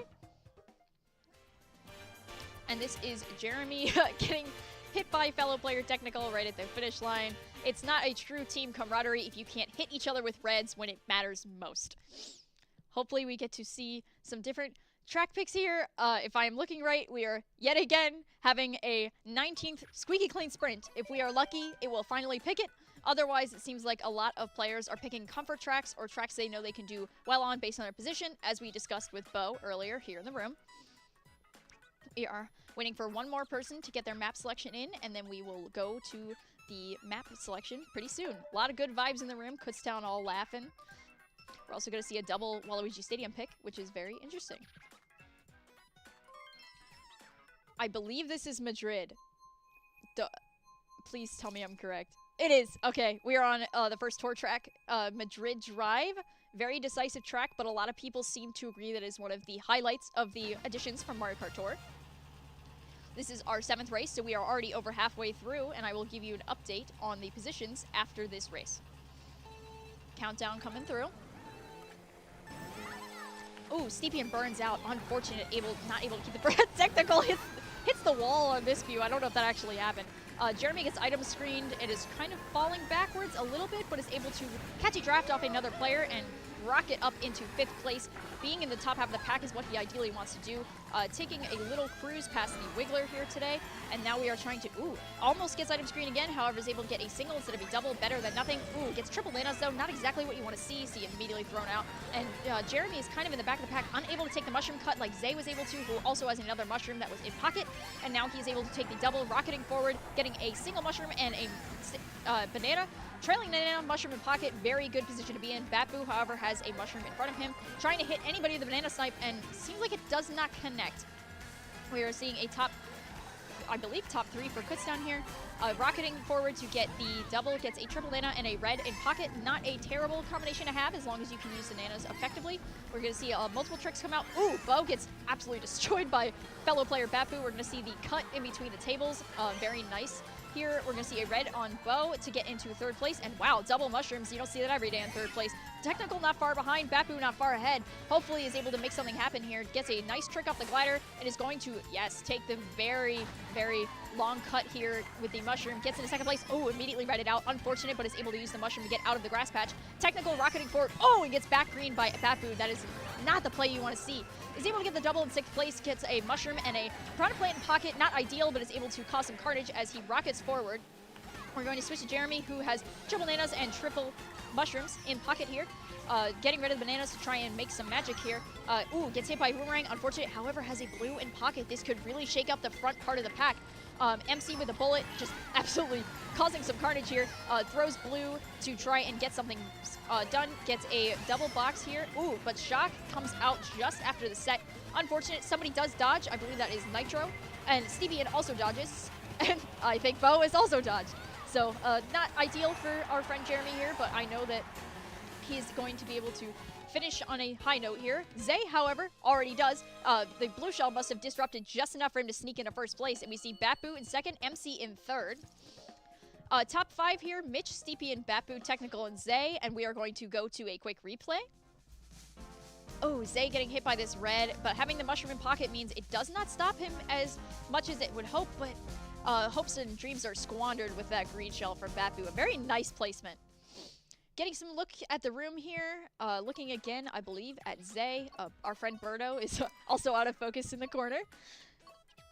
We see a 20th pick for Squeaky Clean Sprint. Hopefully all of our Squeaky Clean Sprint enjoyers at home are able to see this one in action. I fear for Jeremy after Squeaky Clean Sprint is picked. If we are lucky, somebody... Oh, I see another pick for it. That means it's a higher probability of it being picked. I would really like to see this one, honestly. That is my caster's vote.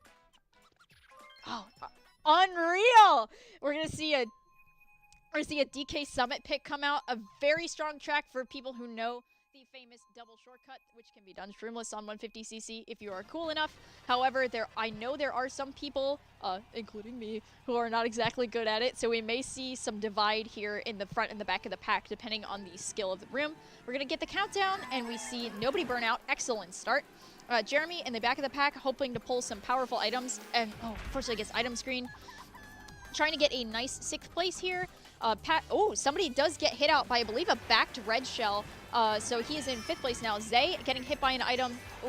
Right out of the half pipe, gets him all the way back in 10th. However, he is not out of it yet. Pulls a double and gets 4 mushrooms. We're going to see some carnage here. Bo getting dropped backwards, using the triple shrooms just to try and make some space here.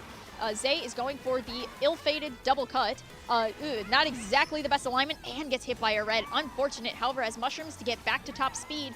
Not exactly the position you want to be in, but you do have the mushrooms here. Jeremy, on the other hand, must have hit it successfully because he is in 5th place, trailing at red, excuse me. MC not far in front, and player Angle Angie, I'm so sorry, girl. Also in a top position here. Ooh, MC gets eliminated, and we see a very powerful pick here. Golden Mushroom coming out inside of Jeremy, hopefully trying to burn this to get a better item. It's not exactly the best thing to have in this part of the track, and he is able to pull a red shell. Not the greatest, but not the worst either. Trails it backwards to defend himself, and we are going to see Steepian and Mitch taking the cut as well as Jeremy. And Jeremy hits it. Nice cut. Also gets avoided by multiple red shells by stopping the brakes there to make sure that he lands it. Is in 2nd place now with a green shell. Everybody is really clustered up together, and if he's able to hit this right, or he's able to trail it, he'll be able to keep this 1st place for a little bit here.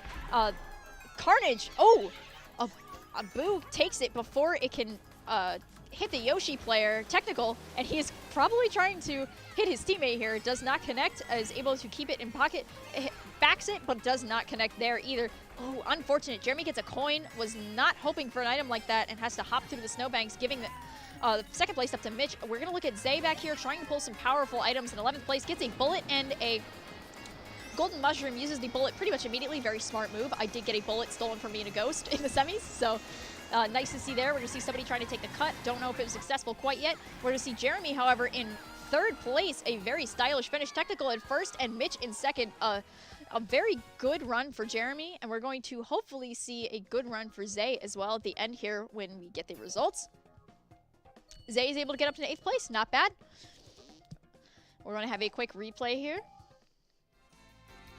Here's Jeremy in the cannon, watching an absolute obliterating shot on MC as he goes down to the red shell, unable to back it. We have some insider info here. I see a 21st pick for Squeaky Clean Sprint. There's also, I believe, Wii Rainbow Road was picked again, and unfortunately I cannot see the screen. I'm just going based off vibes. We will hopefully get this back for you pretty quickly. And we are back. I also see Rock Mountain being pulled, as well as Waluigi Stadium, Big Blue, and yes, we do have the 2 squeaky clean sprints. That is a higher probability of it being picked, and hopefully we get to actually see it today. I will eat my words because we are on Rock Mountain, a course that not a lot of people seem to enjoy these days. However, it can be a good pick in a certain situation. Waiting in lobby here, unfortunately, I do have a black screen. I am not going to be able to tell you much until it comes back, and we are back pretty quickly. Hopefully this doesn't happen during the race, as we are in the countdown now. Zay in 9th place with a good start here. Everybody is pretty close to each other. Nobody gets bumped off the edge, though, which is a good sign. Zay able to rocket up into 4th, but immediately drops back down and then comes right back up with the draft. Does trail a green onto another player successfully, uses yet another draft to get into 2nd place, and Mitch is in a comfortable 1st for now. We see both players take a double, and Zay gets a red with a coin in pocket. Not ideal, but is able to hopefully defend himself. We see a banana come out and is unable to connect, and we see him trying to get rid of any defense that Mitch may have. Gets double reds, very good pull here. Going to hold on to them for now, see if anybody takes some shortcuts, which I see quite a few people are. Throws 1 red shell and then is able to get up into 2nd place. MC in 1st, very strong showing for MC. Trailing the back, putting the shell and hitting MC out of the air allows Zay to get into 1st place, is now backing a green, and will hopefully be able to make something happen here. Holds on to it to try and get another item, and we're going to be back in perspective with Jeremy here, who is in 11th place. Not out of it quite yet. It's still lap 2. Anything can happen. We're going to see them hopefully get a double box here, or not get item screen. Coins coming out. And then we see, yep, single box coming out here. Pulls triple mushrooms. Not bad, but not great either. Also gets redded out by somebody, I believe, with a crazy 8. Not ideal, and is not able to really align correctly. We're going to see the attempt for the cut here. Uses 1 mushroom. Uses another and gets a 3rd. Very lucky pull. Blue shell also comes out and is going to wreak some havoc here in the front for all of the Yoshi players. Gets another triple mushrooms here for Jeremy and is able to rocket forward into 5th with Steepian right on his tail as they are clashing into each other and getting the little speed boost from spinning on 0 gravity tracks. 5th place, and then we have Zay, unfortunately, has dropped back into 10th. However, does have a star and might be able to cause some carnage here as he... misinput, and it's really unfortunate. Uses the star to try and get back up and has a single mushroom. That is not the kind of item that you want to see in 10th place. Hopefully Zay can make some magic happen with a double. Does get the double here, gets 4 mushrooms. Not the worst, not the best. We're going to see him take a similar angle on the shortcut that Jeremy took last lap. However, he's going to be able to, take it pretty much the entire basin of the mountainside, and this gets him into a nice 3rd place. Is able to get a box here. Batboo, pretty close. However, it looks like if he does not hit the boomerang correctly, we're going to see a nice we're going to see a nice 2nd place here for Zay and a 1st place for Batboo. Not bad. Unfortunately, though, Jeremy is unable to make the magic happen. Drops into 10th. Our positions now are Mitch, Technical, Batboo in top 3. Quick replay here for you guys. We're going to see Zay taking the cut that Jeremy took last lap. Very beautiful execution, and is able to get from 9th to a nice 3rd place, even with the hopping, which is able to get him the 2nd place overall. Going back to the players, taking a look at the folks in the room, I already see 2 squeaky clean sprint picks, so you know I'm excited. I see multiple Wii Rainbow Road picks as well. Zooming out here to get a good look at the crowd. We got our Kutztown folks, happy as ever to be here. We're also happy as ever to host you and have everybody out for our first Mario Kart 8 Deluxe LAN. This has been a blast so far. I hope that you agree. We are waiting on one more person to pick a map, and then we will get going with the map picking process. Multiple Wii Rainbow Roads coming out. Interesting here. We're also going to see Boo Lake, which is not a common pick. This is Squeaky Clean Sprint number 21, I believe, for those who are watching, and it's going to be 22 next lap because we have Athens Dash, another tour track, and another very decisive tour track. A lot of people aren't a fan of this one, but I gotta be honest, it's one of my favorites. Gonna get into the 10th race here. That means we have, including this one, 3 races left. Countdown starting now. Nobody burns out. An excellent start here. Everybody pretty close together. Tight pack here. Gonna get some items rolling for Jeremy, and he's able to pull a single mushroom. Not terrible. He's gonna be able to take a little shortcut, hopefully soon, if he's a little bit of a misalignment, but is able to take it back. Holding the mushroom, try and get another single mushroom. Unfortunate, but it's all right. uses the mushroom to get into the grass patch, watches somebody get absolutely obliterated, and rockets up into fourth with the other mushroom, trailing Banana to protect himself on the glider section. And now we see Batboo with a boomerang, probably going to do some damage if he throws that backwards, but Jeremy is smart and dodges it just like I know he would. Fourth place here, positions aren't exactly changing, and that is probably all right with Jeremy, who is able to rocket up into third. Collecting coins is pretty much his objective right now, as well as not getting hit by anything. Backs Nana and is trying to, uses the boomerang to try and get Zay out of the way, but gets backed by Zay's red shell. Unfortunate, and is dropping back into 9th place. And a shot goes out. However, it is before the set. Zay gets shocked after the set, so it's a little bit of a setback for him, but I know in my heart that he's going to be able to pull out a win here. Already rocketing back up into positions. Ooh, misalignment and gets stunted into the pillar, which shoves him back down into 11th place. Not an ideal way to enter lap 3. However, he is in a prime position to pull a very powerful item, so I see triple mushrooms and a star. Not terrible. Trying to burn the mushrooms here just to get anything done. Looking behind him real quick, see who's back there. We're going to see, Yellow Yoshi gets obliterated by a shell. We're going to see the star come out, gets another set of triple mushrooms. Not the greatest. Opts not to go for the extra item box in the cave passage, and instead uses the mushrooms to try and cut up through the grass. Has to do a little bit of hopping to realign, but ultimately does get through unscathed. However, it is not exactly enough, as we're going to see Zay pull a 9th place finish. Not what he's looking for. Jeremy right in front of him in 8th place.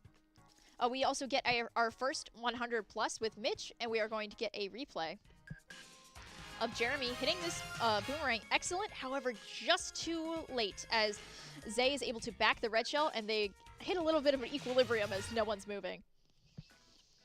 Here we see the other side of the room. MC is unfortunately not with his Kutztown friends, but is spreading the Kutztown love, making sure everybody's feeling all right. We're going to see some map picks come out here. Yet another squeaky clean sprint. Everybody please cross your fingers. We also see 4 Wii Rainbow Road picks. And I believe we see a Mushroom Gorge, if I'm reading this correctly. Yes, we do. And we also see Coconut Mall, Sweet Sweet Canyon, and a different version of Rainbow Road, which would be very funny if that got picked. And we're going to see a Hyrule Circuit, a comfort pick of, I believe, MC, who is on that setup. And we're going to see a Berlin from Beppu. Not as many tour tracks anymore. It's just going to be an interesting dynamic for those of us who may not know how to run those tracks. Map being picked momentarily. Please cross your fingers for Squeaky Clean Sprint. And it does not happen. However, we do get the funny, silly 3DS Rainbow Road, a favorite of Technical, Bappu, and Bo, all very heavy players and powerful players for Kutztown's Mario Kart team. This is our 11th race, which means I will almost be gone pretty soon. Hang in there with me. We're going to get the countdown in a second here. We see nobody burn out. Excellent start. Zay starting with 4 coins in pocket is going to be a good thing because he's going to be able to rocket up forward from those who don't have anything. A lot of green shells get trailed and knock out quite a few people. And Zay with the coin advantage here is going to go up into 4th place holding a mushroom. Uses it to get into a double. Bo having the triple greens is going to make him hesitate though as he swerves outwards. Keeping the 4th place, which is not exactly a bad thing. Trailing the red and goes to hit Steepian with it is a successful connection, but Steepian is on the mushroom part of the track, so it looks like it wasn't as impactful as he wanted it to be. Gets a red shell, hits Steepian again, and hits Steepian with a horn. Wow, that is certainly a move. If I was Steepian, I'd be a little bit angry.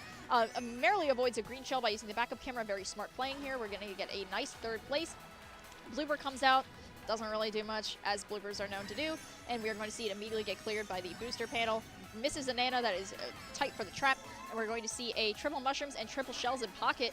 Gets hit by it, said green shells, and now we have triple reds in front with Nitro trying to get something done here. Burns all the mushrooms and is using the, blue shell comes out inside of, I hope, Kutztown. We're going to see a Yoshi player get hit. I believe that is technical. And we're going to see Zay dropped into a 9th place position, not ideal, backs all the greens and starts spamming the crap out of this Prince Mushroom, just trying to get rid of it. Gets triple mushrooms in pocket. It's just not what he's looking for. We're going to watch Mitch get hit out here using triple mushrooms on the side of Zay to get something done, and is holding on to one last one. Jeremy not faring too well either. In 9th place with triple greens is not a position you want to be in. Pulls the ill-fated gold mushroom. It's not really going to be able to do much here as he has to wait for that timer to burn out. We watch Mitch go careening off the side, and now everybody is pretty tight here, but oh! Shock dodge on the side of Jeremy. Probably the first one we've seen on stream. Excellent move, spamming that star. I stand corrected. Jeremy is right exactly where he wants to be with a 5th place finish.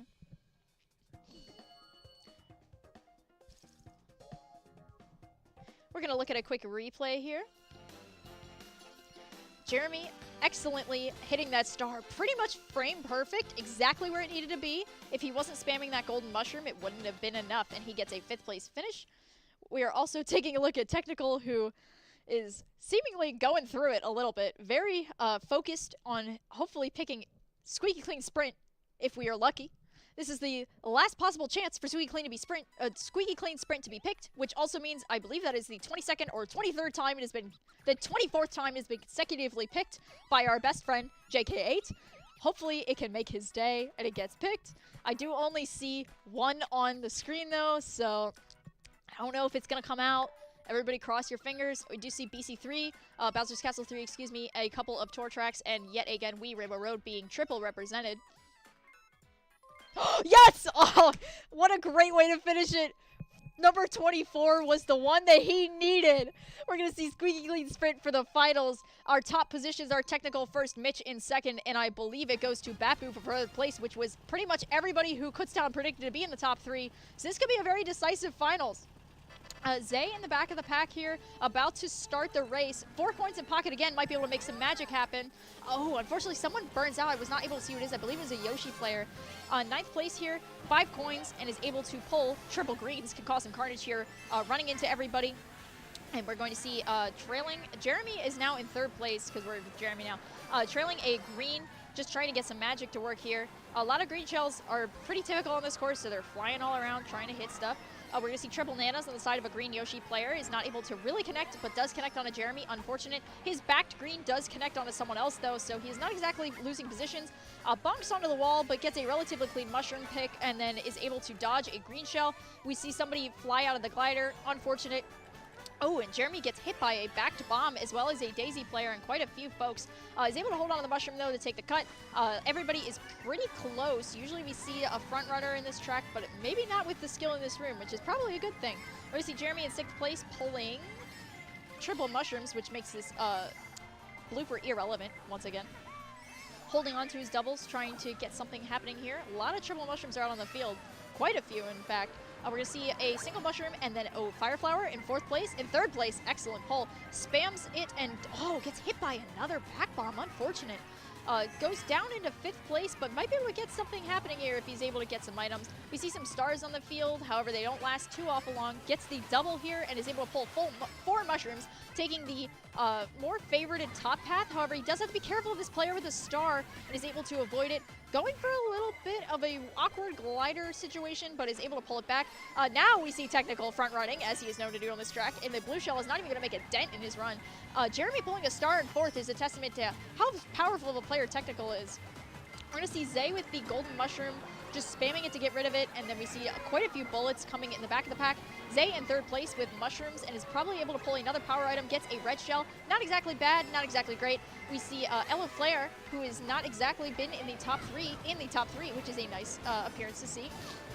Zay is in 2nd place holding a red for protection and has 2 reds. Probably not going to throw any because Technical has pretty much sweeped the competition here, getting a nice 1st place finish, and Zay is able to rocket into 2nd. And overall, a very nice showing for the top 3 in this lobby. A blue shell does go out, and I believe it's going to hit a Daisy player. Oh, all 3 Daisy players placed in 8, 9, 10. That's interesting. And we're going to see our final stats here. And I believe that was a we're going to... Oh, nuts. I can't see it.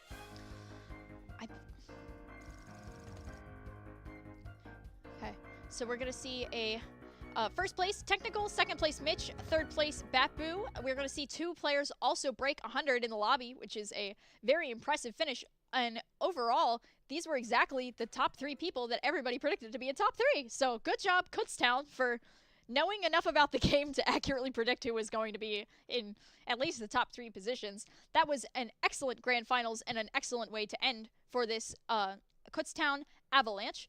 Hopefully I didn't talk too fast and you were able to keep up with me. This is the first time I have ever casted for Mario Kart 8 Deluxe, and hopefully he was able to understand. We are going to go to a quick replay in a second here just to take a look at some of the action that happened in about 2 minutes from here, so you're stuck with me for a little bit longer. We saw a lot of power positions. Yes, I'm ready. We're going to go to a replay in 2 seconds, just about. I'm going to take you through it here. We're going to see, this is Zay on the Animal Crossing Villager Boy. Very decisive pick. 4th place, and unfortunately does not connect and has to falls off. Jeremy also getting obliterated here by some reds. Just a very close-knit course as Jeremy gets this star. This was the highlight that we saw at the first time that we encountered this. The bomb snipe onto Bo, very powerful. We're going to see Zay with the triples here, trying to make some carnage. Is able to block a red. Jeremy with a successful cut, but once again gets hit by this red. We're going to see it again. Hits by the green and hit by the star and the blue. Unfortunate for him. We're going to see Zay here in 3rd place, gets back bombed. And then we're going to see him still finish in a relatively high position for that. Jeremy in the back of the pack making some magic happen with his mushrooms and star here on Bangkok Rush. We're also going to see Jeremy here getting hit by a red on Yoshi's Circuit. Unfortunate, and then is able to trail it. We're going to see Zay get hit by the shock, but is able to be relatively unaffected as Jeremy does shock dodge and get ahead of him. And then finally ending on the hit of the century for this track with Technical taking out his own teammate. Moving on to Madrid, just trying to take a look at some of these hits here. Getting hit by the red shell, and unfortunately does not connect. We're going to see the glider hit on MC yet again. So unfortunate. And we're going to see the double cut here. Hopefully a successful one for Jeremy, and it is. And the red shells also dodge, and Jeremy's able to get a very nice 3rd place on this map, by the way. Then we're going to move on to Rock Mountain as Zay gets into a very powerful position, holding a red shell, getting a green. Jeremy's going to take that cut after getting hit by the red, unfortunate. And then Zay is going to follow it up with a little bit of a better executed version due to having multiple mushrooms in his possession, which is ultimately going to get him the 2nd place finish for this course. And Jeremy hitting equilibrium with Jeremy and Zay hitting each other here with the boomerang and shell. Somebody gets obliterated there, and we're going to see somebody get obliterated again and again. That's the part of Mario Kart charm. Jeremy getting rid of that golden mushroom at the perfect time is able to squish a Birdo player and then rocket past Nitro for a 5th place finish on 3DS Rainbow Road. Very powerful. And then we're going to see Jeremy get hit by a back bomb. Unfortunate. Mushrooming forward, and this was another back bomb. And that is going to wrap all of our replays. We're going to take a look here at our best friend Birdo, who is unfortunately pretty lonely, as most people have packed up for the day and headed out. We want to thank everybody who came forward for Kutztown's Avalanche Cup Grand Finals, the event entirely, and anybody who traveled. We hope you have safe travels coming back home. This was the first event that we have ever held for Mario Kart 8 Deluxe. And we are very thankful for everybody who was able to come out and benefit from such an opportunity. If you are looking to collaborate with KU Esports in the future, I know I talked to some people in the audience. We offer about 8 different games, subject to change next semester. However, there are quite a few options for you to get involved, whether you're on or off campus or would like to scrimmage or have matches against some of our teams here. Teams include Overwatch, Valorant, Rainbow Six Siege, League of Legends, Mario Kart Deluxe. Now I'm going to start blanking on them. Super Smash Bros. Ultimate, and we are here for the awards ceremony. Daniel Raven and us from Morgan State and us from Kutztown University for this amazing LAN. You know, for our first time ever, it went really well. I'd like to quickly announce our top 3 winners. In 3rd place with 97 points, we got KU's Babu.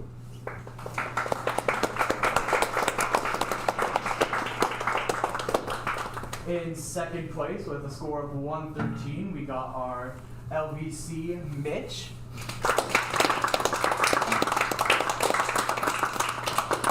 And for 1st place of the first ever Mario Kart Avalanche Cup with 126 points, KU's own Technical.